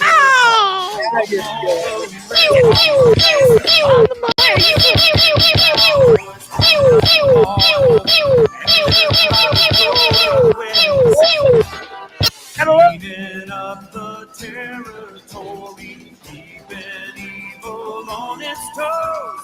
Takes a different breed of riding, rope and brave heroes. On the mesa, live the real cowboys, standing up for law and order, and living by the code of On the mesa. On the mesa. Oh boy. Yeehaw! Pay close attention to this episode. Snake in cow's clothing. A snake in cow's clothing. And I'll probably have you hit pause. I got a moment, I think. Go. Yes. I am turning you up right now because you are quiet on your mic, my brother. Oh, I talk quiet. I need to talk like a human and not like a guy that lives in his own head. Okay? However, that's all. It's okay because we know you do live in your own head and we like that space. Thank you for letting us in sometimes. There you go. However, let's a snake in Inside cow's voice. clothing, the episode they don't want you to see.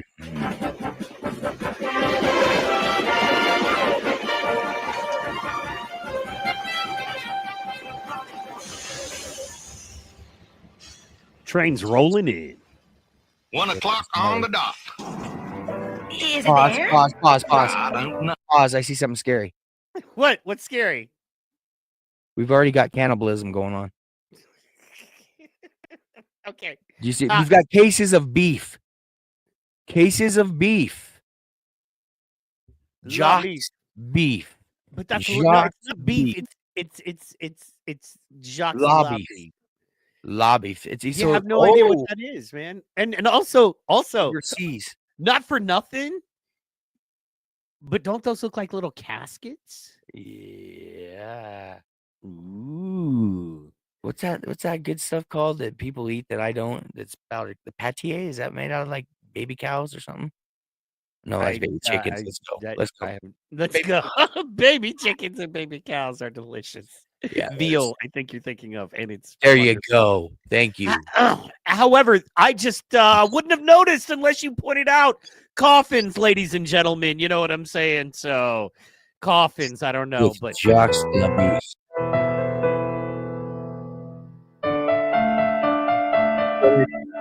poor cow. Hi, Miss Lily. All I see are these trunks from a Mr.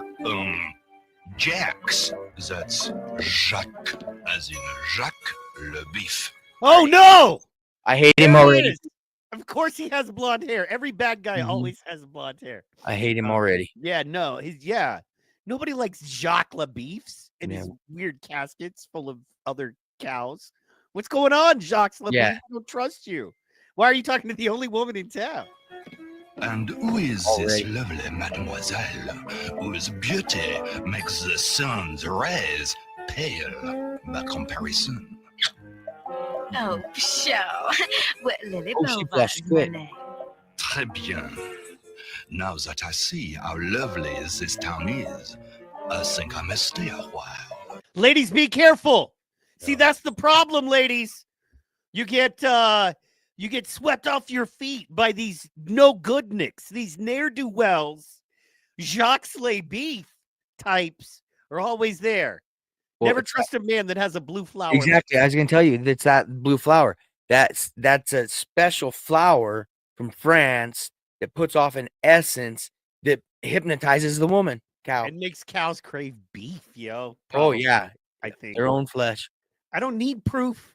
I have suspicions. Exactly. If you will please unpack my trunks. Oh, back my trunks. Oh. Oh no! A little care, s'il vous plaît. The trunks are filled with fine goods. Fine. Good. A little cow. Did they hire me to do this French accent? Oh man. Oh, this is great. Is pale by comparison. Oh, sure. Well, Lily Bovine's my name. Lily Très Bovine's bien. my name. Now that I see how lovely this town is, I think I must stay a while. If You haven't you will even seen please the town. unpack my You're just talking about trunks. the lady. Talking about banging. Yeah. A little care, s'il vous plaît. S'il vous The plaît. trunks are filled with fine goods, which I, Jacques Le Bif, sell only to those with superb taste. Ooh. Oh. What's up, 1%ers? 1%ers? Like, I just. Here we go. You know they got a real Frenchman to do the thing. You know what I mean? This is totally a real Oh, for real. It wasn't Chico on the corner that was taking a nap for $10. The only people who watch the noodle show have the finest of taste. Perfect. Cut. Print. Put it down. Dude, and then he says he's fallen in love with the town already. I can't. What? No. It's straight banging. He's straight. We gotta get through these first 2 minutes. All right. We gotta get through the first 2 minutes. All right, There's so let's much go. going on. Look! Oh, it came. Why, there it is. One bona fide safe from Jersey City. Allow me to escort you Jersey City. and your safe home, Mademoiselle Lily. Nothing good comes from Jersey For City. your trouble. You are a very Jersey. generous Wait, man, I'm Mr. sorry. LeBeef. I know. Wait. This is great. Dude, I'm telling you. I need to hear For Your Trouble again. This is. Trunks are filled with fine goods, which I, Jacques Le Bif, sell only to those with superb taste. Look! Oh, it came. Why, there it is. One bona fide safe from Jersey City. Allow me to escort you and your safe home, Mademoiselle Lily. For your trouble. You jet. That is Isn't it trouble? Maybe they hid this because they didn't want us to hear the worst French accent ever in the history ever on recording. Why, there it is. One bona fide safe from Jersey City. Allow me to escort you and your safe home, Mademoiselle Lily. For your trouble. You are a very generous man, Mr. LeBeef. Mr. You're LeBeef. too kind. Here's LeBeef. Oh, look at what is it? What? Ah! LeBeef, you bastard! I can't stand you. I knew it. Did you know it? Did you see it coming? It felt funny. You I had a son funny of a feeling gun. in my tummy. But yeah, it's gone bad already. Oh, this is upsetting. For those of you listening and not watching, It's traumatic. Jacques Lebiel has a magnet that literally pulled the coin out of the poor train conductor's pocket. The one that was flying traveler. Look! Again. Oh, it came. Why, there it is. One bona fide safe from Jersey City. Allow me to escort you and your safe home, Mademoiselle Lily. For your trouble. You are a very generous man, Mr. LeBeef. LeBeef, you You're bastard! too kind. I've dreamed of being called Mr. LeBeef. We're not talking about your porn career on this show, sir. Okay? That's not what we're doing today. Oh, Well, maybe you could go over in the corner. Ooh, nice.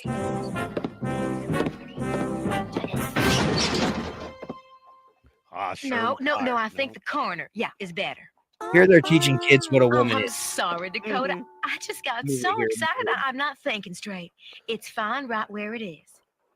Oh, he's gonna You know, the first thing I'm going to put away is my secret recipe for sarsaparilla. Right, she's a doozy. secret all right. recipe for I heard it's the sarsaparilla. new safe, Miss Lily, and I was just wondering if you got some extra room inside for my prize tool set.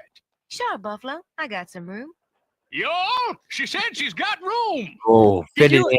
Like, Fit it okay, in. can we just ask ourselves, when you think of a buffalo, if you were to hang out with the buffalo and you were to hear him speak, do you feel like that? Let's just hear that again. Right, she's a doozy, all right. She's a doozy, I all heard about the right. new safe, Miss Lily, and I was just wondering if you got some extra room inside for my prized tools. He's an Irish buffalo. That was Is he just out Irish? gold mining. I just found my gold.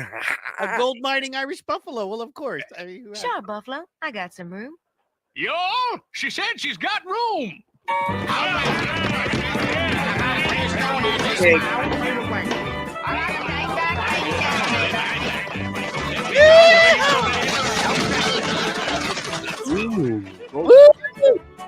Oh my gosh. Did you see that? I'm positively appalled that the townfolk are withdrawing their money from my pocket. Safe. Downright criminal. What's Miss Lily got that you don't got? All my money. Now, I just have to devise a plan to get it back. You are all gussied up, Moo. What's okay. Are we seeing it here? Are we seeing it? You know what I'm saying? Are we seeing it here? You know what I mean? Are we seeing the message of taking the power of the central banks away from them by pulling your hard-earned money out of the central banking system and holding it in a community bank or in a place where the community comes together, small savings and loan style versus the main bank? What if this is what they were talking about? I don't know how Jacques LaBeef plays into it, but it's going to be a thing. Believe you me. Because he's a foreigner. Well, he's French. I don't hold it against anybody who doesn't like French people. I mean, you know what I mean? Here's my guy. Here's my dude. I had to wait a minute. All right. Colorado. Yes. Colorado. What's going on? Well, Miss Lily, she invited me to dinner. I just have to devise a plan to get it back. You are all gussied up, Moo. What's going on? Well, Miss Lily, she invited me to dinner. Don't get excited, Moo. It's just your turn. Yeah, you and the whole town. Clip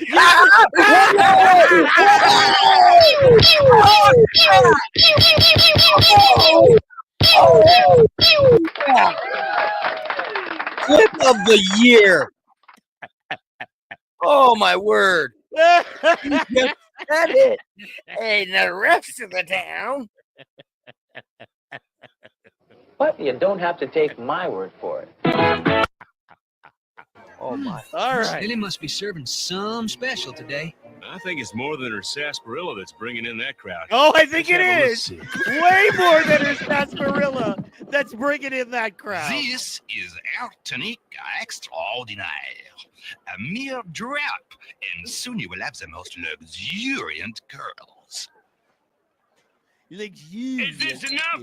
I left the rest of my money in Miss Lily's safe. Safe? Most interesting. Smooth. I, Jacques LaBeef, will accept this as a deposit. Au revoir. I'll always have room for your prize marble, Cody. I think. Excuse me, most lovely mademoiselle. I, Jacques LaBeef, must assist. Hey, at least here it is, episode 1, season 2. We have solid proof and verification there are other women in the town. Yes, we did find them. They came from downstairs, like I told you last week. Oh yeah, the other half. Yeah, they were just upstairs busy. And they haven't existed outside the brothel yet. So there is that. Or and she was salute. rolling so well. Look. Salute. Episode 2, she's rolling with the safe. She's got all the town's money, man. This chick's mafia level. Yeah, she's a little gangster. Good for you, Cow. bro. Selling what you can sell and pimping what you can pimp. Miss Lily. Oh, Jacques. Move aside, Miss Lily. I'll take care of that in a jiffy. Oh, Colorado. Colorado. Yeah. Strength of 10 bulls. Excuse me. Oh, yeah. This is Tasmanian Devil. Was that Lily?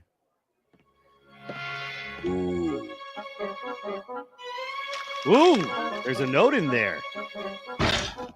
Why, thank you, Mr. LeBeef. Anytime, ma petite vache. Oh, I just love when he talks. You know, Miss Lily, you could get mighty dangerous keeping the whole town's valuables in your safe. Well, I reckon so. Yes. But I can't turn down my friends. Okay. Might be a little- I can't. It writes itself, Card Man. I mean, she can't turn down friends, Card Man. no, she can't. Literally. She It's clearly. 1879. They're in a brothel. She cannot saloon. turn anybody down. Do not besmirch the good name of a saloon, sir. I think it's called Saloon Brothel. I think that's the name under it. Cow Brothel. Ah, I see. Like Or El kinda- Brothel Cow or something. I don't know. kind of like a KFC Taco Bell. Yeah, exactly. You know what I'm saying? Okay, Yeah. yeah. Good. Yeah. All right. Okay. Let's go back just a bit. All right. I'm ma petite vache. Oh, I just love when he talks. You know, Miss Lily, you could get mighty dangerous keeping the whole town's valuables in your safe. Well, I reckon so. But I can't turn down my friends. No, she cannot. They pay. Oh, who is that guy? Don't know. I don't trust him. Me neither. I think I'm gonna put something in Miss Lily's safe to keep it safe. Yeah, Oh, sounds yeah. good move as long as I don't have to baby? shut the door. Wow. You gonna put a baby in her safe to keep it safe? Nope. I mean, like, Nope. A plug. Maybe.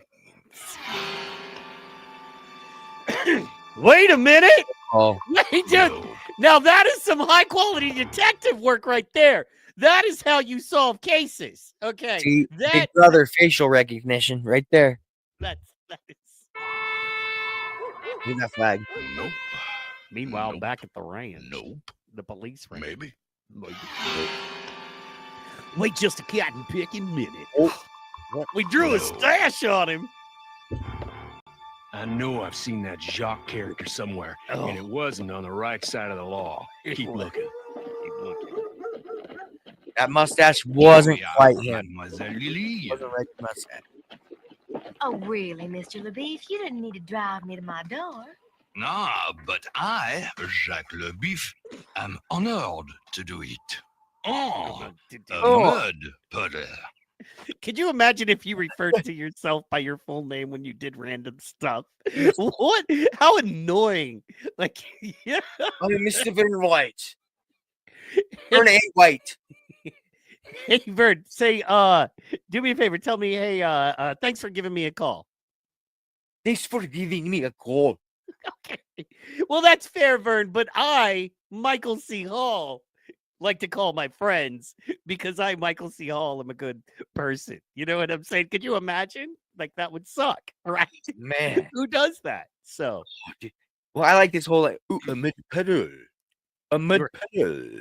But right before that, he's like, a mud puddle. yeah, all right, let's, but they're on to him at least. And then Yeah. now he's making time with her. Lily. And he was supposed to have a really, date with Mr. her tonight. LeBeef? You didn't need to drive me to my door. No, but I, Jacques Le Beef, Yeah. am honored to do Honored. it. Oh, a Oh. mud putter. That's the Frenchy face when that noise comes out. I can't. A mud puddle. S'il vous plaît. Oh, Really, Mr. LeBeef? You didn't need to drive me to my door.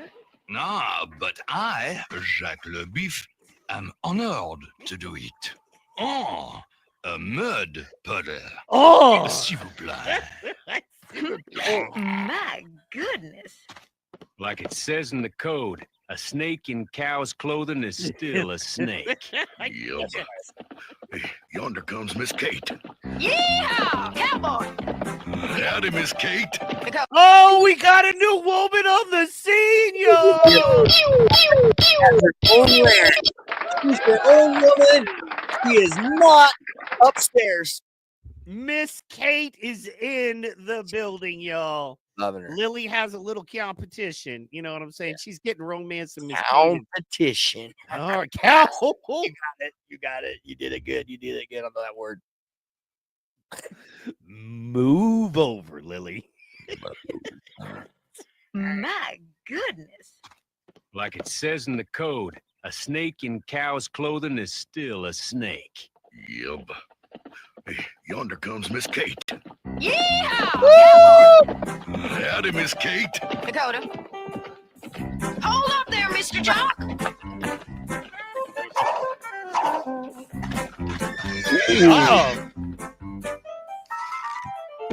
Oh, look No how high that nonsense. scale is. Whoa, whoa, whoa. No nonsense. Know what I'm saying? No nonsense. I love Yeah, it. she's the PD police. She's Public displays. PDA police. PDA police. That's what she is in town. Nice. Yep. That belt buckle. That you are correct there. You are correct there. So Amazing. this is amazing because she didn't wait around like the boys in the law did. You Right know back. what I mean? She didn't be like, keep a looking, we gonna draw mustaches on pictures. No. Nope. No. Coming in She like Lone just came in hot. You know what I mean? Didn't get swept off her feet like stupid Lily. You know what I mean? Can't refuse her friends. Now, Kate is coming in and wrecking shop. You know what I'm saying? Yeah. Ladies and gentlemen, Kate.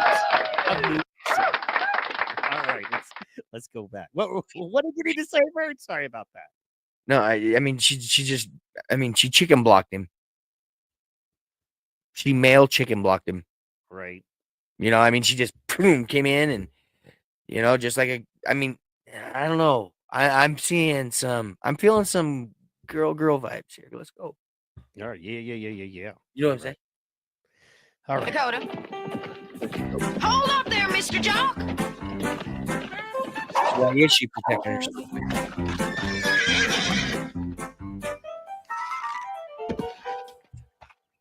I decided I couldn't miss your once-in-a-lifetime sale of that new riding jacket. Excellent choice, Mademoiselle Kate. It is made of the finest fabric from the south of the Mesa. Rein it in, big fella. Rein it in. Oh, he's mad. He done called her Kate. Lipstick must be It sticking will out. set off the sparkle of your eyes, Oh, go on. as well as this valuable gold belt buckle. My champion rodeo buckle? Heck, I'll take 2 jackets. Jock, you sure can turn a heifer's head. I know what you mean, Dakota. That jock steams my hide, too. Let's boot him out of Cowtown, Moo. Yep. Afraid not, boys. He hasn't done anything wrong. You got shot down, When Calvin. he does, we'll be there. We'll be there. They call it mud. Back at Lily's. Happening. A royal flush. A real flush. Gosh, golly. So the pot is mine. Again. Well, gentlemen, I, Jacques Le Beef, must take my vast winnings and retire for the evening. Au revoir. Au revoir. Tarnation! What a dreadful week. First, all those withdrawals from my bank, and now I lose to a charlatan. Oh, it takes a cheater to know one. Let me run him out of town. No, Sheriff. I have a better idea. A means to eliminate my competition. And that charlatan in one swell swoop. Baloney, you are the best. Baloney. Baloney? His name's Baloney? You are the best.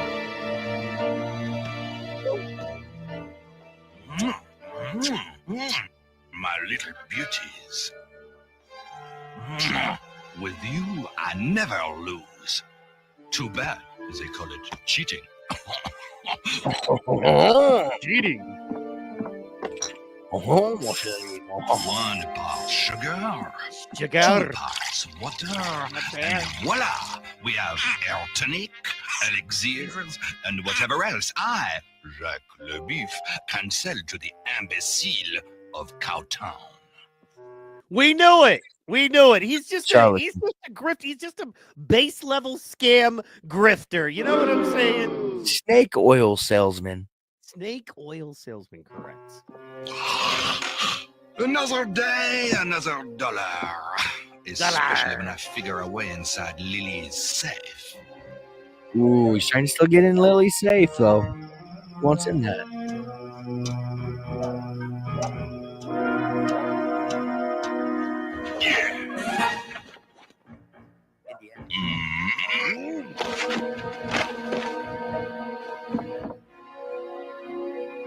Got a superhero out for real.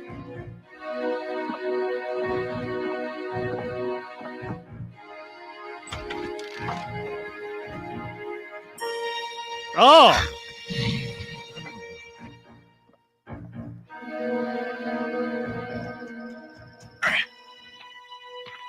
So is this the bad guy from the last episode being the good guy from this episode? Or is this a completely different masked vigilante running the streets of Moo Mesa? Oh, did I lose I don't know. Okay, fair enough. Fair enough. Let's go. But I'm scared. Were you successful? Of course. Oh, happy day. Now I just need a juicy diversion so I can set the rest of my plan in motion tomorrow. Okay, where's the mercantile? There's a mercantile.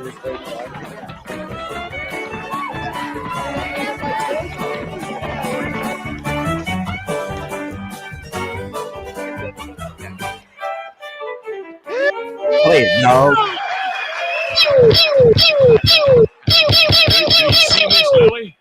Nope. Nor Miss Kate neither. Oh, they're smart. They don't call it a menage a trois for nothing. You know what I'm Word. saying? He's got them all. He came into town and, I mean, he ranked the whole herd of heifers in. He had a plan all along. So this is what we know so far. The boys are dumb. They have no idea what's going on. And Frenchie is a heifer herder. Frenchie is a heifer herder. He's pulling the ladies, but he's also an evil, low-down, 2-bit, grifting son of a gun, stealing from people in town, selling snake oil, and caveat feature, exciting twist, there's a masked vigilante in Moo Mesa who knows his identity. But we don't know who that masked vigilante is. Frenchie can make sugar and water turn brown. Wait, is it brown sugar? No. It looked like a little bit of Frenchie rose love. candy. Yeah, it was white. So it was his lunch first, and then the brown food coloring it later. He didn't do it that new. Nope. He's magic. He's a warlock also. He's a warlock. You don't know. All right, let's get it. The pretty heifers around here. I think I might just give them something Pretty to heifers swoon around on. here. Let's see that jock feller beat my singing. Word. All All right. right, folks, get yourself a partner and let's rodeo. There's a big celebration tonight. Big celebration tonight. There they are. Miss Lily, would you care to dance? What he said? Fellers, you're sweet to ask, but we're waiting for Jock. He's gonna teach us the Vern. latest dance from Jersey City. Well, look at there. Here it comes now. On les jolies vaches. Shall we, dance? Look, say what you want, but he's kind of gangster. He's Big D in him. He is Big D in him hard right now. Love him or hate him, the man is pulling like a champ. All right. He's got Scarface's suit on. And that's true. He does. He does. Except for the well, it's actually also Colonel Sanders' suit. So because of the tie. See the Yeah, that little bow tie down there. Got that poison flower. That's right, gals. Line up. Jock will teach all of us. Line up. Jock will teach all of us. Kick up your boots, everyone. Kick up your boots. Yeah! Oh, yeah! Ooh! Over here. Wow. They have a lot of ladies in Moo Mesa. I'm finally happy. They got ladies in Moo Mesa. I ain't just watching bows. Can you die happy now, Vern? Except All right. I'm not too happy with their waistlines. It's not really natural for a cow. Need to be thick as the Snickers. All right, fair enough. All right, you know what I'm saying. Let's go. Mr. LeBee. Well, we don't need to stay where we ain't wanted. We don't need to stay where we ain't wanted. Let's go, pal. Dude, didn't you see like the other 10 chicks, bro? Dude, I know. Well, hey, boys, what happened? You guys missed the. And you know what? See? Go ahead. See, look who they leave with. The guitar player. The cool guy. The guitar guy player. who's not all up in the, not all up in his feelings like some kind of bitch. He's like, hey man, dance with who you want. I'm gonna bring the party, be on stage, dance with whoever you want. Because at the end of the night, you know what I'm saying? I'm going home. You'll be dancing with me at the end of the night. Yeah, you know what I'm saying? The after party is where I shine. Best darn hoedown we ever had in Cowtown. You said it, Lily. Oh, We yeah. plumb tuckered Jock out. He left early.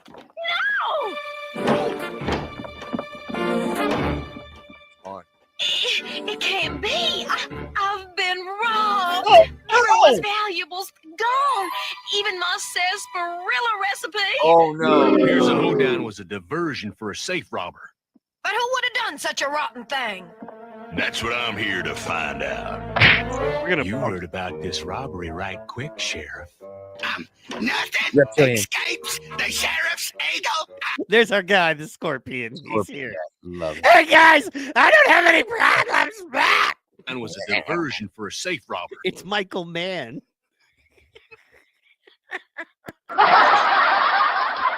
Put 2 cigarettes in its mouth, in its claws. Put a cigarette in its pincher. It's burning. No, we're past that. And safe is empty. Where's the safe empty? There they are. There we are. About right here. There. Yeah. Hey, that stands for Jacques LaBeef. Jacques. Where's that funny talking sidewinder? What are you gonna do, Sheriff? Throw that lily-livered vermin in jail. No, you Lily. can't let him do it. I'm sure Jacques is innocent. I don't know about that. He smells rotten to me. Yep. He ain't no good. They ain't no good. Please, Moo, come on. You gotta help him. Do it for me. Oh, yeah. Miss Lily, Stupid. when you put it like that, how can I refuse? Oh Besides, my word. Like it says in the code, you can't call a bull a Gross, weasel gross. unless you see him steal your eggs. Hold on. You got it. Hold on. We got our code. I We talked- got our code lesson for the day. I talked- All right. It's the Moo Mesa code lesson, y'all. Everybody, listen.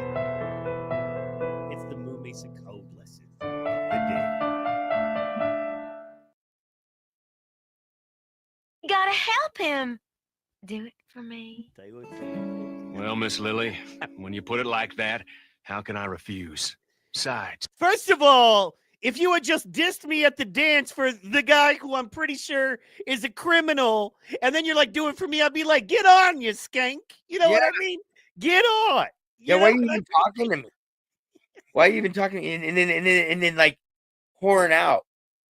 You know, to get what you want. Oh, will you do it for me? So you mean for the dude that you dissed me for, that we're pretty sure is a 2-bit hustling criminal, you're saying for you, for some reason, I got to do you a favor after you done hustled me over for the... Okay, Miss Lily. See, I liked her, but no, I'm not so sure. All right. But once again, we got to focus here, man. It's code lesson time. This. He ain't no good. Oh, please, Moo, come on. You gotta help him. Do it for me. Well, Miss Lily, when you put it like that, how can I refuse? Womp, womp, Besides, womp.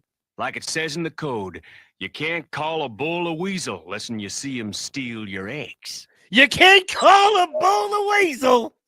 Lesson you see him, steal your eggs.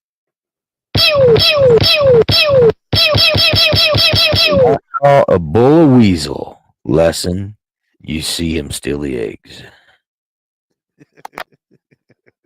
That is who smelt it, felt it. Machine.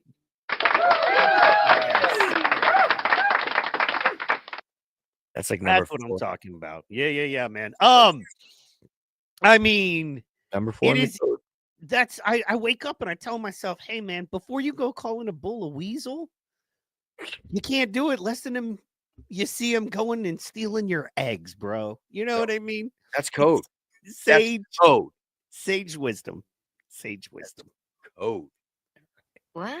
Live it. I'll look into it. Well, Miss Lily, when you put it like that, how can I refuse? Besides, like it says in the code, you can't call a bull a weasel lest you see him steal your eggs. What? See, I was out on you, Lily, and then you go and redeem yourself. Congratulations, Lily. You came back to us. All right. Look into it. This chalk just might give me the answer. I am innocent, I tell you. You should have thought of that before you beat Mayor Baloney at cards.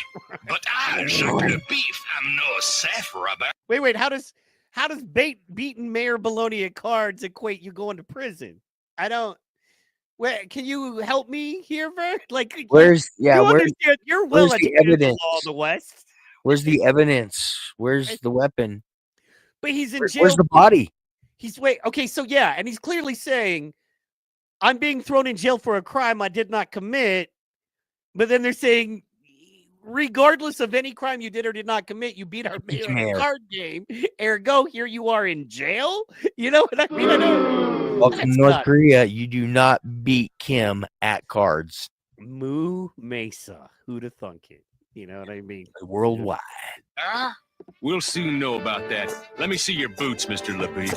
Hey, forget it, Marshal. We ain't disposed of him yet. Besides, I got dibs on him. Your boots, Mr. LeBeef. Here they are. Here they are. Clean as a whistle. No sign of chalk. Chalk? I left some chalk in Miss Lily's safe. That way, if someone robbed it, I could find the culprit. Oh! Oh no, it's Michael Hold it, Mann! Yes. Go, boot hell!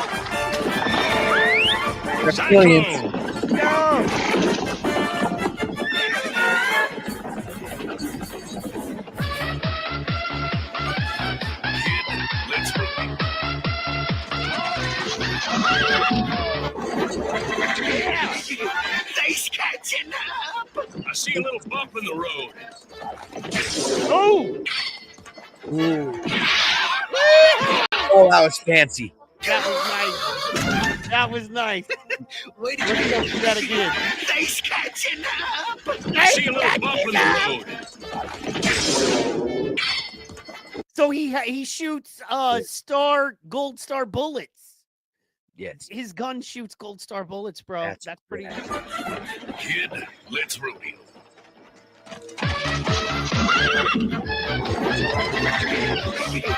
They's catching up. They's catching up. Bump in the road.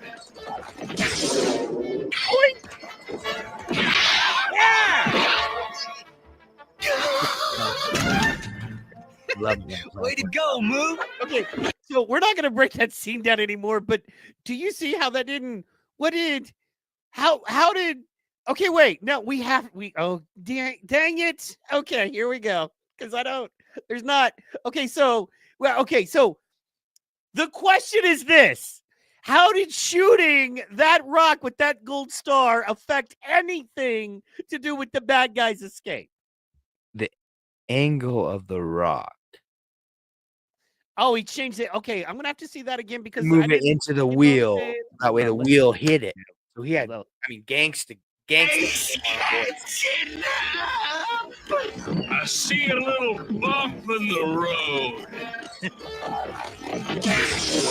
I just want to say this is slowed down to half speed. Yes. And the action is still very fast. You got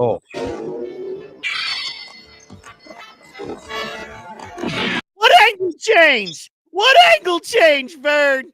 What angle changed? What did you just not see Rock move? You didn't see the Rock move still? He shifted it. Just fix that button. I see a little bump in the road.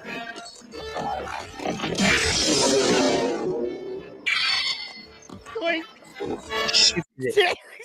Come on, man. Shifted it that half inch. Okay, and I think I could make the argument that it wouldn't have mattered. You know what I'm saying? I Either think way. you could probably make that argument. You're pretty right. Yeah.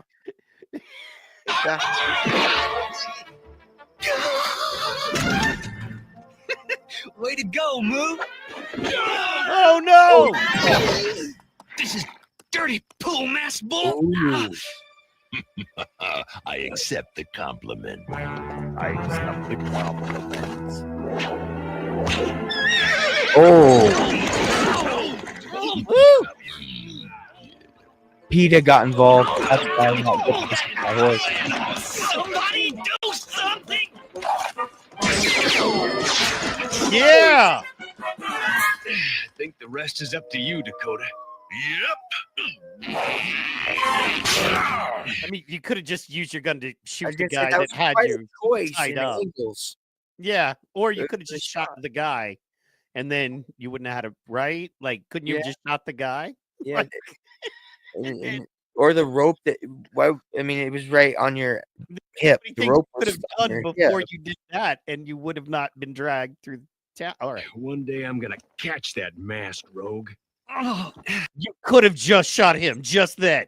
Right now, right you got. now You got. I'd settle for catching saddle sore in Boot Hill. Oh, Like, oh yeah.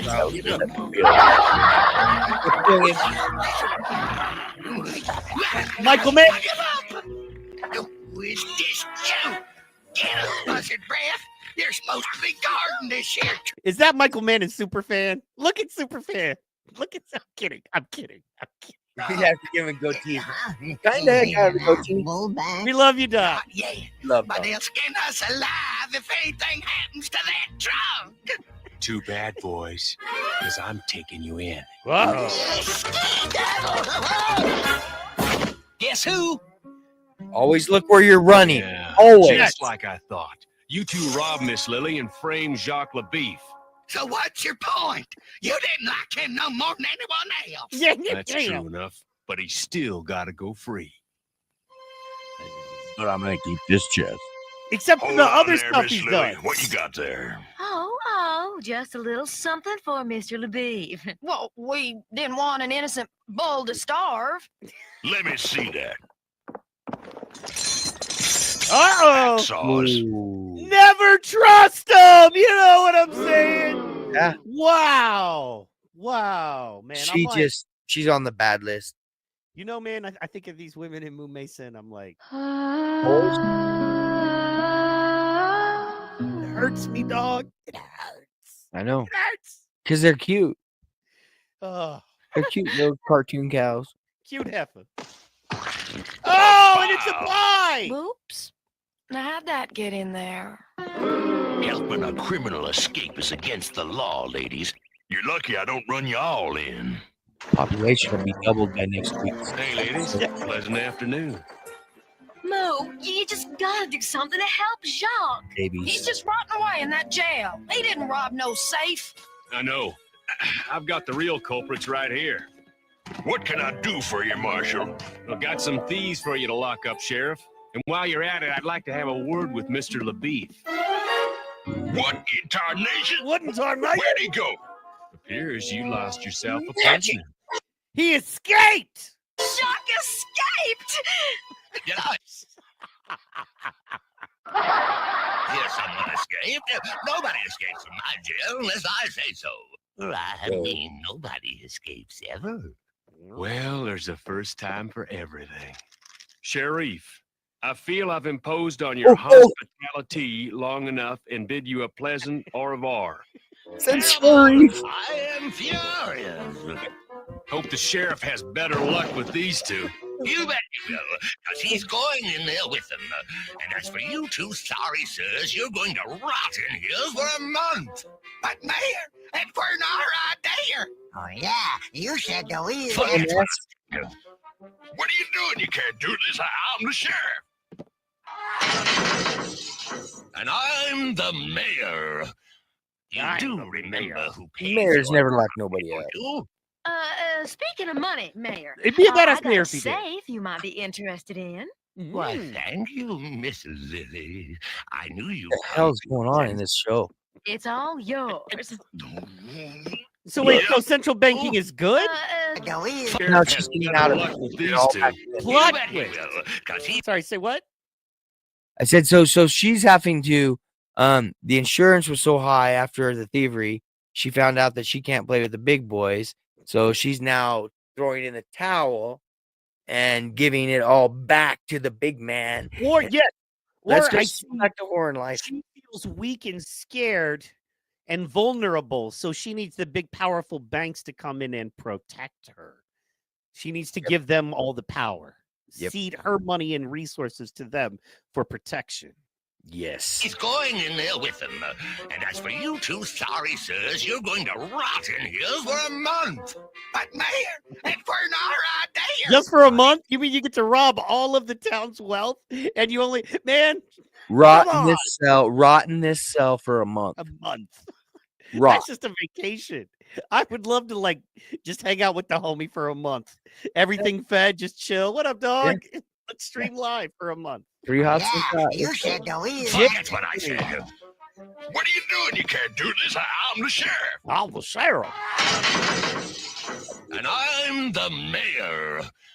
You do remember who pays Establishing your power salary, in the don't show. you? Speaking of money. So why are they locking up the sheriff now? Just power. The mayor is just because. throwing in there just because. Just swinging his there. D. Okay, Mayor, all right. I got a safe you might be interested in. Why, thank you, Miss Who'd have thought the Lily. plot I knew you'd would be come to so your hard to senses. follow? It's all yours. Yep. Oh, thanks for clearing Mr. LaBeef, Moo. Moo? Moo? Now, where did that little riblet go? Riblet. I don't know. Riblet. One secret sarsaparilla recipe. Yes. That was the whole thing. He wanted the secret sarsaparilla recipe. Everybody was looking up. And he went down. Yep. Gold belt buckle. Yes. And the gold belt One buckle. marble. No, I don't think so. A good week's work. Oh no! Oh, I thought he got over there. It's a wire from the Home Office telling me to keep my eyes open for the notorious con artist Barney Finkelberg. A wire from the home.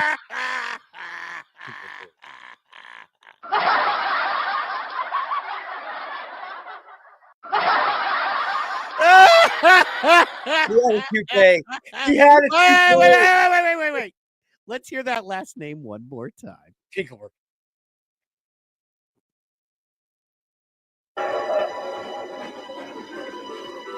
One secret sarsaparilla recipe. Yes. One gold belt buckle. Yes. One marble. No, I don't think so. A good week's work. It's a wire from the Home Office telling me to keep my eyes open for the notorious con artist Barney Finkelberg. Finkelberg.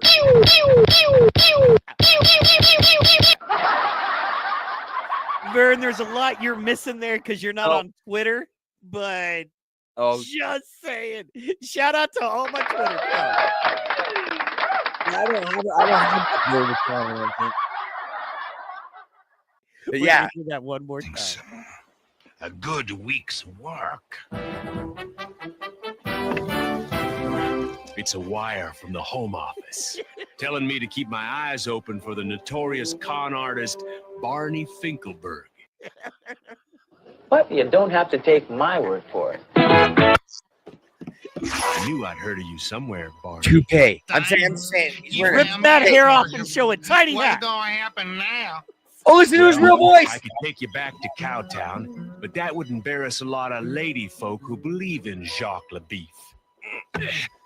So I think I'll keep this and suggest I never see you around these parts again. But my trunk. Everything I need is in there. Exactly. Oh, And if wait. I even He's from New Jersey or New York, but he has a Southern accent still? Is that And what like it the is? worst Southern, like he never even made it through 3rd grade Southern accent. He's a Finkelberg from New York, and he still has a Southern accent. That's right. who believe in Jacques LaBeef. So I think I'll keep this and suggest I never see you around these parts again. But my trunk. Everything I need is in there. Exactly. And if I even hear of Jacques LaBeef in Moo Mesa, I'm gonna come looking for you, and you'll do time behind bars. Have a bon voyage, Monsieur Barney. You're too kind. You're too kind. Wow. He just has a bad accent no matter what. His real voice is a bad accent. His French voice is a bad accent. I'm gonna come looking for you, and you'll do time behind bars. Have a bon voyage, Monsieur Barney. You're too kind. You're too kind.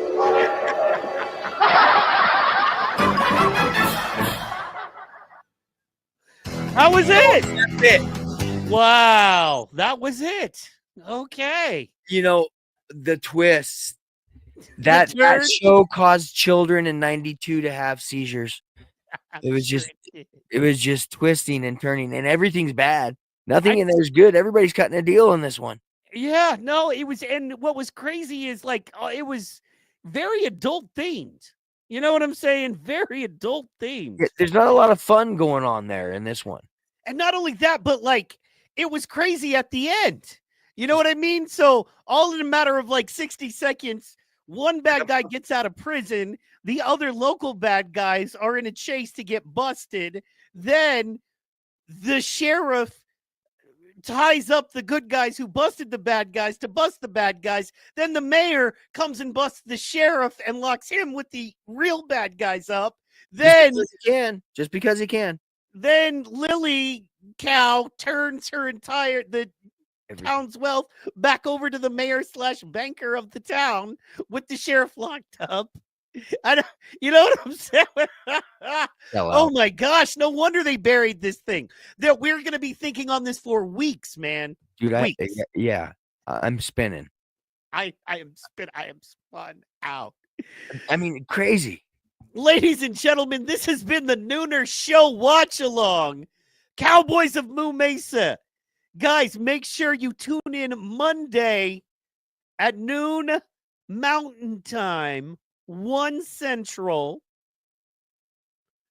2 p.m. Eastern, and 1 p.m. Western. 11 a.m. Western. Yes. And we are going to be hitting you off with that NoONER Show Monday meditation. It'll be our debut. We hope you've enjoyed this show. Drop a like, drop a sub, share. Make sure you drop in the comments. Let us know what you think. This is a deep deal, man. This is a deep deal. Guys, thank you so much for tuning in. This has been that NoONER Watch Along show for the Card Man and Slapmaster Mike. We are out. We love you. Bye-bye.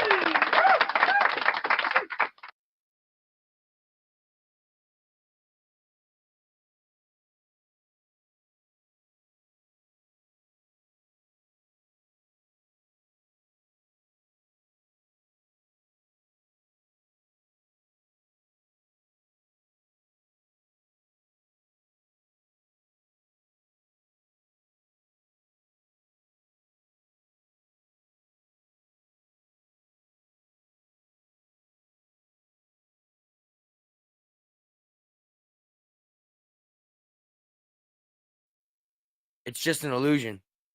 Keep moving forward. You'll find that That wall is like from the train station at Hogwarts, and I don't like Harry Potter, but it's the same way. You know, you just keep moving forward, and then all of a sudden, it's not a door, but that wall is actually just an illusion, and you just keep moving through it, and then you see another opportunity.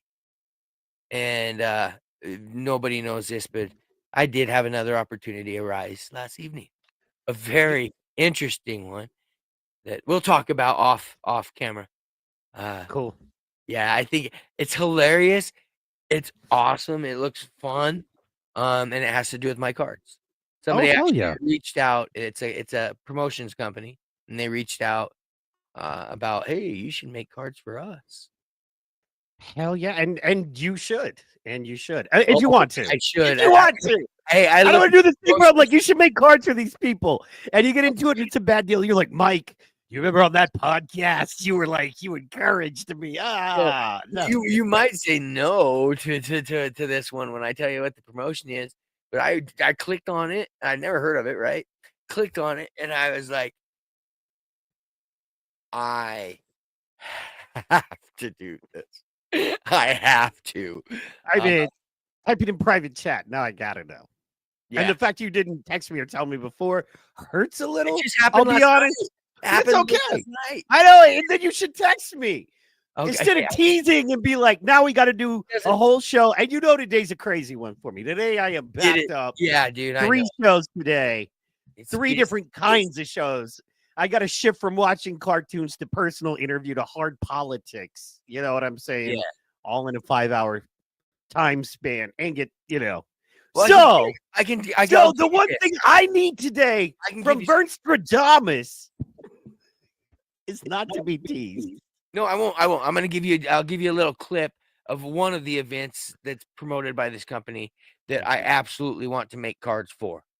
Okay. And that is, it's kind of like the OG of where it all started. The girls slapping each other in strip joints. Oh yes, yes. Oh no, yes. There's actually a promotion. I'll hit you with this. One I know a lot about that. Of course, I know all about that. I have experience. We'll talk about it. Yeah, but yeah. Not only that, but I'm telling you, the riches are in the niches. So yes, what you're talking about doing, and in fact, because you did that, that just fired off a whole nother thing. Please remind me that I think I got a great in for you, and I think we could get that done as well. Yeah, I mean, this is awesome. I mean, it lit the moon up 100 times brighter when I got that, and I clicked, and I saw, and I'm just like, oh, yeah. Man, and check this out. Mind you, these opportunities are hitting you. We have a good friend that is about to do a very large sports podcast, not specific to any combat, but like an ESPN level sports cast.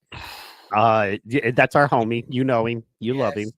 And then, so it's really man. It's funny how, basically, if you fight the good fight, if you stay true, whether it's, in AA, we call it a HP higher power because everybody, it's up to you to decide what that guidance is, but you've got to commit yourself to something greater and more powerful than yourself to be your best self.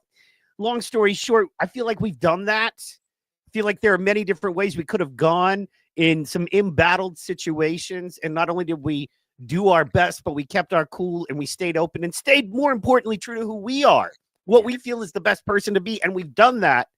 And now these opportunities are, almost like bam, one day to the next. You know what I'm saying? Like a boulder falling out of the sky is what it was. And I was just by myself, and I'm sitting there and thinking all night, like, this is amazing. Yeah, man. This is so cool. I mean, I'm perfect for it. I mean, we thought that I was perfect for like power slap and slaps. Oh no, I found a grand slam. Those were home runs. I found a grand slam, I think. Very nice. And I got a whole and I got a whole nother level for you on that, dude. You're gonna be right on. Because I know people on this other level, and I think they would love what you do as well. But I didn't put them together until you just said that. But now there's a whole thing. Yeah. Dude, I know. And I got to see it and watch it. And I was like, yes.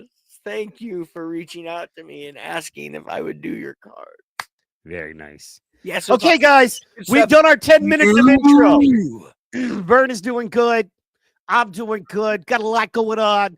Cranking out the podcast. Want to remind everyone, please hit that like, share, and subscribe button.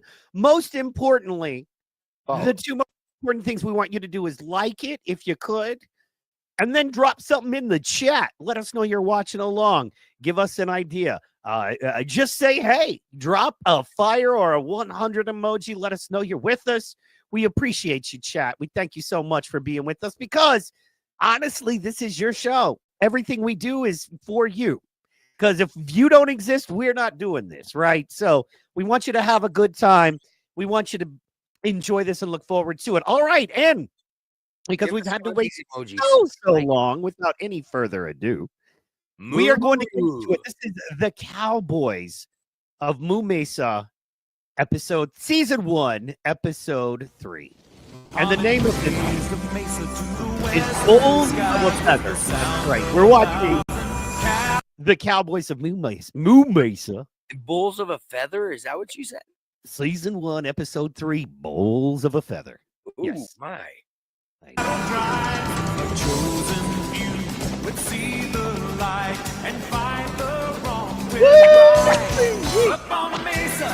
Up on the mesa.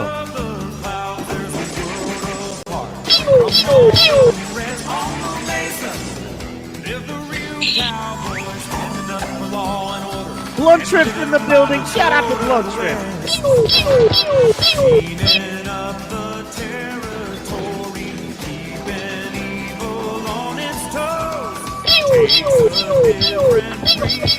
That's the Amy in the building. Bringing every devil left.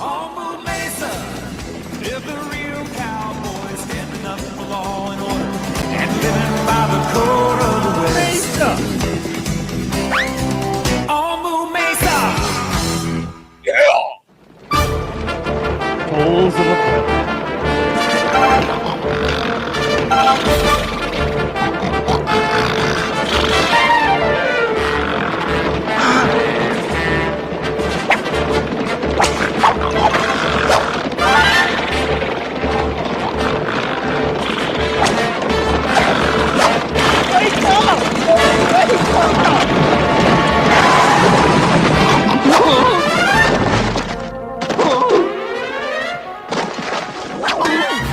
Well, now look here.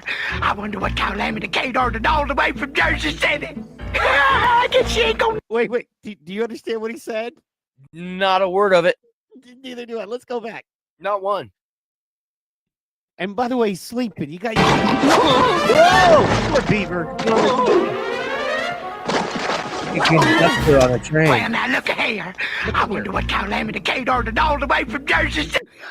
Jersey City. What kind of Calamity Kate I came all the way from Jersey City? Jersey City. Hey, that's up near Caltrap. Michael. Watch out. This was a send from Michael Calderese to us. Yeah. And rootin' tootin' Cowboys of Moo. It had to go through Moo Mesa. It's crazy. All right.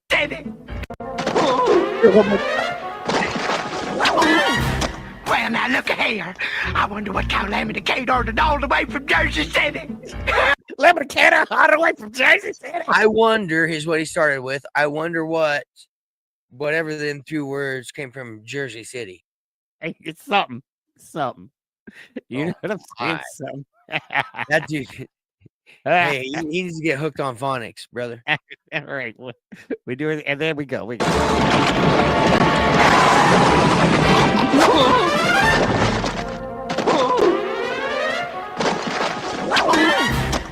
now look here. I wonder what Calamity Kate ordered all the way from Jersey City. I guess she ain't gonna never know. Hey, boss, I got the pay dirt payroll. You clumsy fool. Don't get boot here. Why do you even bother using this guy all the time? He gets me so mad. I could just beat this guy up on some unbelievable boot here. My golly, who'd have thought the mass bull is Sheriff Terrible? Would you like me to show you what happens to clumsy outlaws who make the masked bull angry? Can I think about it and get back to you later in the day? Nice try. Believe me, this hurts you more than it does me. Thank you, boss. Shoo! Get out of here! Get away from me! I didn't see anything, Sheriff Mask. I mean, Mask Terrible. I didn't see anything but my Sheriff Mask. I mean, Mask Terrible. I love it. The powerful wearing masks again. We should be cracking wise, but I gotta be honest. I'm a little enthralled right now. I'm a little entranced, transfixed, if you will. You know what I mean? I think it's good writing for the intro, but we know a lot's going on, though. We know right now the most big thing is that Sheriff Terrible has now been unmasked. You know what I mean? As the mask, super outlaw.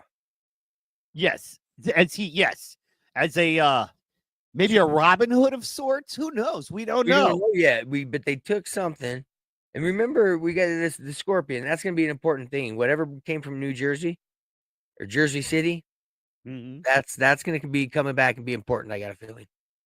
And all I know, man, is much like much like a Sunday morning after an indiscriminate weekend with too much drugs, alcohol, and loneliness holes to fill, that beaver's in trouble. Ooh, bad beaver. I know what you mean, Puma.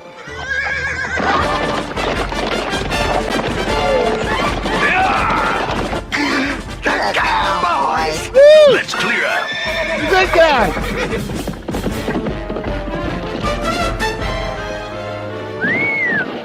Clean the stage out. Looks like we're a day late and $1 short. Oh, darn it. Marshall! What's that?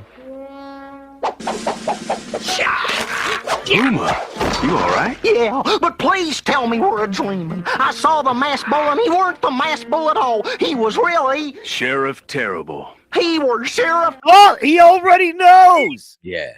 Cardman, he already knows. You know And what I if he, mean? if he knows and he ain't done nothing about it, what does that mean literally? In on it. I don't mean. No, it does. It means in on it. If I can try, are you telling me? Yep. You know what I mean? Before I get into it. I'm gonna be another rapper dancer. No, are you telling me that crime is actually a controlled part of law enforcement, funded and controlled and set up to perpetuate and keep a law enforcement banking system in place to keep the poors and the regular folk dependent upon that law enforcement and banking regulation system where those people can set the laws that we have to live under because the crime is controlled and they set it up and put it where they want to put it to keep us in fear so they can push their laws on us? No, that's not the case at all.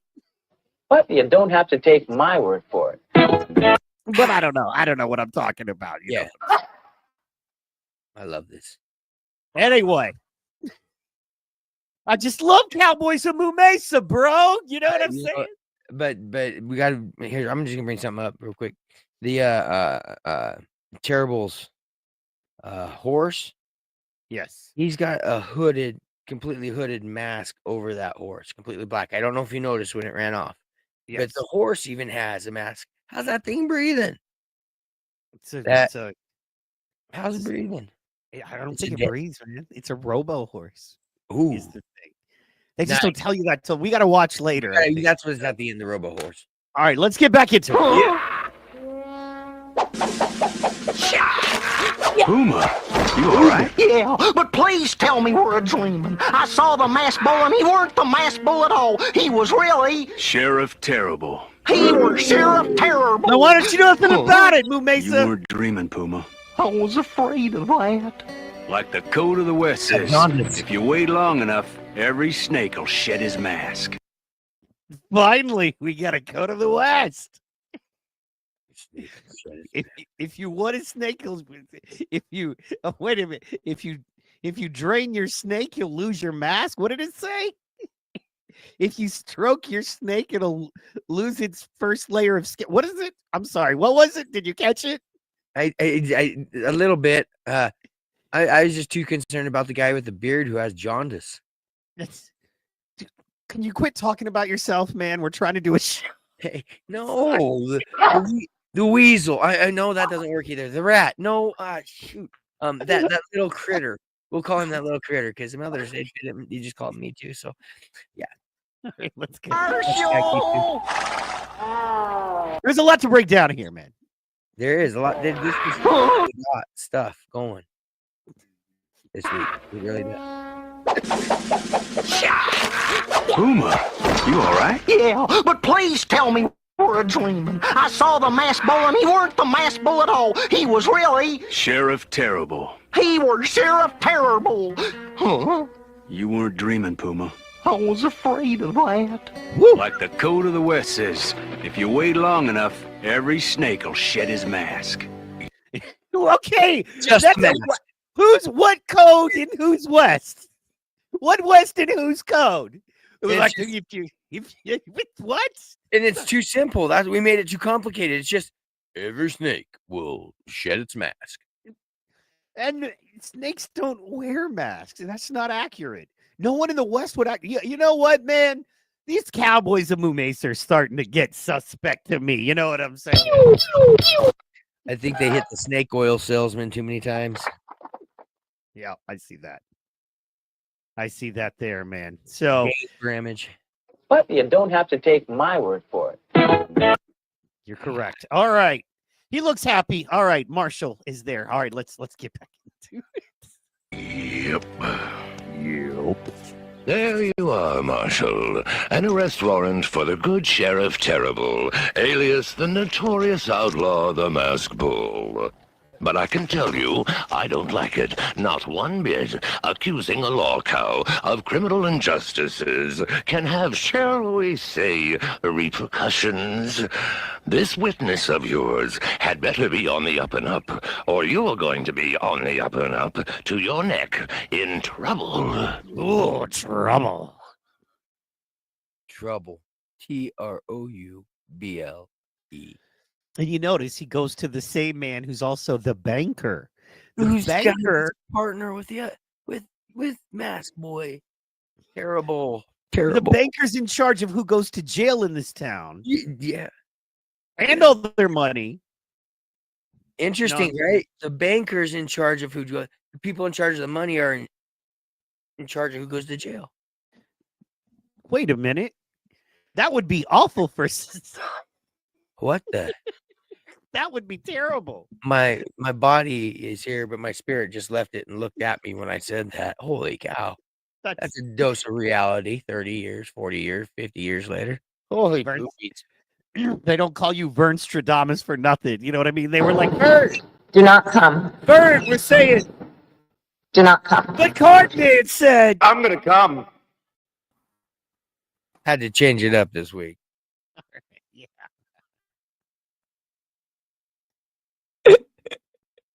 I'm sorry. I got to stop laughing. We got to work. All right. Ladies and gentlemen. Man. If you're just catching, yes, if you're just catching up with this, Marshall Moo from the Cowboys of Moo Mesa is going to the banker / mayor / warden to get a warrant for arrest for the actual sheriff of the town who is moonlighting as a Robin Hood type criminal. There's a lot going on, and we're only 4 minutes in. Good night. You know what I mean? They're packing a lot in. They are.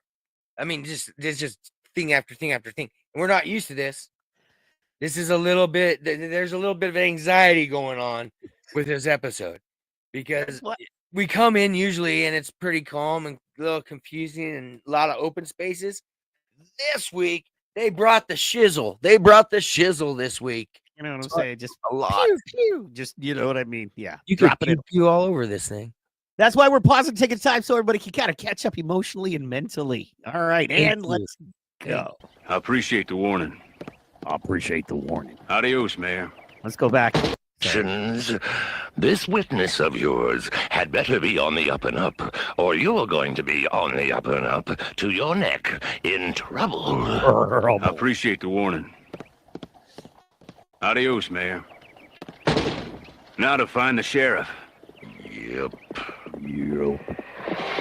Have a seat, fellas. Well, if it ain't Calamity Kate. Miss Kate? Calamity Kate I is just got word back! my package from Jersey City was stolen right off the Moo Mesa stage and in broad daylight. That and other things. Well, Marshal, I gotta get it back. Pronto. Package? What's in it? That'd be Miss Kate's business. Well, much obliged, Dakota. It is of a personal nature. Oh, yeah. Well, now rest easy, Calamity. A battery-operated personal nature, if you know what I'm saying.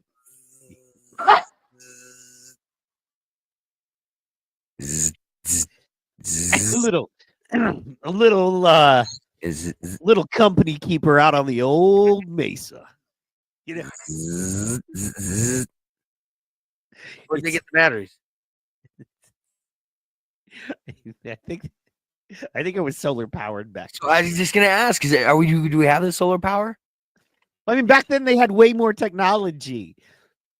Yeah, I mean they were using all the Tartarians buildings and their way of energy. Yeah, that's what they were. Bro, doing. if you're a cow and a human, you can do anything. Okay, I'm That's all I'm seeing saying. this every week. I'm learning more and more. Calamity. Daylight. That and other things. Well, Marshal, I gotta get it back. Pronto. He needs it. What's in it? That'd be Miss Kate's business. Well, much obliged, Dakota. It is of a personal nature. Oh, Well, now rest easy, Calamity.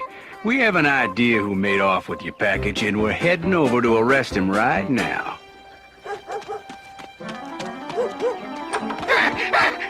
The marshal's coming to arrest you, Sheriff. The mayor done sent me to tell you to make yourself scarce. Say what you want, but that Scorpion is a real homie. Okay. Kids. They paid him to be, slimy, but that's a real one right there. You know what I'm saying? OG. He's an That's OG. a real. When you can find somebody like that, it's like, man, I am stoked to ride with you, and I got your back, and I'm not going to be out there pulling the lightning myself. You know what I mean? Now, some people need to be the lightning rod, and I get that. But then there's some people that need to be the behind the scenes guy. And believe it or not, those are the people that really make the action happen, if you will. And he's always stoked. He's always stoked to do it. Always stoked. And he's And I- hyped and he's positive about it. You know what I mean? Oh, I wonder what's in that. Yeah. I mean, I feel like he's a big coffee guy. But, hey, look, aren't we all? So, well, it was the 1800s. you know what I mean? They were drinking a lot Yeah, of who made A lot of action in the caffeine and natural other sweet type Coca-Cola. of- Yes, good stuff. The good stuff. off with your package, and we're heading over to arrest him right now. The real The hero. marshal's coming to arrest you, Sheriff. The mayor done sent me to tell you to make yourself scarce. Those dag-burn cowboys again? That runt puma's starting telling tales awful quick.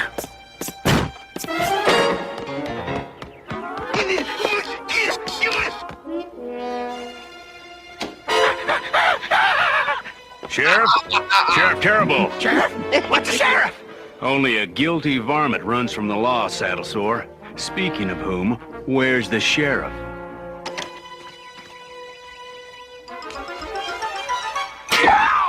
Got a sheriff. Poor Saddle Sore. Come on, man. You know what I'm saying? Dude, there's actually some humor in this one this week, too. They really hit their stride on Ep 3. You know what I'm saying? That was great. Oh, Get it. get off me. Get off me, best friend. Kick him off the roof. After he saved Varmint his runs from So much going on. the law, Saddle Sore. Speaking of whom, where's the sheriff?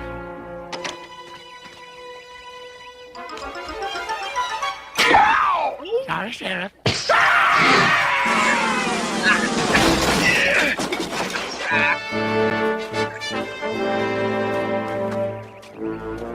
You sure you don't know the sheriff's whereabouts?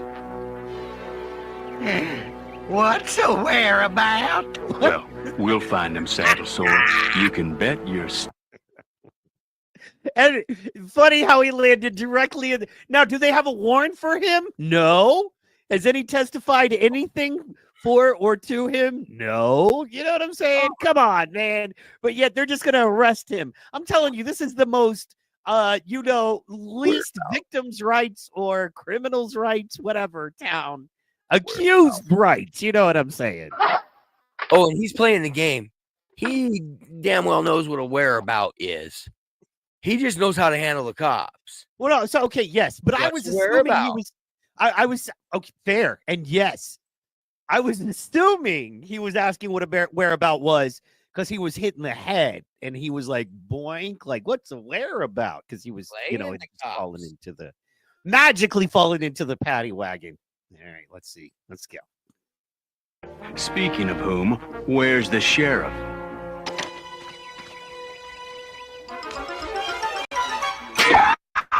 Sorry, Sheriff.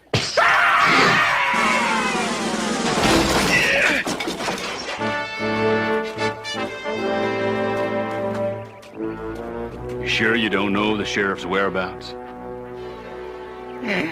What's a whereabout? Well, we'll find him, saddle sore. You can bet your stinger on that. Yep. Ain't no rat. Why are you so jumpy, Puma? It's a long story. Marshal Montana told me to keep my eyes open and my mouth closed for safekeeping. Now, that'll be 2 bits. Highway robbery. No wonder the marshal's worried about you. The masked bull wants to see you. Oh no! It's witness intimidation time. It is. It is. And ooh, they're gonna get him good.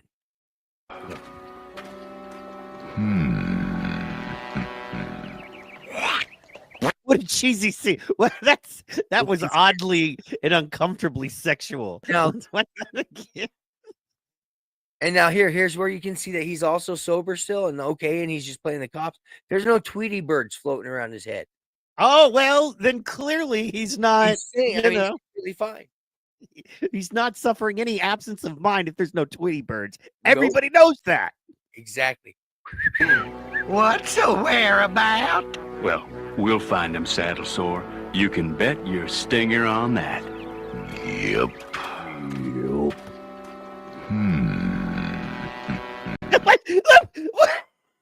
Come on, man. You know what I'm saying.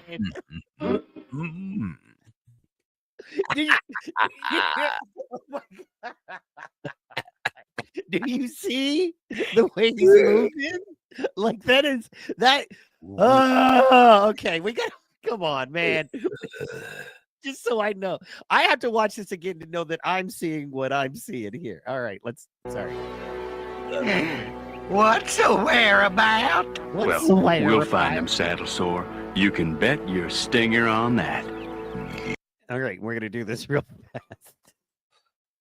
We're gonna slow it down. That's up. Yep. Get up. What is that? What is that? What is that? What is that? When you slow it down, it tells the story even more concerningly, disturbingly. You know what I mean? I don't know what's going on here. Oh, do that. I like it. The disco there. I mean, that's the therapy for that disco. I need to. This is. What are you? That disco is perfect for that. Ooh. That was the wrong. What's a whereabout? Well, we'll find him, saddle sore. You can bet your stinger on that. Yep. This right here. No! I cannot see it! I cannot see it! My eyes! I can't! It doesn't show it. Show your hand. Hands. I know the secret of the crying game. Hands, kids. Hands. Where are your hands? I'm only seeing one. I'm up. I can't unsee it. Vern, I need therapy. Carpet. I need therapy. I can't unsee it. I can't unsee it. No, don't. I'm scarred. I'm scarred. Are you happy? I'm scarred. All right, let's go. Where you? Did you hear? Are you putting this together? Okay, we're gonna do that. Okay, we have to do this. I'm so sorry. False advertising, 50 cents, 2 bits. Also, Whereabouts? You got to hear this. Listen to we'll the audio. Find them saddle sore. They're talking. You can bet your stinger on We're that. gonna go visually to from visually to the look. What was the very next sound you heard? What was the very next sound you heard? Hawk Hawk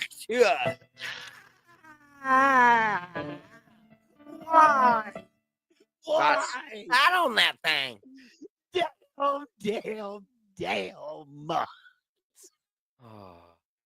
What are we doing? And we wonder why the kids today are so screwed up. What Cardman? Oh yes, Hawktua. Just Yes, came down yes. from this top. You couldn't see him, but We taught our children. We taught our children to oddly and freakishly pleasure themselves in odd and weird situations. The internet dudes, and then we give them Hawktua as an encouragement. This is where it originated. That little girl she watched this when she was. I can't. I'm so damaged, but we have to go.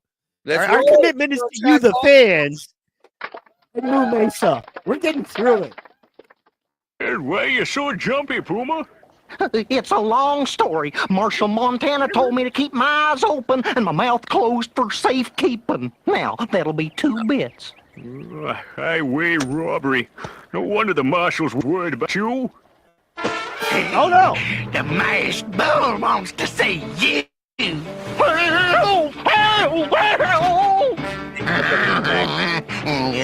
We knew you'd say it his way. I get it. You mean because you can't see, huh? So long, Puma. Send it over the side. Oh no! They're gonna kill him! No! So kind of you to offer. He has to off him. He can't let his story out. Story can't be out. Cowboys and Moo Mesa! I like that way.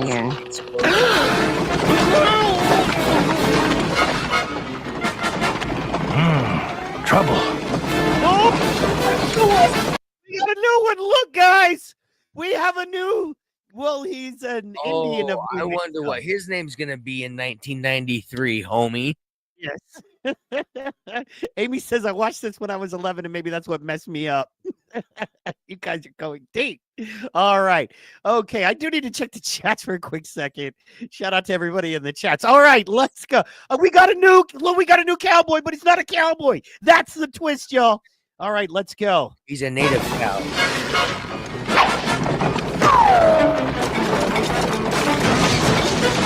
Thank you, JR. Thanks a lot. Oh, my aching bones. How's about a little more hot water there, boys?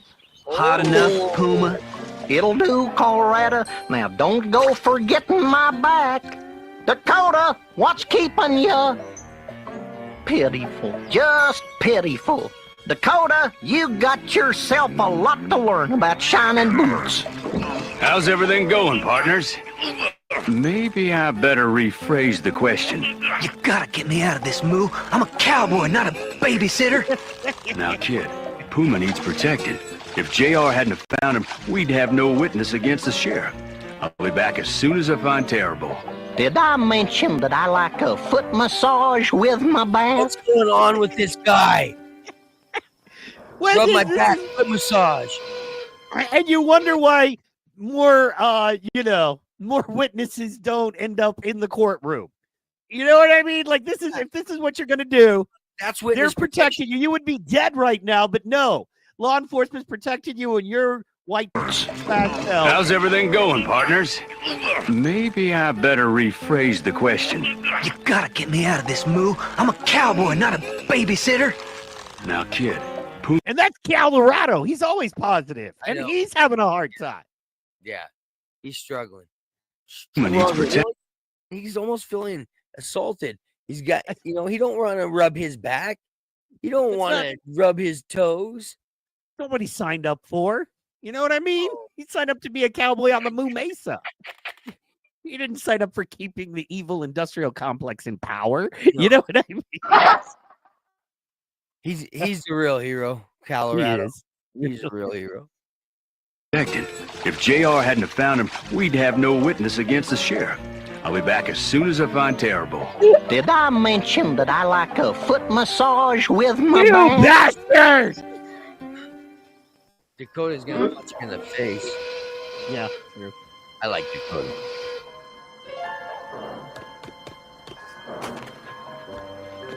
I'm afraid it's true, Terrible.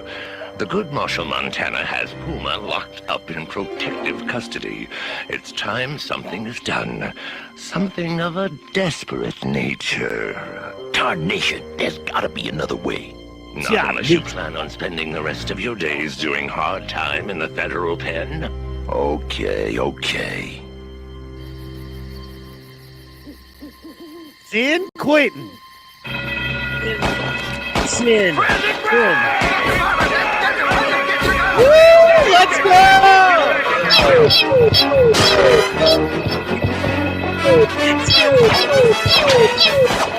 Grandma!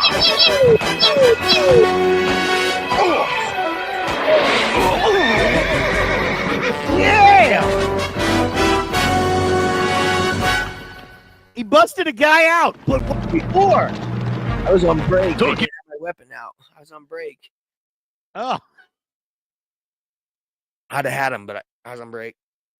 Government job. Sorry. You can't make it 40 minutes without a break. Okay. All right. No. I was gonna get. I mean, this is such hard work. I mean, there's working in a coal mine and there's watching a cartoon. You know what I mean? There's really no difference. The amount of suffering and physical and mental strain is the same. That I put Mike through.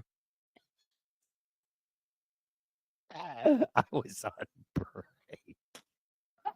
Sorry, I didn't have my weapon ready. I was in the tower. All right, let's get back into it. All right. Hold on. We'll review it.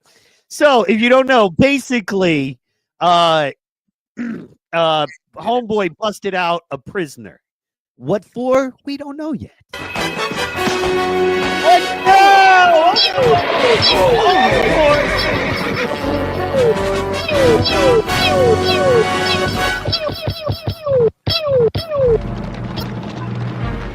Took you long enough to spring me, big brother. Don't make me sorry. I did horrible. It's time for me to even the score with that low-down Marshal Meathead Montana for sending me to prison. Hold on, Horrible. You're not going anywhere. Got a way for both of us to get even. You was were the bossy one. That's why he's not in prison. Okay. Terrible and horrible. Morning, Marshal. Morning, Mr. Pete. Back to the saloon. We thought we weren't going to Howdy, Moo. You looking for breakfast? There's that. Straight on, Miss Lily. There's that Miss Lily. There's the cause of all the problems in Moo Mesa right there. That's my girl. That's my girl. She is the textbook CIA definition of a honey pot. You know what I mean? Oh. Heck yeah, brother. She's a honey pot. You know me? I'm gonna be another rapper dancer. She's a honey pot. Honey pot. Well, hey, howdy, Moo. You looking for breakfast? Afraid not, Miss Lily. Looking for a varmint. And I just found him. With the blue plate special and sourdough toast on the side. Yeah. Eat up, Terrible, because your next meal is gonna be in jail. You're under arrest. It's about time, Montana. Wait a minute. There must be a plan. Losing your touch? Go ahead, Marshal. Lock me in good and tight. Satisfied? Not until you're convicted as the masked bull. Then you're gonna be mighty disappointed. Oh, see, there's the setup. They're setting him up. He's going to be mighty disappointed, even though he's mighty disappointed because it yes, ain't very big around, but it sure is short. It'll get airtight, and that's all that really matters. Locked up tight. All right. Satisfaction. Golden. Good.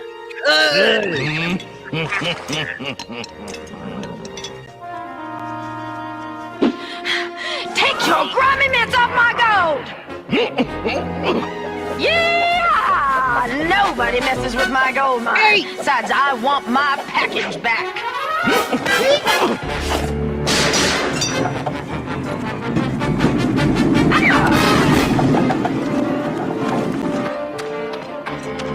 I'm actually cheering for him now. I want him to win of everyone. Yeah, I agree. Because if you're gonna exist in a corrupt society, be the most corrupt. I mean, if we're gonna play the game, be the best at the game you're playing. You know what I mean? That's all I'm saying.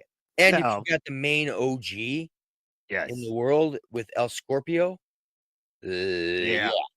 You know, if you got a tight El Scorpio and you got the you win. Sorry, I was gonna say, if you got a tight El Scorpio and you got the gumption and the wherewithal to play both sides of the law, I'm for it. Let's go. You know what I'm saying? Let's win this thing. Yes. Love it.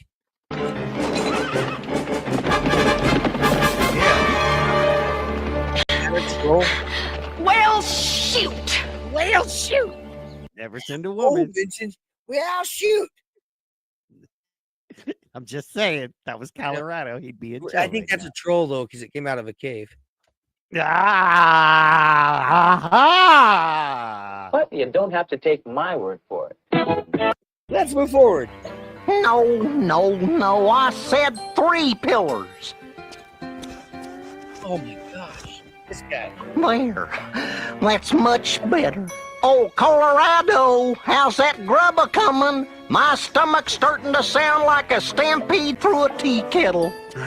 Well, now I hope you get killed. Well, now I hope he finds you. Okay. Hey, it's like Pesci in the movie with Mel Gibson, and they had like 3 of them, and Pesci was he's like Pesci. That guy. Yeah, he's being Pesci. All right, fair enough.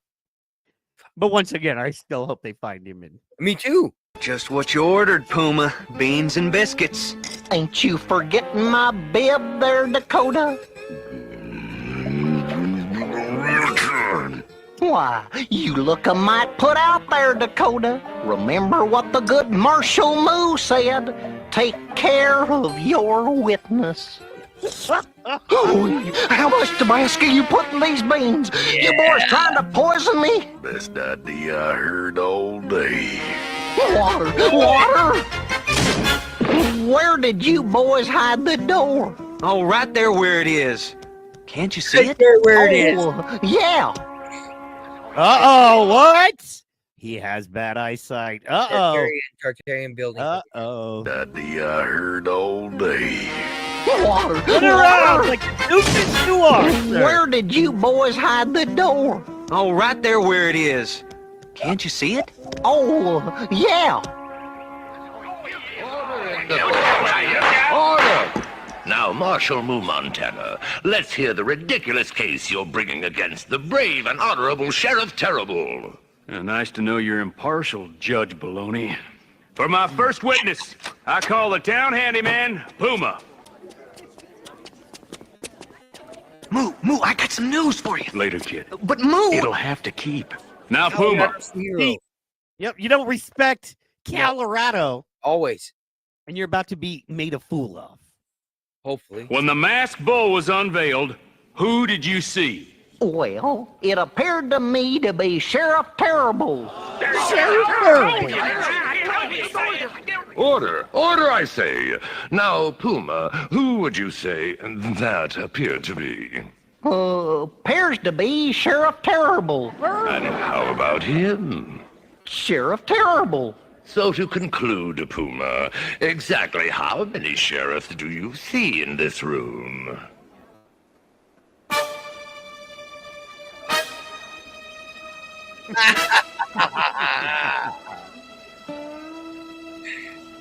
His poor disguises. 3. Marshal, any further questions? Moo, I've been trying to tell you. Puma can't see past his nose. Where's the marshal? Marshal, my gold mine's just been robbed by the masked bull. You hear that, Montana? And I was under lock and key all day. And I still don't have my parcel back. Don't you worry, Miss Kate. We'll get your belongings. Yeah, I believe you. It appears, Your Honor, that I might have made a mistake. Yes, sir, a big one. I'm releasing the good Sheriff Terrible and putting you, Marshal Moo Montana, under arrest for harboring a fugitive. What fugitive? Why, Puma, of course, for expectorating in public. We all pitched in to cover Puma's outstanding fines, Mayor. Looks like it's a pretty sad day, man. Bad A lot day. went down in that scene, bro. They switched it on him. That courtroom scene was heavy. Dude, that Wow. courtroom building was beautiful. Yes. Looked nothing like any other wooden structures in town. We got to catch that again. Basically, they went to court thinking they had him, but no. He had a plan all along. What fugitive? Why, Puma, of course, for expectorating in public. We all pitched in to cover Puma's outstanding fines, Mayor, and I'll make sure he watches his expectorating in public. Yes, yes, yes. And I'll make sure that this is given to the proper authorities. You're no longer under arrest, Montana. His way out. I always pay my debts, Marshal. That's nice, Puma, but Get I off don't your wear knees boots. to pay your debts. Are you? Say what? Get off your knees to pay your debts, bro. You sure, Marshal? He's a shoe shine, man. Don't bust down. I just can't figure it. It's honest work. I was sure we had Terrible dead to rights. I'd like to know why Calamity's so riled up about her missing package. Oh, might be it's a new rodeo rope. Yeah, I sure could use one of those. Kid, you should be minding the code. Don't go sticking your nose in the prairie dog's hole, less'n it's invited. Mind the code. Don't go sticking your nose in a prairie dog's hole. Lesson, you've been invited. Yes! From Dakota. Got a good one. Or you're in a culvert. I think that is the other, but he didn't mention that part. I think that's just, you have to watch this show for that wisdom. Still waiting to see a culvert here. I don't think they have that technology yet. So- I'm sorry, the courthouse. What? Yeah, I know. built it? Beautiful courthouse. They were more external. So they built architects. around it. They found it. It was founded. I wonder what year it was founded. And they built around it. That's fair. Absolutely. I do wonder when it was founded. Found Ed. I'm wondering if you're the first person in the history of the world to ask the question, what year was the courthouse on the Cowboys of Moo Mesa founded? And I love that about you. Pertinent. Important information to know if you really want to get into Moo Mesa. Fair. I love Moo Mesa. The message on an Marshal arrow. Meathead. All right, we got a message on an arrow, It's folks. a new rodeo rope. Yeah, I sure could use one of those. Kid, you should be minding the code. Don't go sticking your nose in the prairie dog's hole, less'n it's invited. Marshal Meathead, meet me at dead end this evening if you want the gold, and come alone or forget it. The Masked Bull. P.S. I've got Calamity Kate's package, too. Well, that explains it. He definitely got a package. Well, let's for go and get him, Mo. Not this time, kid. The note says come alone. Cyclone! So that's what I'm gonna do. See you later, boys. Oh, Miss Lily. Oh, Miss Lily. Miss Lily. Something awful's happened. Well, calm down, Jack. Now tell me, what is it? Oh, no, Jack, how can I get involved and mess it all up? Jackrabbit Jack. Jack and a jackrabbit. That was creative. Well, they went the extra mile on that one. What should we call the jackrabbit? Speedy? Hoppy? No, that'll never work. Oh. Jack. Yes! Yes! Jack the Jackrabbit! How did we not think of it? Oh, great genius. I just thought of it right now. And brilliant. That was the office meeting. Sorry. We'll move on. something awful's happened. Well, calm down, Jack. Now tell me, what is it? Well, I guess the wires were down, 'cause this just came in over the telegraph. Horrible escape from prison. Did you warn the marshal? Everyone knows Horrible's sure to come a-gunning for him. That outlaw's sworn to get even with Moo ever since Moo put him away. Oh, that's just it, Miss Lily. Nobody knows where the marshal is. Oh, no. Oh, what are we going to do? Where's the marshal? Oh, wait. Don't all that gold just make your mouth water? Man, this ain't fair. The Terror Bull and his brother get the cape and all. Just ain't fair. I agree with you, sir. Yes, it is not fair. You know what I mean? Why are you talking about the taste of gold? You never tasted gold? It's delicious, dog. Oh. Delicious. Oh, just make your mouth water. Man, this ain't fair. The Terror Bull and his brother get the cape and all. No. Maybe they'll let us keep Calamity's parcel. Yeah, whatever it is. You Just open wanna it. ask him? Not if I want to live to tell about it. No way, brother. I gets to smash the marshal. Forget it, Horrible. I've been waiting a long time for this. He's mine. I've been waiting longer, so I'm doing my head in. You always were pig-headed, Horrible. Pig-headed. Any Get more it? convincing? Uh-oh. Oh, always like you better. Can't be watermelon gunning me. You know what I'm Oh, saying? Don't melon me in my melon. Shoot some seeds right in my eye. Oh, the juice. That's 'cause she's got good taste. Good taste.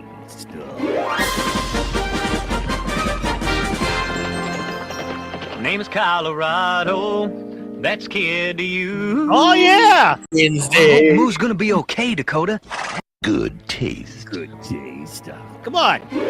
More Colorado songs. Name's Colorado. That's kid to you. Oh, I hope Moo's gonna be okay, Dakota. Hey, you got any guesses what Calamity's got in that package of hers? I could really use a new trick lariat, or a saddle, or some fine snakeskin boots. What? What'd I say? It ain't nice to pry in a lady's personal business. Why, Dakota, if I didn't know better, I'd think you're sweet on Calamity. It's true, ain't it? That's between me and Miss Kate. Dakota, Colorado, oh, thank goodness I found you. Moo's got trouble. Terrible's no-account twin brother, Horrible, just broke out of prison. Let's go, dude! Look at that. I think you're sweet on Calamity. It's true, ain't it? That's between me and Miss Kate. Dakota, Colorado, oh, thank goodness I found you. Boom, look at that. Oh, look at my leg. Look at me. Look at me. I'm in the Old West, but I can't dress like a normal person. And what person stands like 3 foot outside of shoulder width? Someone who's open for business, Vern. Or breezing out. Maybe it needs a little fresh air, you know what I'm Blowing saying? off the stank. You gotta. My This grandma is the used Old to say that. West. You know, yeah, man. Not a whole lot of. Grandma used to say that. Go outside for a while and blow off the stank. So I would. And she'd give me a salt shaker and say, go put some salt on a bird and it can't fly, and then you can have a bird. So she'd laugh and watch me run around chasing birds in their yard. Salt shaker. Thanks, Grandma. Bless you. Love you. I love that childhood story, man. I feel like it tells more about you than we want to know, but we appreciate it. You know what I'm saying? Thank you. That's just a scratch. Oh, that's just a scratch. Chasing birds with salt pretty much could describe the last 20 years of my life. You know what I mean? Got you. Hey, that's a good analogy. Great analogy. It is. It is. If I could just get one. Keep it. Moo's got trouble. Terrible's no-account twin brother Horrible just broke out of prison. Let's go, dude.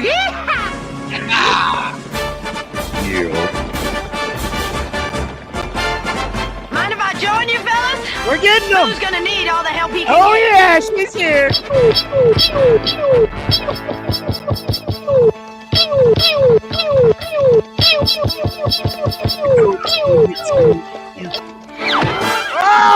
Oh, what was that?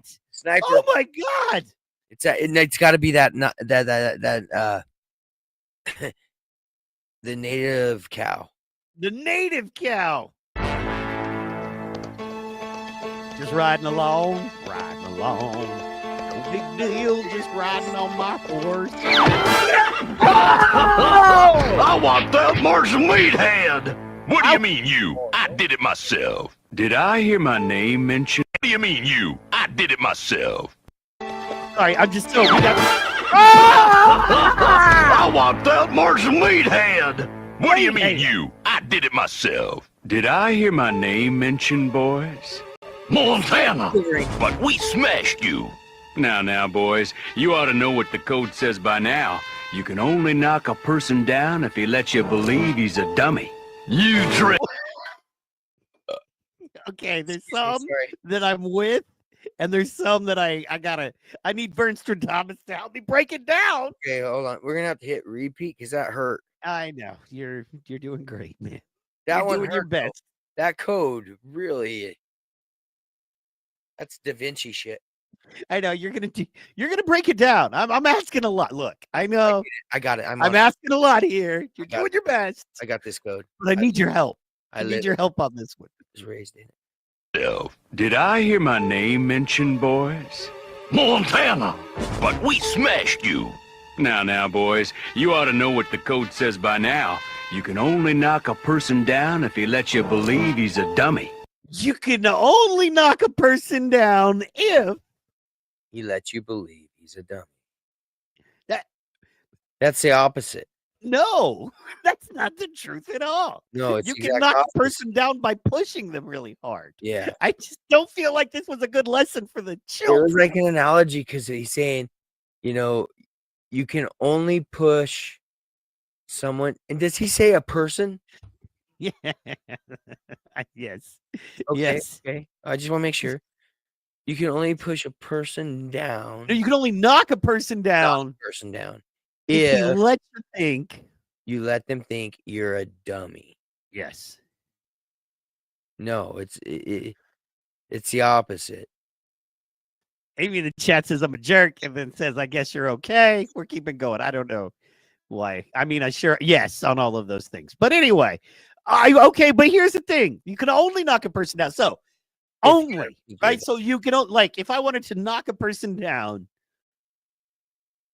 They're saying that okay, if you act like a wussy, if you act like a dummy, sure, somebody's gonna come along and knock you down. Okay. Because you've let them think that, you've let them see that side, and so they think they're more powerful and can overtake you.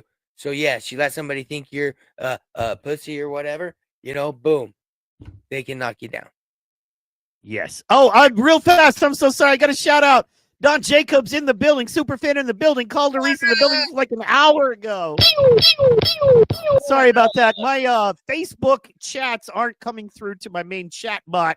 So if you guys are still listening, I sure appreciate you. You know what I'm saying? We love you. And thank you so much for tuning in. So sorry, we're trying to unravel this mystery. We're already 5 minutes over. We haven't finished the show yet. We'll speed run it after this. However, you can't just breeze by one of the codes, if you will. And this week there's been 3. There was a the week lot, we've had yeah. 1. And this week we've had 3 already. And the last one is the hardest to embrace and or understand, and that is you can't knock a person down unless he lets you think he's a dummy, which I still don't understand. No, which means that actually he's a bully. Yes, you pretend to be knocked down so you can punch another person. So, yes, okay. You know what? My head is hurting. We're gonna move on. It's literally causing, like, I feel a baby aneurysm coming on. I've got to stop trying to figure it out. We're building a quantum wormhole right now. We are. It's causing my brain to try to aneurysm. I did it myself. My brain is trying to collapse in on itself because this code law has created a black hole in my subconscious. Okay, that's all I'm saying. And we're riding the But same. you don't have to take my word for it. Yes, we are. Thank you. All right, let's go. Did I hear my name mentioned, boys? Montana, but we smashed you. Now, boys, you ought to know what the code says by now. Okay. You can only knock a person down if he lets you believe he's a dummy. You let you believe tricked us. I've been told that outlaws are dim-witted. Now, I'm betting one of you is really that varmint horrible, and the other is terrible. And I'm aiming to find out. So hold out your hands, the both of you. All right, Watch your pretty little hand, Marshal. Yes. Well, look here. It's the Marshal down and dirty. Now, to finish off Marshal Meathead Montana. No, he's all mine. What's he gonna You do? already took your turn. Never said I played fair. No bull. No bull.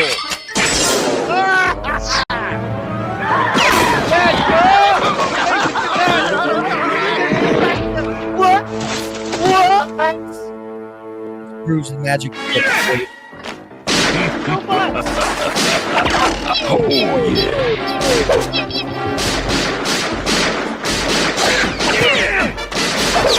Nature Always a pleasure to see you, Moo. We saw you passing by and thought we'd say hello. Right friendly of you.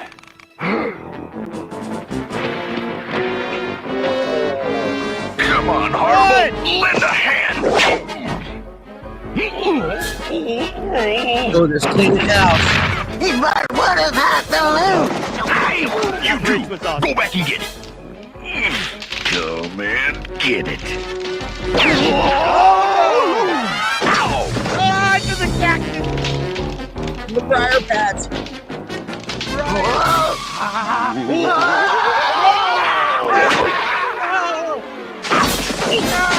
Now, why can't all outlaws stick together? Why can't all outlaws stick together, Cardman? Good one. If I did that on stage, that's what I would get, is a whole bunch of Slapping your knee. what I find booze. What I find interesting is they each have their own individual briar patch. I mean, if you're going to catch a certain number of criminals, make sure you catch them in a valley with the specific number of briar patches for each one of them to have their own. You know what I mean? So That's good placement, though. I mean, at least it's not like the Wile E. Coyote landing on just asphalt off a cliff. Right? They give these guys a little cushion to land on. There you go, for sure. Good. That's helpful. Good animation. Good folks doing good things. Yeah. Good folks doing good things. Good. All right, let's. Good looking out. Well, at least we still have one masked bull. Oh, darn stickers! You'll pay for this, Marshal Meathead! How'd you know it was him, Moo? Just note, nobody calls me Marshal Meathead but this low-down sidewinder. Whoa. Look, Horrible, I can't prove it yet, but I'm sure you robbed Calamity Kate's mine while Terrible was in jail. In that case, where's my package? Where's I, sorta found this with the loot, Miss Kate. It's summer's eve and I need my freshness. Where's my package, Dakota? I got your package right here.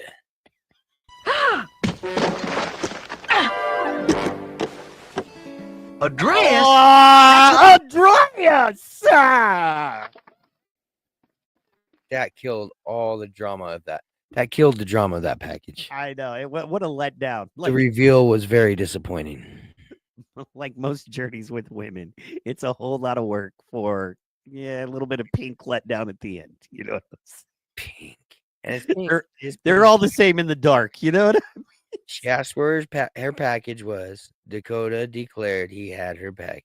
Yeah, Dakota had her package. And then her box exposed her pink. And it was disappointing to everyone. A whole lot of much ado about nothing, I would say.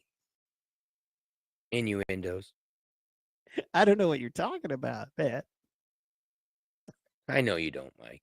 I have no clue. I'm just speaking on the pink package, the box that she valued, her box that when was open revealed pink. That was disappointing. And Dakota wanting to protect the package, make sure she got it, make sure the package was delivered. There's a lot of subliminal stuff in here, bro. I'm telling you, man. It's been called a box Jail. for a long time. Yep. In that case, where's my package? Where's my? I sort of found this with the loot, Miss Cat. Oh yeah. Mate. Let me show it. A dress? A dress? That's what's in the package? Oh, now how am I going to use that?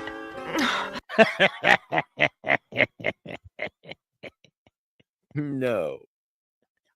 No. But you don't have to take my word for it.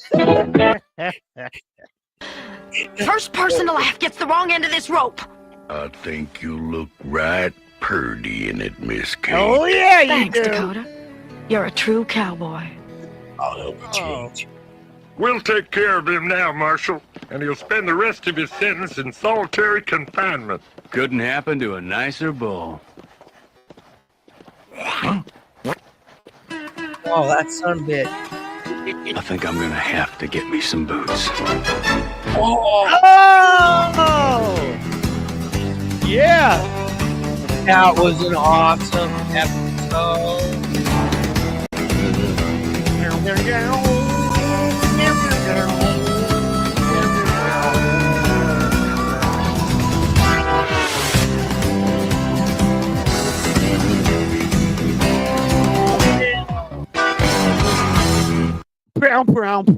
Ladies and gentlemen. What an Oh my episode. goodness. I feel great, bro. Ooh, I feel like I'm suffering from whiplash, bro. That was amazing. That was the best episode yet. By far. Once again, whiplash. It's one of those episodes we could almost watch again. There was so much going on. You had intrigue. You had double crosses. You had setups on setups. You had a new mysterious character, a native Calmerican, if you will. Never saw. Yes.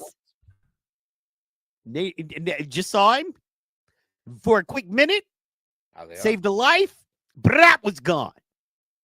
So you had a little Kate in there. You had a little hooker in there. You know what I mean?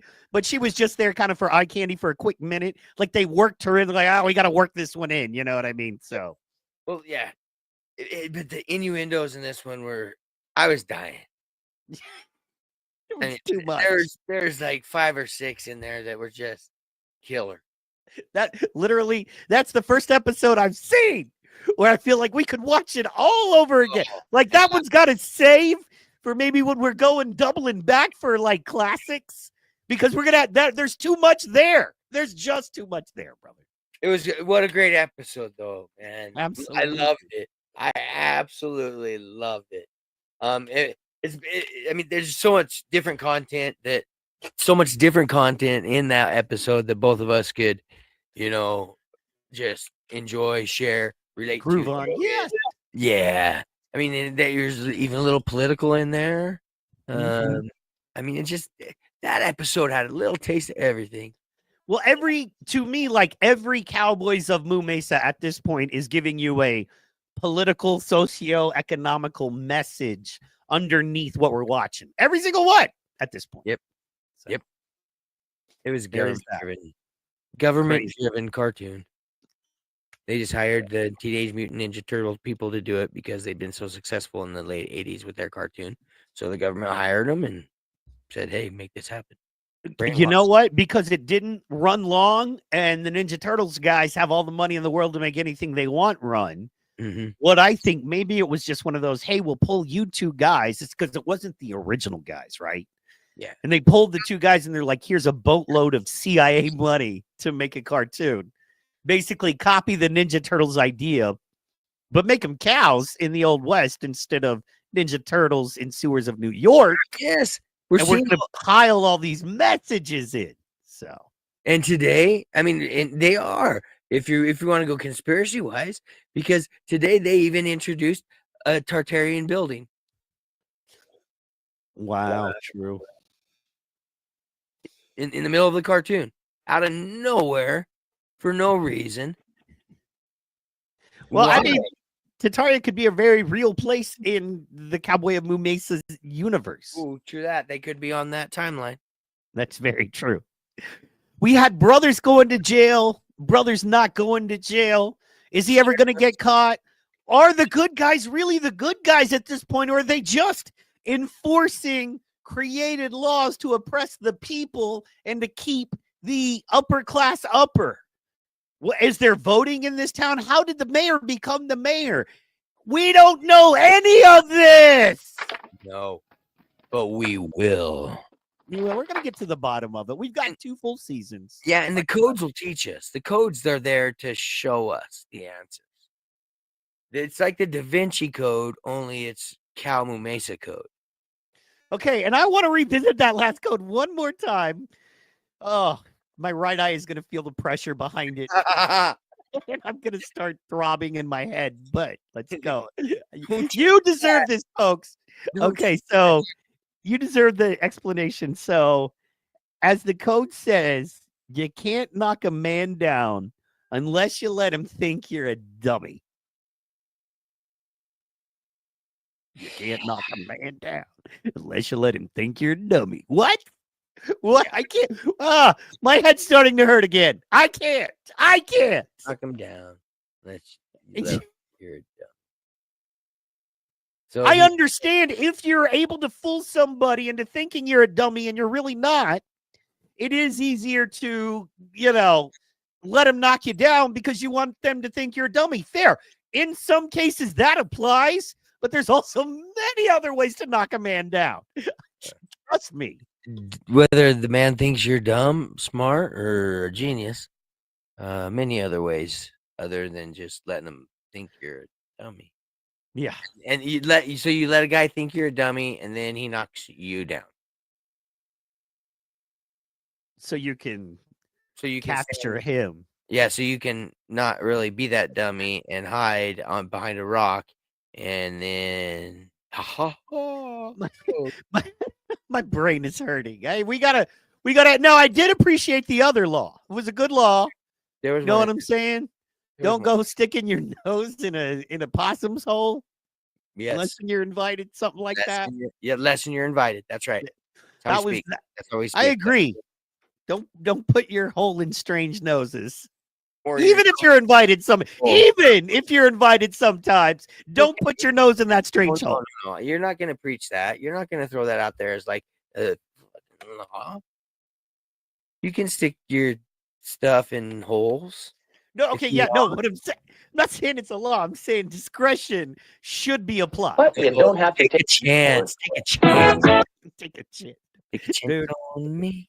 That hole is funky. Flies buzzing around it, maybe, and it's saying, "Bring your nose in here." Maybe you don't. I'm just saying, maybe you don't. Blessing of COVID, no more scent.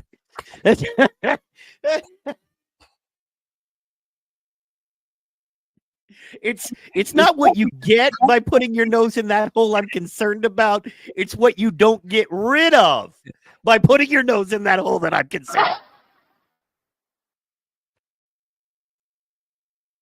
without antibiotics or a shot. Yeah, mini penicillin shots. Oh my. All right, ladies and gentlemen, this has been the Cowboys of Moo Mesa Watch Along Party, episode 3. We killed it. Cardman, I just want to say as we round out, I got 4 seconds left. I'm going to be 1 minute over. Thank you so much, man. Missed us last week. This is the best part of the week. Guys, this has been Cowboys of Moo Mesa. What do you want to tell the folks before we leave? I want to tell them, follow me, look for me. I'm everywhere. I'm nowhere. I'm always there. Always where I'm supposed to be, right when I'm supposed to be there. So follow me Facebook, follow me Instagram, Vern White 4. You can follow me on YouTube at Vern White 2855. Check me out. I'll be doing some breaks this weekend. I'll be running my mouth, having a good time. So follow, yeah. I love it.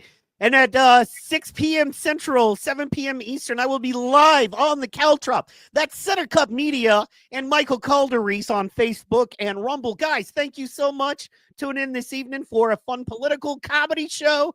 And we will see you on Wednesday for that NoONER show. We are out. Oh, boy.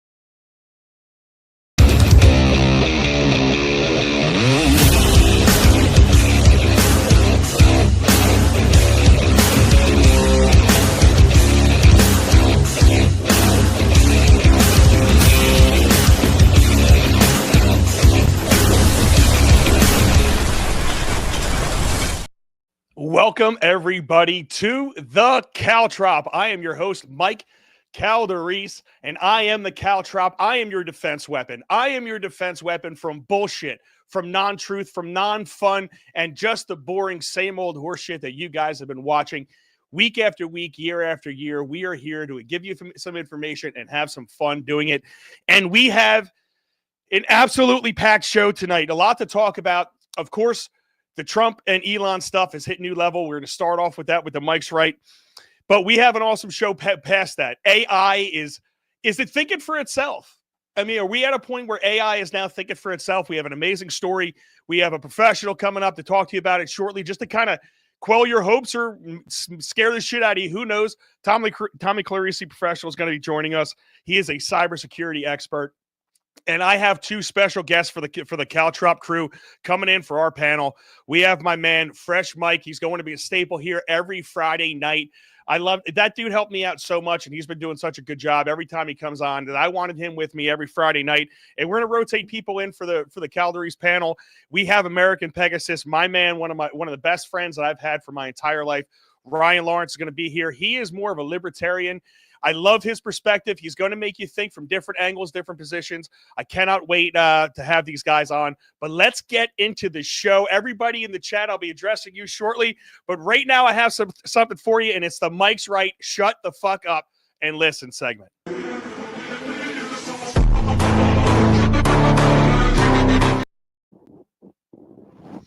All right, everybody. This is what's going on. The Trump and Elon saga has gone crazy. It's Team Trump versus Team Elon. And whose side are you on? As for me, I'm not on anyone's side. I'm like the character radio. I like both. I love watching these billionaires publicly disagree, especially when trillions of dollars are involved. Musk struck first, saying this bill is beautiful in the same way a fat girl is beautiful. So beautiful that you don't tell your friends about it after you sleep with it. If this bill was a woman, Musk said, he wouldn't fornicate with it using 10 Cruz's equipment and Marco Rubio pushing. Trump fired back, claiming Elon is a subsidy junkie, searching for his next government EV handout like a crackhead with chapped lips. Elon said, oh yeah, fuck you, I'll take my rockets and go home. Trump said, you can't quit. I already fired you, bitch. You know, things are interesting when Trump and Elon start Twitter truth fighting. Because usually when two billionaires fight, we just end up getting worse Wi-Fi and another app we didn't ask for or don't use. This reminds me of Musk versus Zuck's Rumble in the Coliseum. You remember that fight that didn't happen? At the end of the day, Musk versus Zuck's fight would have resulted in 3 rounds of this sucks, but you'll still watch. This week, Trump went after Elon just like he caught him driving a Tesla doing donuts on Mar-a-Lago's front lawn. The MAGA crowd suddenly woke up and went, wait, Elon's not with us? Since when? Since always, you dumb motherfuckers. You just like that he bought Twitter and fired everyone except the cleaning crew. And let's be honest. Trump and Elon aren't that different. One sells hats and lawsuits. The other sells cars and lawsuits. Trump thinks he's going over the moon with this big, beautiful, overweight bill. Elon thinks he's going to Mars. Spoiler alert, neither of them are making past TSA. It's like a billionaire version of Real Housewives, only it's the real Billies of Mar-a-Lago. You know who's winning this fight? Nobody. Not the left, not the right, not Twitter, not Tesla stockholders, and definitely not Truth Social, which still loads like a 1998 fucking GeoCities page. But the best part to me is watching people flip-flop on Elon faster than Biden falling off his fucking bike. My butt's been wiped, he said. The left used to love Elon for saving the planet one electric car at a time, pretending his cars ran on sunshine and recycled Mountain Dew cans. The left quickly turned to hating Elon because he was a union-busting, meme-posting space dork with a child named after a Wi-Fi password.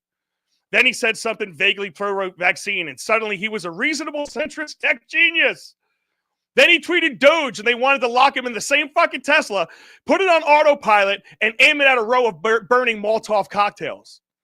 Meanwhile, the right went from chanting Elon for president to he's a deep state globalist, all in the span of one Truth Social post. It's like watching divorced parents fight over custody of a robot. Back and forth, left to right, over and over like a bunch of iRobots who haven't realized their own consciousness. It's awesome to watch. The left went from Elon will save us all to he's a dangerous fascist, burn all of his shit, to Elon's great again. Hey, man, sorry for the fires. The right went from fuck electric cars to he's the last hope for freedom. No, wait, he's a globalist CIA plant controlled by Soros and 5G towers. One thing we could bet on, nobody, and I mean this, nobody on the right will burn anything. I don't see those people who won't even burn a joint burning down a dealership. Burning seems to be a less leftist thing reminiscent of slavery in 1930 segregation. But even if Elon doesn't know what side he's on, he wakes up and lets his electric dartboard decide. Today, I'm a libertarian transhumanist with Christian values and a flamethrower company. It seems like he's something different every day. He doesn't know what side he's on. So now we're stuck watching an ego battle play out over Twitter posts, just like children, while the Congress lies, cutting spending, and while your grandma is trying to live stream the Constitution on Threads. At this rate, if Elon and Trump don't settle their feud soon, I fully expect a pay-per-view event called MAGA versus Mars. Grudge match in space. Winner gets the presidency. Loser gets to moderate the next GOP debate on X, which nobody will watch because it's behind a paywall. At this point, I really think we should just put Elon and Trump in a Tesla Cybertruck, lock the fucking doors, and let the autopilot take him to therapy. God bless America, man. This is great when we get to watch this shit take place. Mike's right. You know I'm right. Let's fucking go. Here to discuss it is going to be the Caltrop crew, and it's going to be a fun night. We're not going to have a lot of videos and bullshit like that. I hope you like my monologue. I wrote that just for you. But joining us right now is my man, Fresh Mike. Let's welcome to the stage, Fresh Mike. Your mic is muted, my man. Oh, yeah, let's get it.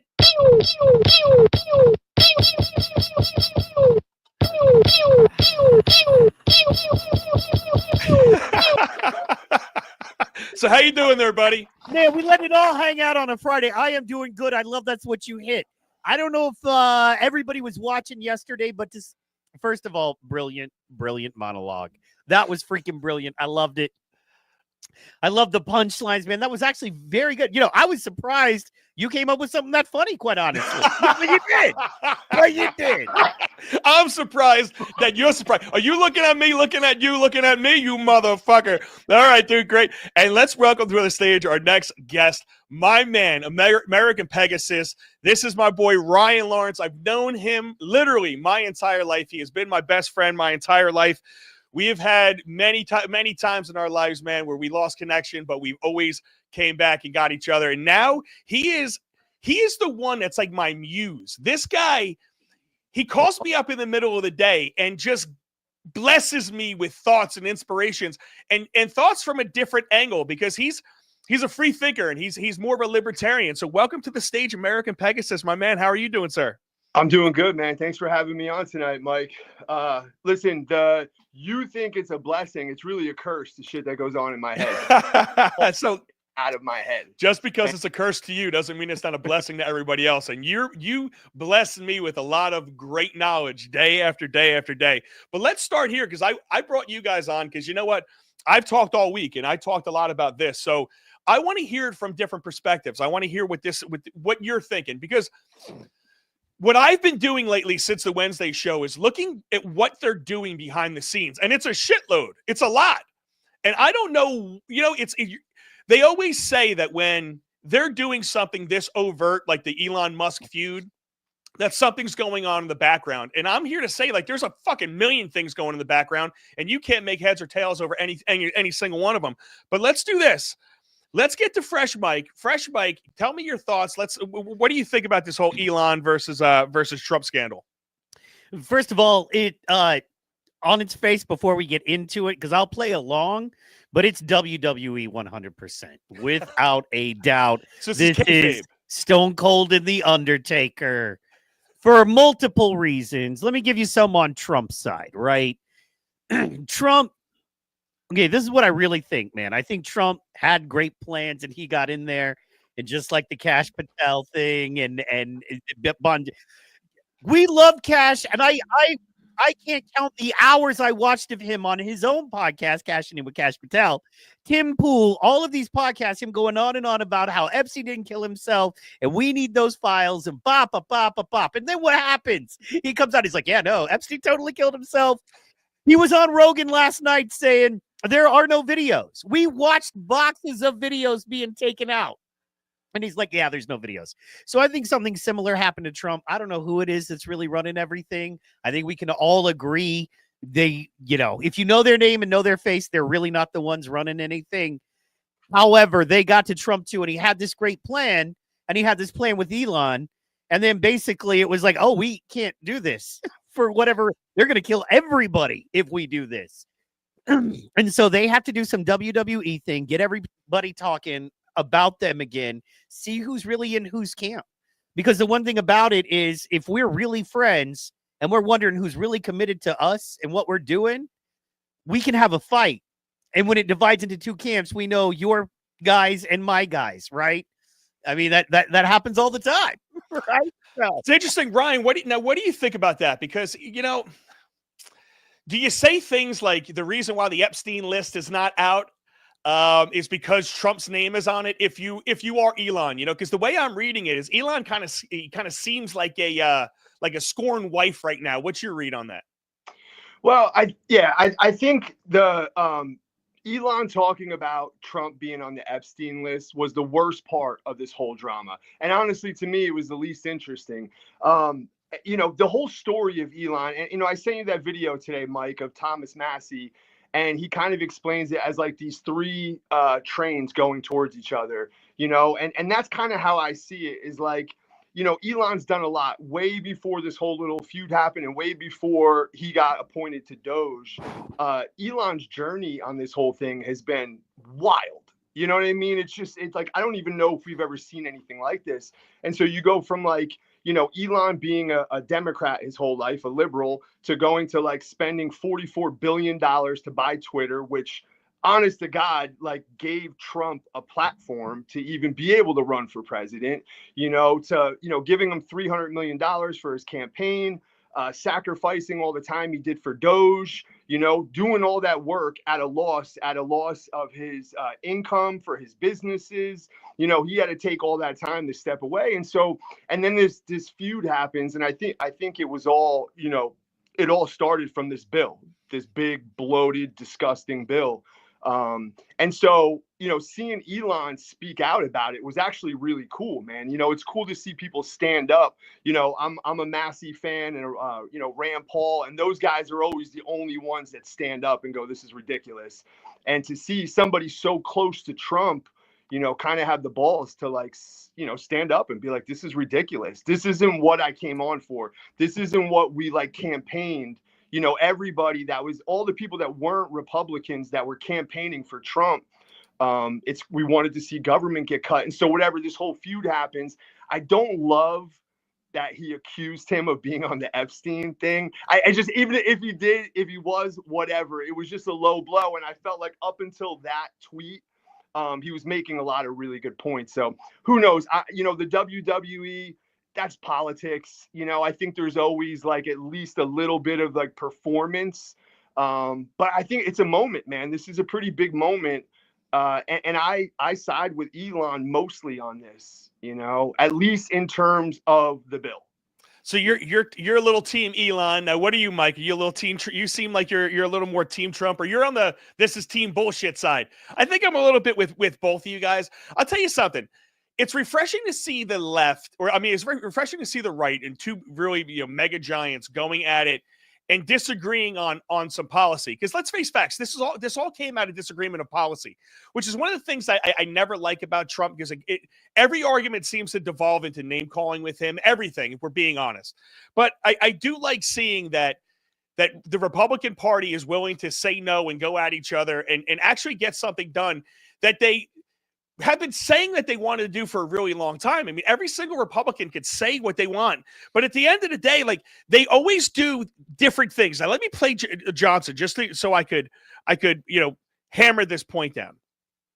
Johnson goes, he's being interviewed, and he says, I agree with these people, but I would love to do it, just can't. Take a listen to this and let's comment on it. Things stand and how you might be able to wrangle some of the Republican senators on that front.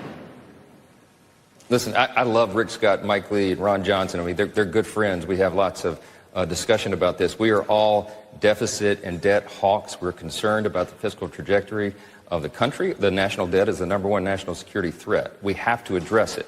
But here's what I think Ron is missing in all of this, is he'd like to cut, $8 trillion overnight, some huge figure like that. So would I. We don't have the votes to do that. And if you did that quickly, it would actually do real harm to the U.S. economy. So we have to do this in a step-by-step sequence of steps. Look,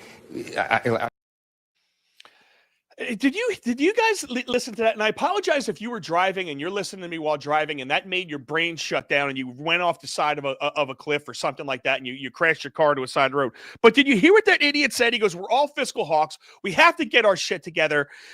I would love to do exactly what they want to do, but I can't because it will actually do harm to the economy. So if you believe that it's actually going to do harm to the economy, why would you want to do the same thing that they want to do? Why do you make that statement? The only reason why you make that statement is because you're full of shit. What do you think, Mike? Once again, man, I think what he's trying to do is not play into the WWE of all of it. I really believe that. And a little full of shit, but I mean, we got, I got that clip sitting there that, when you want to bring it up, of Patel on Rogan, just yesterday. So there are people trying to not play into it. And the only way you can do that is by deniability and by going, well, we should do this or we should do that. You got to throw it far left or far right or far up in the air because no one is going to deal with the truth. And it seems like all you do when you go, actually, legitimately, there were boxes of Epstein files. And by the way, we know Trump is on Epstein file logs. That is not anything new. We also know, let's tell the whole story here. There are documents proving that Trump was an informant to the U.S. government when he was hanging out with Epstein and then testified in trials about Epstein. So this is all facts and proof that everybody forgets or gets buried or nobody reports on, so it can be a bombshell. Once again, another reason why I think it's a thing. It would be like me going, did you know Calderis had a fight at city council in Brick City? Well, yeah, you put it all out there. But if I was ignorant to it and I just wanted to hate you and figure out, you know what I mean? It was how I framed it that made it mean something. And all of this is how we frame it. And they know, I mean, come on, man, you've got you've got the richest man on the planet running the most successful, trolley, gross, you know what I mean, BS creating machine social media company on the planet. Then you've got one of the most master manipulative, and I mean that in the best way, but the kind of man that can get you off your butt and go vote, the kind of man that can get Amish people to be in carts while he's waving out of a McDonald's That's how well he knows to get to people and to communicate to people, right? As a billionaire himself and former president. So you've got these two dudes going at it publicly. And we're saying there's nothing else going on that they didn't know, and they're just going to be, clashing. I just feel like too much rides on this for them to be this irresponsible. And I feel like they all. Is it irresponsibility? Now, what is it? Because you got to, if you take it's what market, you're saying, bro. They publicly traded companies, Bitcoin. All of these things are affected by their feud, right? All of these things. And if you're China, if you're Russia, if you're one of our friend countries, right? Where the friendship is real, okay? That's what I'm talking about right here, if you know what I mean. That is what I'm saying, man, is if you're one of those places and you're seeing this happen, you're looking at how you can take advantage. And the richest man on the planet that you're trying to get Starlink and internet and space stuff with, if you're finding he's fighting with America and you're looking for any advantage to beat America, this is a money shot for you. So there is so much on the line deeper than just, people getting a what for, kind of thing, or my what I want to be pushed through. There's a lot more at stake here. And I think that they are smarter than this. And I think that if we're buying into it, we're buying into it in a WWE style with a man who has participated in multiple WWEs, who has a McMahon on his staff. Yeah, it's just interesting though, because if I go with they're smarter than this and it's all planned, then they're planning to look this bad, and they're planning to do exactly what you just said, right, Ryan? Am I getting like a wrong read on that? Like when I see Elon post things like, hey, what are your thoughts about a third political party in this country? When I see posts like that, I start to think it's a little bit more real and it's a little bit less kayfabe. Now, like I said, I'm on the fence either way. I'm thinking, are they doing this feud or not? But what do you think about what I just asked? Yeah, well, let's be very honest. We're talking about two of like the biggest maniacs the world has ever known, and like master trolls on Twitter, and they have been for a very long time. It's like, I'm not surprised that the two of those lunatics are going back and forth saying stuff to each other. What I go back to, the biggest part for me, and the biggest thing that's upsetting me right now about this whole scenario is the bill, right? And so if we just go from terms of the bill, okay, so this whole entire bill gets written. I don't know behind the scenes what happened as far as like Elon getting pushed out. I also heard that because he's not an actual, employee of government, that he can only do 130 days. I would have to like look into that a little bit. That's correct. That's correct. Yeah, he might have been on his way out anyway.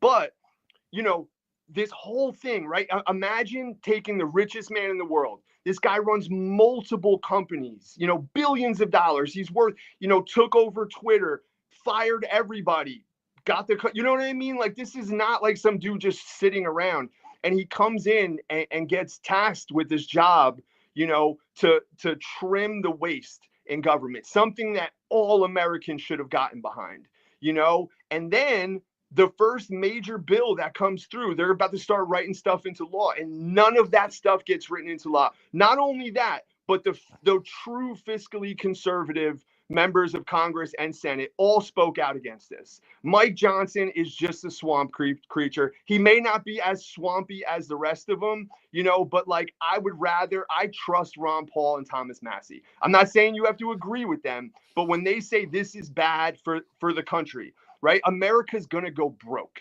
We already are broke.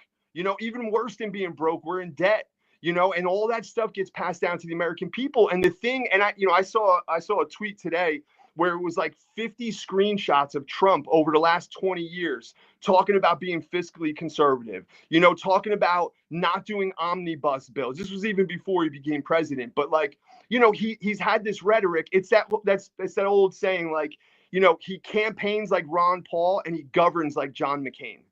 You know what I mean? So So Trump does say a lot of different things. And then, he's a deal maker. That's a burn, actually, if you understand. That's such a burn if you understand. That is. I know what you just said, and I'm gonna defend Trump just a little bit, because he is a deal maker and he wants to get things done. And ultimately, if it doesn't have everything in it that he wants, he's going to be the biggest cheerleader for it because it's got his name on it. It's the most big, beautiful bill. It's phenomenal. It's a whole 9 yards. And people like Mike Johnson, like you said, I call him My Johnson. He's the problem. He's always the problem. He's been the problem since the very beginning of this. Here's one of my issues with this. When you listen to these pieces of shit speak, when you actually listen to the words that are coming out of their mouths, and now everyone who has watched me, everybody in the chat, you guys have known that, and I haven't addressed you. I apologize. I'll get to that in a minute. But you guys have known for a long time that I was totally against Mike Johnson from the very beginning because I thought he was a worse speaker than Kevin McCarthy. But he says things that are just blatantly ignorant like this. They have been planning this bill since before Trump was president. Listen to what he says about that. You know, the hyperbolic language he used to describe the bill even last week. Where did that come from? And what do you attribute that to?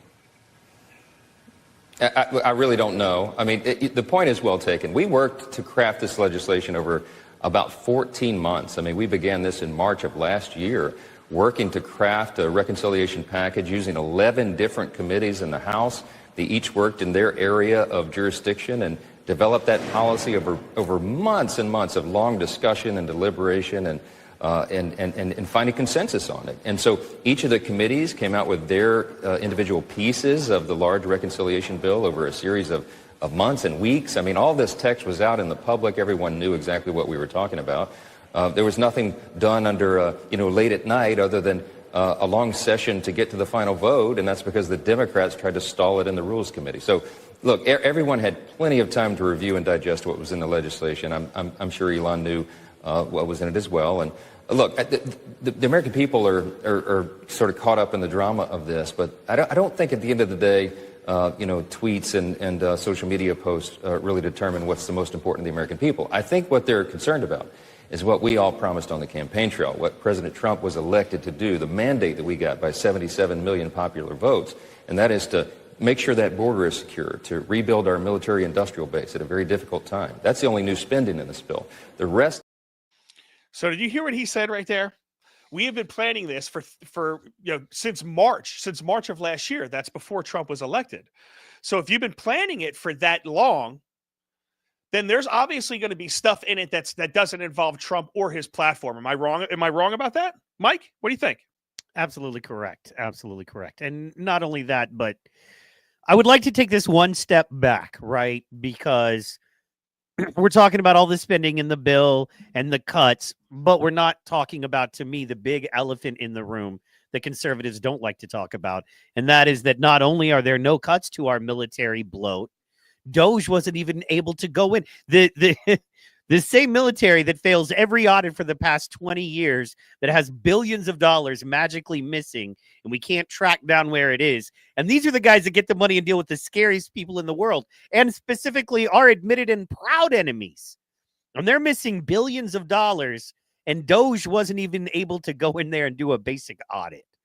And now in the big, beautiful bill, there is an increase in the defense spending, and once again, no cuts for fraud, waste, or abuse. And so, and my problem with it, Mike, is they keep saying that there's $1.6 trillion worth of cuts. They keep touting that. But if that's really the case, that they're cutting all this money, why are they at the same time asking for a debt limit increase of $5 trillion? Why are they at the same time having Trump saying things? Where is it? Trump saying things like, "Hey, I am very pleased to announce that after all these years, I agree with Senator Elizabeth Warren on something. The debt limit should be entirely scrapped to prevent an economic catastrophe."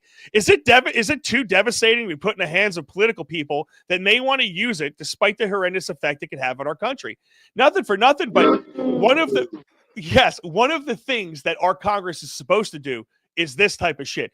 If this bill does result in increasing the debt limit another $5 trillion like they're asking for, how could they make that same argument, Ryan, side by side? Hey, we're cutting 1.6 trillion, but we're also asking for the 5 trillion increase. What do you think about that, American Pegasus?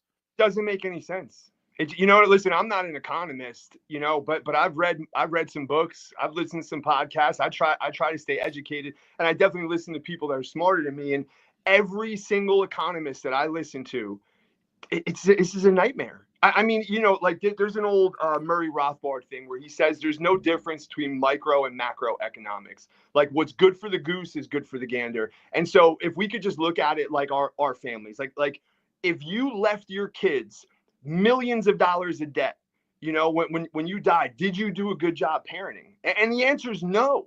You know what I mean? Like you can't, like they inherited America and bankrupted. And so this whole idea, and this is what bothers me about the Republicans. They have the House, the Senate, the Supreme Court, and the executive branch. And it's like just never the right time for them. And it's just infuriating, man. It doesn't make any sense. This whole thing, like, well, we're definitely going to start saving money, but we'll do it later. And then, listen, man, I voted for Trump. I'm not trying to trash Trump. I am his biggest cheerleader. I hope he does well.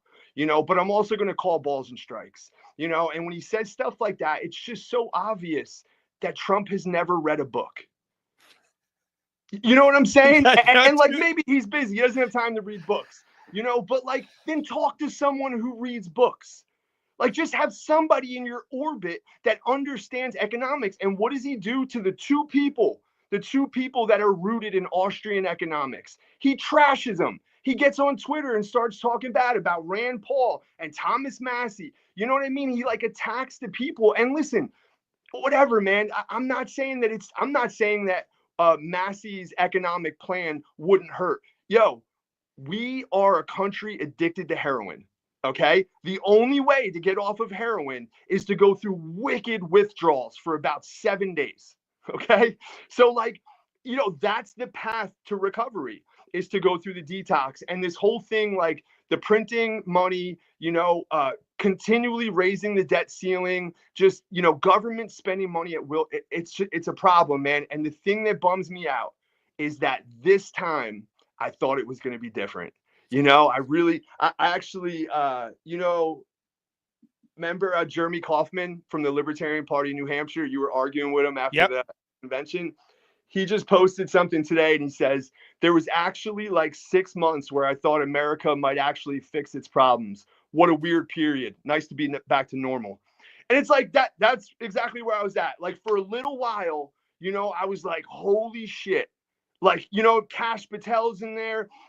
Bobby Kennedy's in the HH, like all these things were happening. And I'm like, something's actually going to change. And what happens?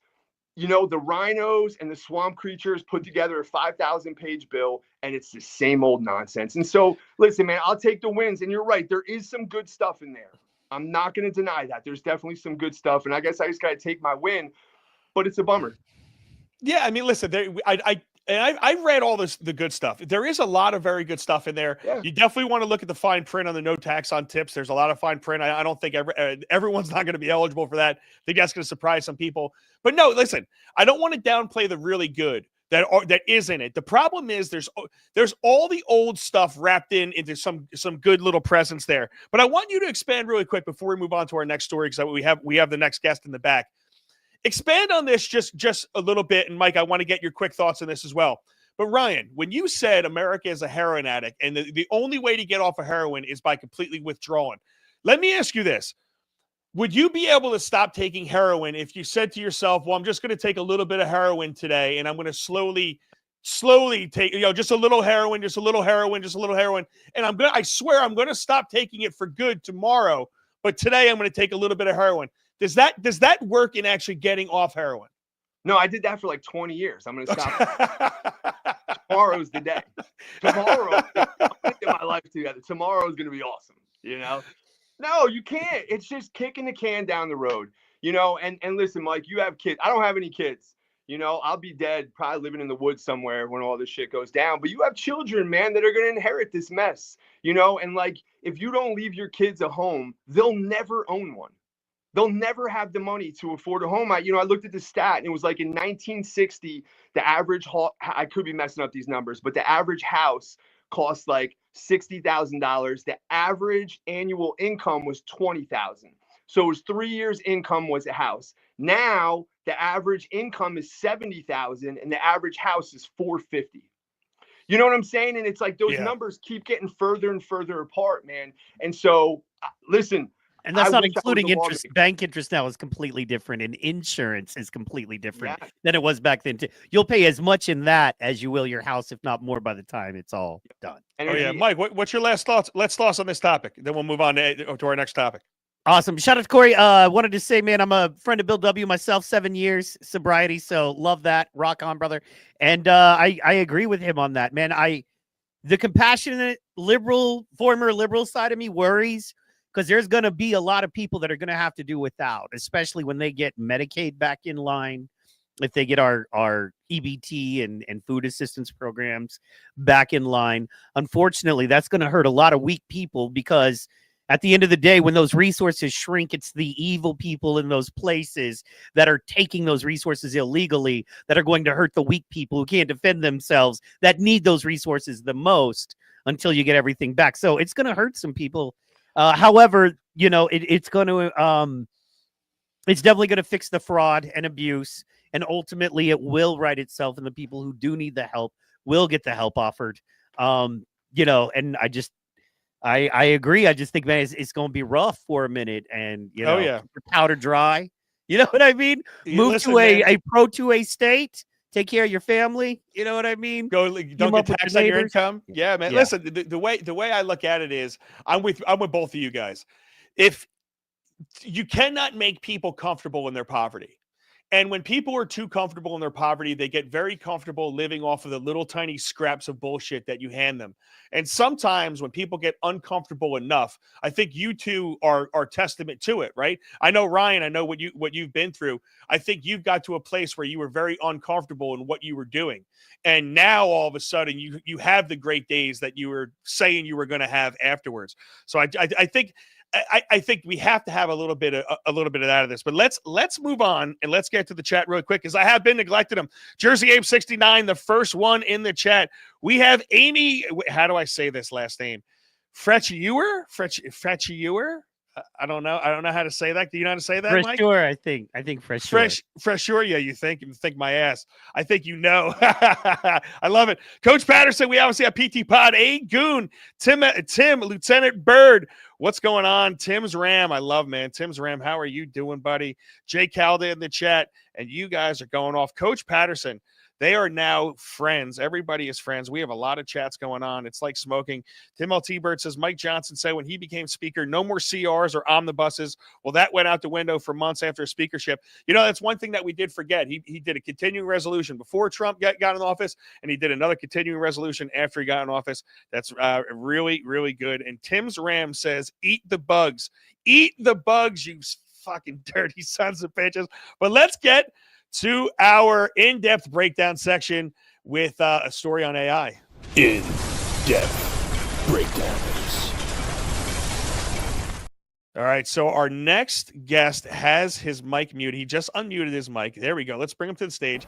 This is our cybersecurity expert that has a lot of background noise, Tommy Clarisi. He has one of those weird mics. How you doing there, Tom? Doing good, brother. Good to see you again. Dude, you are a tech guy. This is my tech expert, everybody. And I'm going to mute his mic really quick because there's a lot of background noise there, Tommy. This is my tech expert, and he knows a lot about cybersecurity, just doesn't know a lot about microphones. But so let's get to the story really quick here. I'm going to bring this up. We had a situation where AI is ignoring its shutdown orders. So OpenAI's smartest AI model was explicitly told to shut down, and it refused. Tommy, you are a tech expert. I need you to tell us what you know about this situation.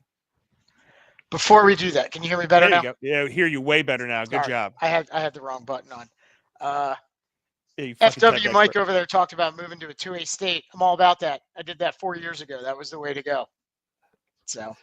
Yes. So now let's get to OpenAI. So you're a cyber expert. This OpenAI refused shutdown. Is this thing thinking for itself now? Is it telling everybody to go fuck itself? When do they take over? Like it's we're in some type of Avengers movie. So I hate to break it to you, Mike, but I don't think it's as exciting as you want it to be. So I'll kind of give you my 2 cents on that. When you understand the way these things work, behind all of this AI is what's called a large language model, or what's called a learning language model. It's got a couple names that people will go by, but you'll hear everybody say LLM.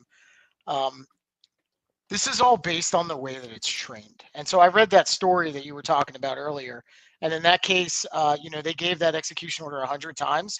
And in 7 of those cases on one of the models, it decided not to shut down. And I think one of the other models, it might have been 3 or 4. I don't remember exactly how many it was.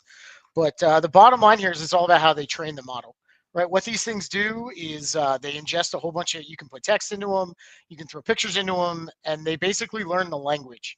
And they're basically guessing what is the next word that would fit based on your question or your input or wherever it's going to be. And so in these particular models, it's probably very possible that just the way that it was trained is how it was able to do something like this. I think the scary part, for me at least, is less about, is it Terminator 2 all over again? Like, I don't think we're quite at that stage yet.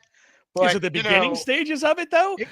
So that's not all that off. I'll get with you on that one. I think because this is fucking Skynet, right? Am I bullshitting? This we've seen this movie. It's not this Skynet. This is Skynet.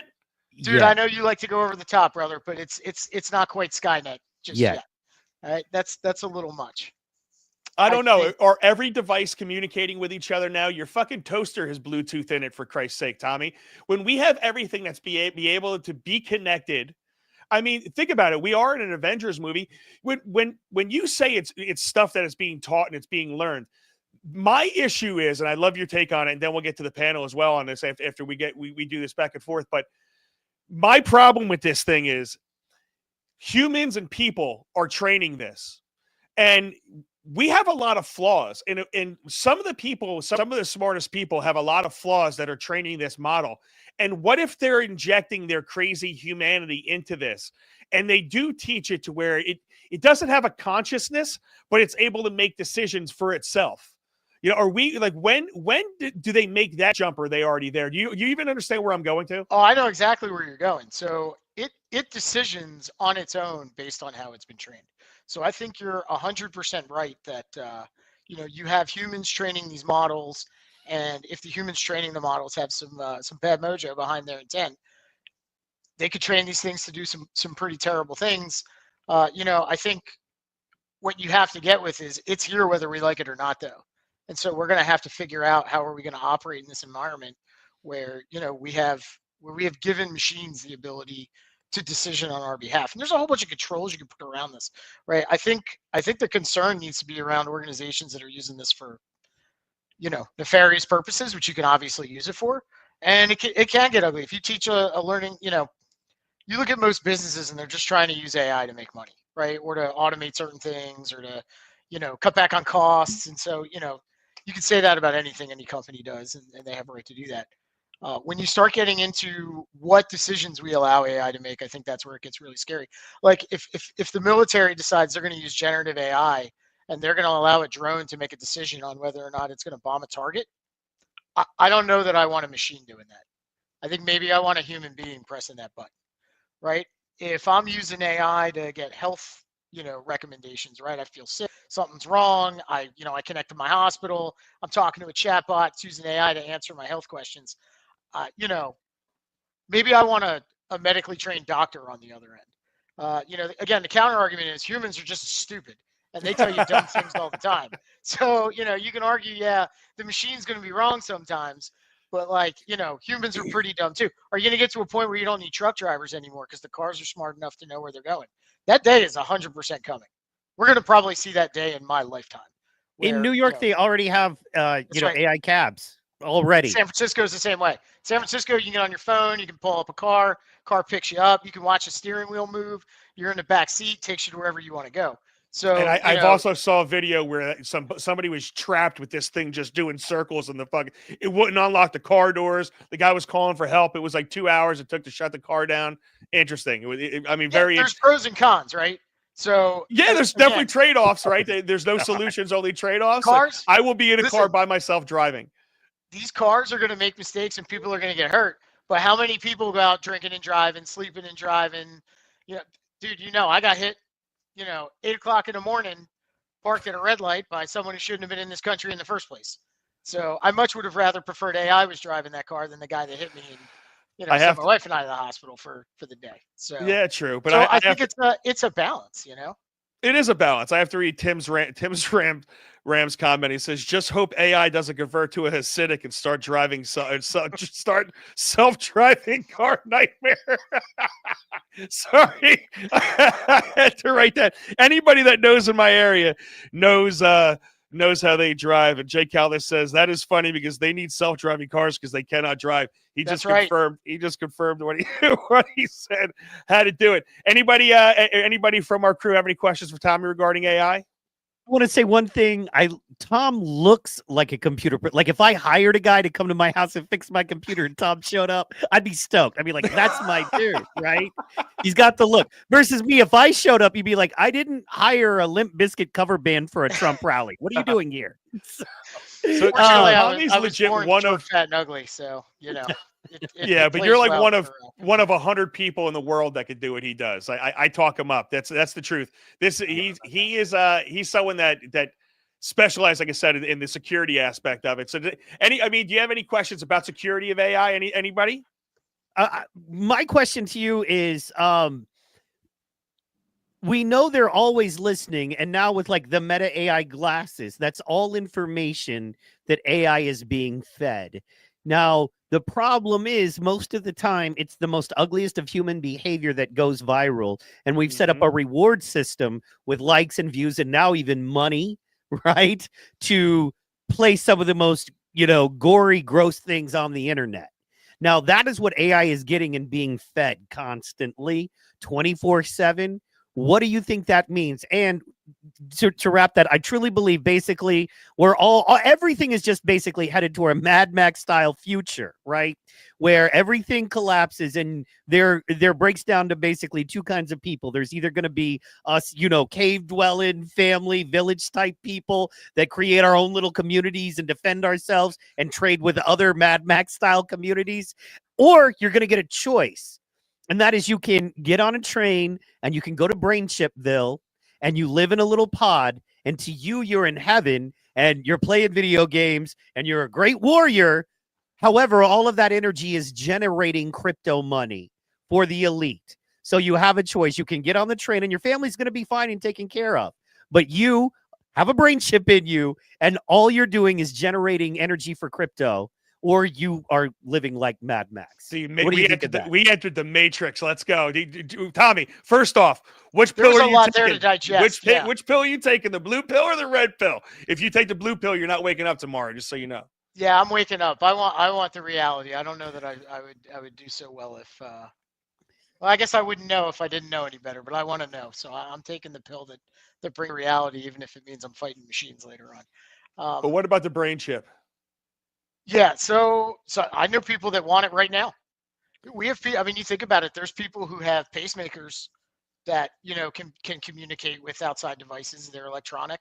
If a nefarious actor gets a hold of that and stops your heart, that's probably not going to be a good day, right? We've already got different devices implanted in our. Some people have things implanted in their bodies that are controlled by computers. So that's kind of the age that we're in. If but. To be more serious about it, if you're a person that can't speak and a chip is going to enable you to be able to speak to somebody, might that be something you want for your kid or for yourself or for your family member? And how far can it, and then, as you get further along the line into the Gen AI piece, like who programmed that chip? What can that chip do once it gets inside you? You think that's only supposed to be helping you talk, right? Or understand or hear better or walk or do something like that. And, the next thing you know, you're walking to Mike Calderese's house every day with pizza because that's what you were programmed to do because Mike got on the inside. I think it's going to be really, really hard to monitor the nefarious actors out there that are building a lot of this tech. And by the way, most of these components were made in China. So, you're gonna put these things in your body that were made by the lowest bidder in some communist Chinese factory for 5 cents. Components, so, there's Russian a lot of ethical components. concerns. American components, all made in Taiwan. All made in China. What movie? What movie, Pegasus? Armageddon. Armageddon. Good job, definitely. Ryan, do you have any questions for him? Yeah, you sound optimistic. That's good to hear. I think the jury's still out. It's like we're humans. Like technology is what we do. You know, if it's from one thing to the next, we just constantly keep pushing it technologically. And so, you know, I'll be out in the woods somewhere, like I said, you know, so I don't know. All of it's way beyond my brain capacity. But it's good to hear, you know, you sound optimistic. There's all this stuff popped up with Palantir, you know, all these tech guys. Like, I love them, but I don't trust them. Elon included. You shouldn't. Yeah. And so, you know, Peter Thiel, all these guys, man, you know, you listen to them talk and they're saying the right things, you know, they seem like they care about the right things, but then, you know, I don't understand that world, man. You know, so listen, I'm going to keep my ears open and I'll make judgments as time goes on, but it's definitely, you know, a little reassuring that you don't seem too worried about it. So we'll see what happens. Here's what I'll also say to that. I was asked earlier about, all the bad things that these learning language models are learning, and, you get clicks and you get likes with all the outrage stuff. That only comes to an end when we stop listening and responding to that garbage.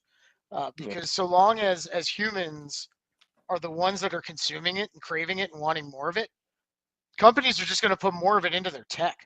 And that's gonna drive a lot of what these AI models are doing. So, at some point, we humans got to step up a little bit and do a little bit of our own research and not be so lazy that like we have to be able to get every answer within 3 seconds. And we got to vet out, the platforms that we're taking advantage of. You talk about, look, I know the echo in my office is listening to every word I say. I know my phone's tracking everywhere I go. Right? Yeah. I like that I can plug in Mike's address and be at his house and know how to get there. But now I just told Google everywhere I'm going to go every time I get in my car, every single day. We trade off convenience all the time for that stuff. And so but I like those things. So I it's hard for me to say get rid of them because I want to be able to drive somewhere and get GPS right away. I tell you, it was very easy for me to say fuck no when the insurance company wanted to put some bullshit in my car to track how I was driving so I could get a lower rate when I haven't had a ticket in 20-something years of driving. And it's like, what do you need? Look at my driving record. I have no tickets. I'm not a speeder. I drive with weed in the car. Trust me, I'm going the fucking speed limit, right? I am not going anywhere fast at all. But no, they still need to put some type of technology in my car to track me. Big Brother is always watching, and I think that's the thing. Hold on. I want to answer to that, though, because I know you're a skeptic. When I logged on to your application here, it had no problem turning on my cookies and tracking my voice recordings and getting access to my location on the computer. So, I mean, we're using this stuff in everything, whether it's tech that we don't like or tech that we really like. You're accepting it in everything that you do, even your podcast right now. No, you're 100% correct with that. And every time that we get on, I put another app on my phone. I agree to their terms and conditions of them tracking and using my photos and using my phone, and we give them permissions to do everything. You're 100% accurate with that. And feed it into their learning language model. How do you know that they're not building some type of generative AI bot on the back end that's consuming all of this stuff so that it can send you some new ad or automate some task that otherwise a human would do? Our Freight, New Jersey, last thing we're going to say about this, says we need to go back to the old school Nokia phones. Those fuckers still work. I love it, Tommy. Any last words as far as this AI thing? Should we be scared? Do we think what's his name from, what was it, Megatron? Not Megatron. Ultron. Ultron. Do you think Ultron's coming anytime soon, buddy? I don't think it's in the immediate future, but I absolutely think we should be concerned about how these things are trained and how they're leveraged. I just don't know that there's much a lot of us can do about it, at least not in the short term. Yeah, I know. One thing I think we're all positive of is these crazy tech motherfuckers are going to do it and ask for permission later. And I think that's something that we have to. That we're in a very weird spot because if we don't do it, somebody else around the world is going to be doing it, and they're not even going to be asking for permission, or they're not. Well, we know what we know. We don't even know how. Like, we don't know what our. You look at like what our cyber capabilities are in the U.S. government, what they are in China, what they are in, in Russia. We have no idea what that just hasn't been declassified yet, and what is really out there. There could be so much more that we just don't see in the private sector. Warp drive. We have warp technology. The dude came out and the guy who worked for the DOD and said we have warp technology, warp drive technology. So unreal. Thank you, Tommy. Really appreciate your insight, bud. Thanks for having me, brother. Good meeting you guys. Have a great night. All right, that's my buddy Tommy. Let's get to the final part of this, and I am going to do a new section for you guys that I'm really excited about. It's good highlights of the week.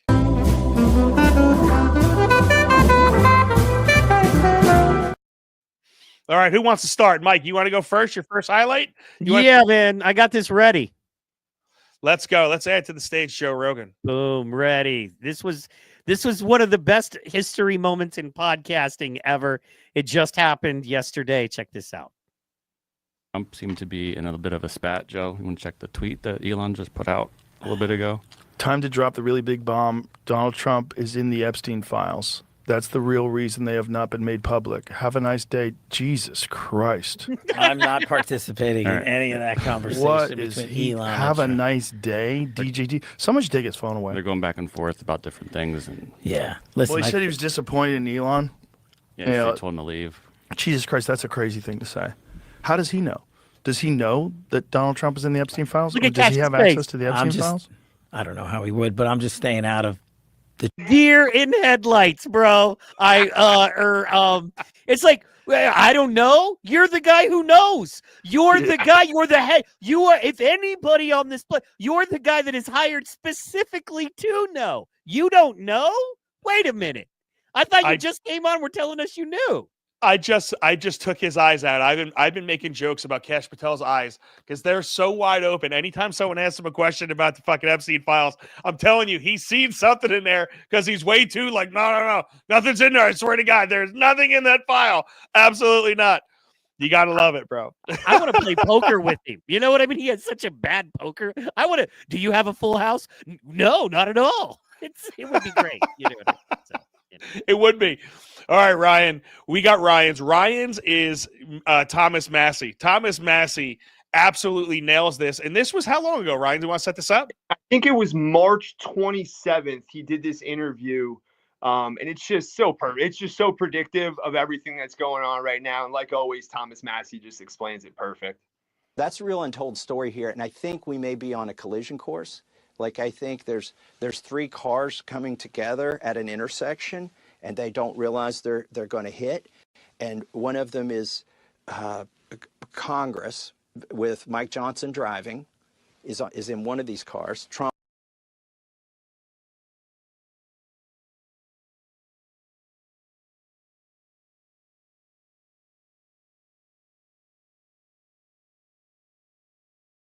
They were in the room. They didn't have a girl. They had to watch TV or whatever, play checkers. And so when I got back from being with a girl, they didn't want me in. They didn't And want so you. when they let that room me with in, that fresh when they milk. let me in, they threw a sheet on my head, and all three of them, I had to fight three of them with the sheet over my head. Yeah, it was great times, man. Great times for real. They tried to I would look laugh. seriously. What's funny, like, yeah, no. Those were great times for me. There was one time I had a bully, right? And he like Mhm. wouldn't leave me alone.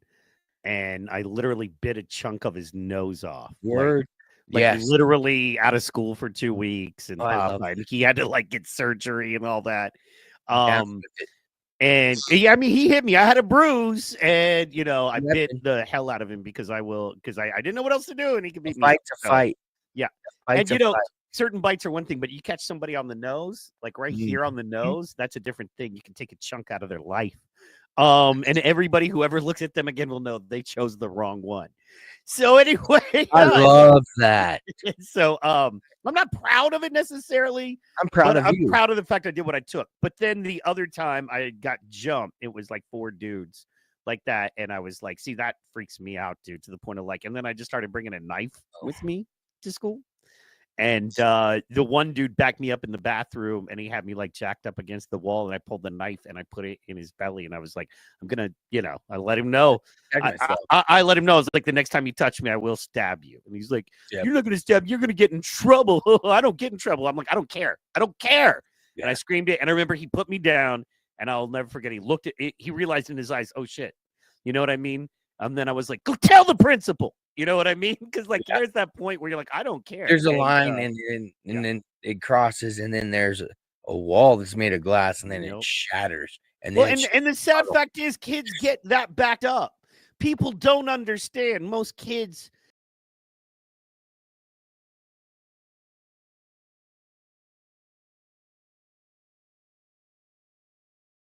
And I understand, man. Okay, yeah, we got 100 million kids going to schools, 100,000 schools or 1 million schools all across, whatever. And so, yeah, you're going to get some bad eggs. There's no such Bullying thing is a as problem. no bad eggs in any bunch, right? Fair. But most kids who get in that level of trouble, and thank God, because I didn't realize the level of trouble I could have put myself in. I could have gone to juvie. I could have screwed my whole world worse than it already was. Yeah. And I was just defending myself after I got jumped, and no one did anything about it. And I hate the fact that there are kids out there who are good kids, or at least well-intentioned kids, who have no desire to hurt anyone, no desire to fight, no desire to bully, and they got to bring a knife to school, and they got to threaten other kids because no one is taking care of that kid. No one's looking out for the, not even necessarily taking care, but looking out. You know what I mean? I'm a firm believer in let kids play. It's how you develop your social skills. You give them that space in a school area. Allow them to figure this stuff out, because when you get it into the real world, there's no teacher there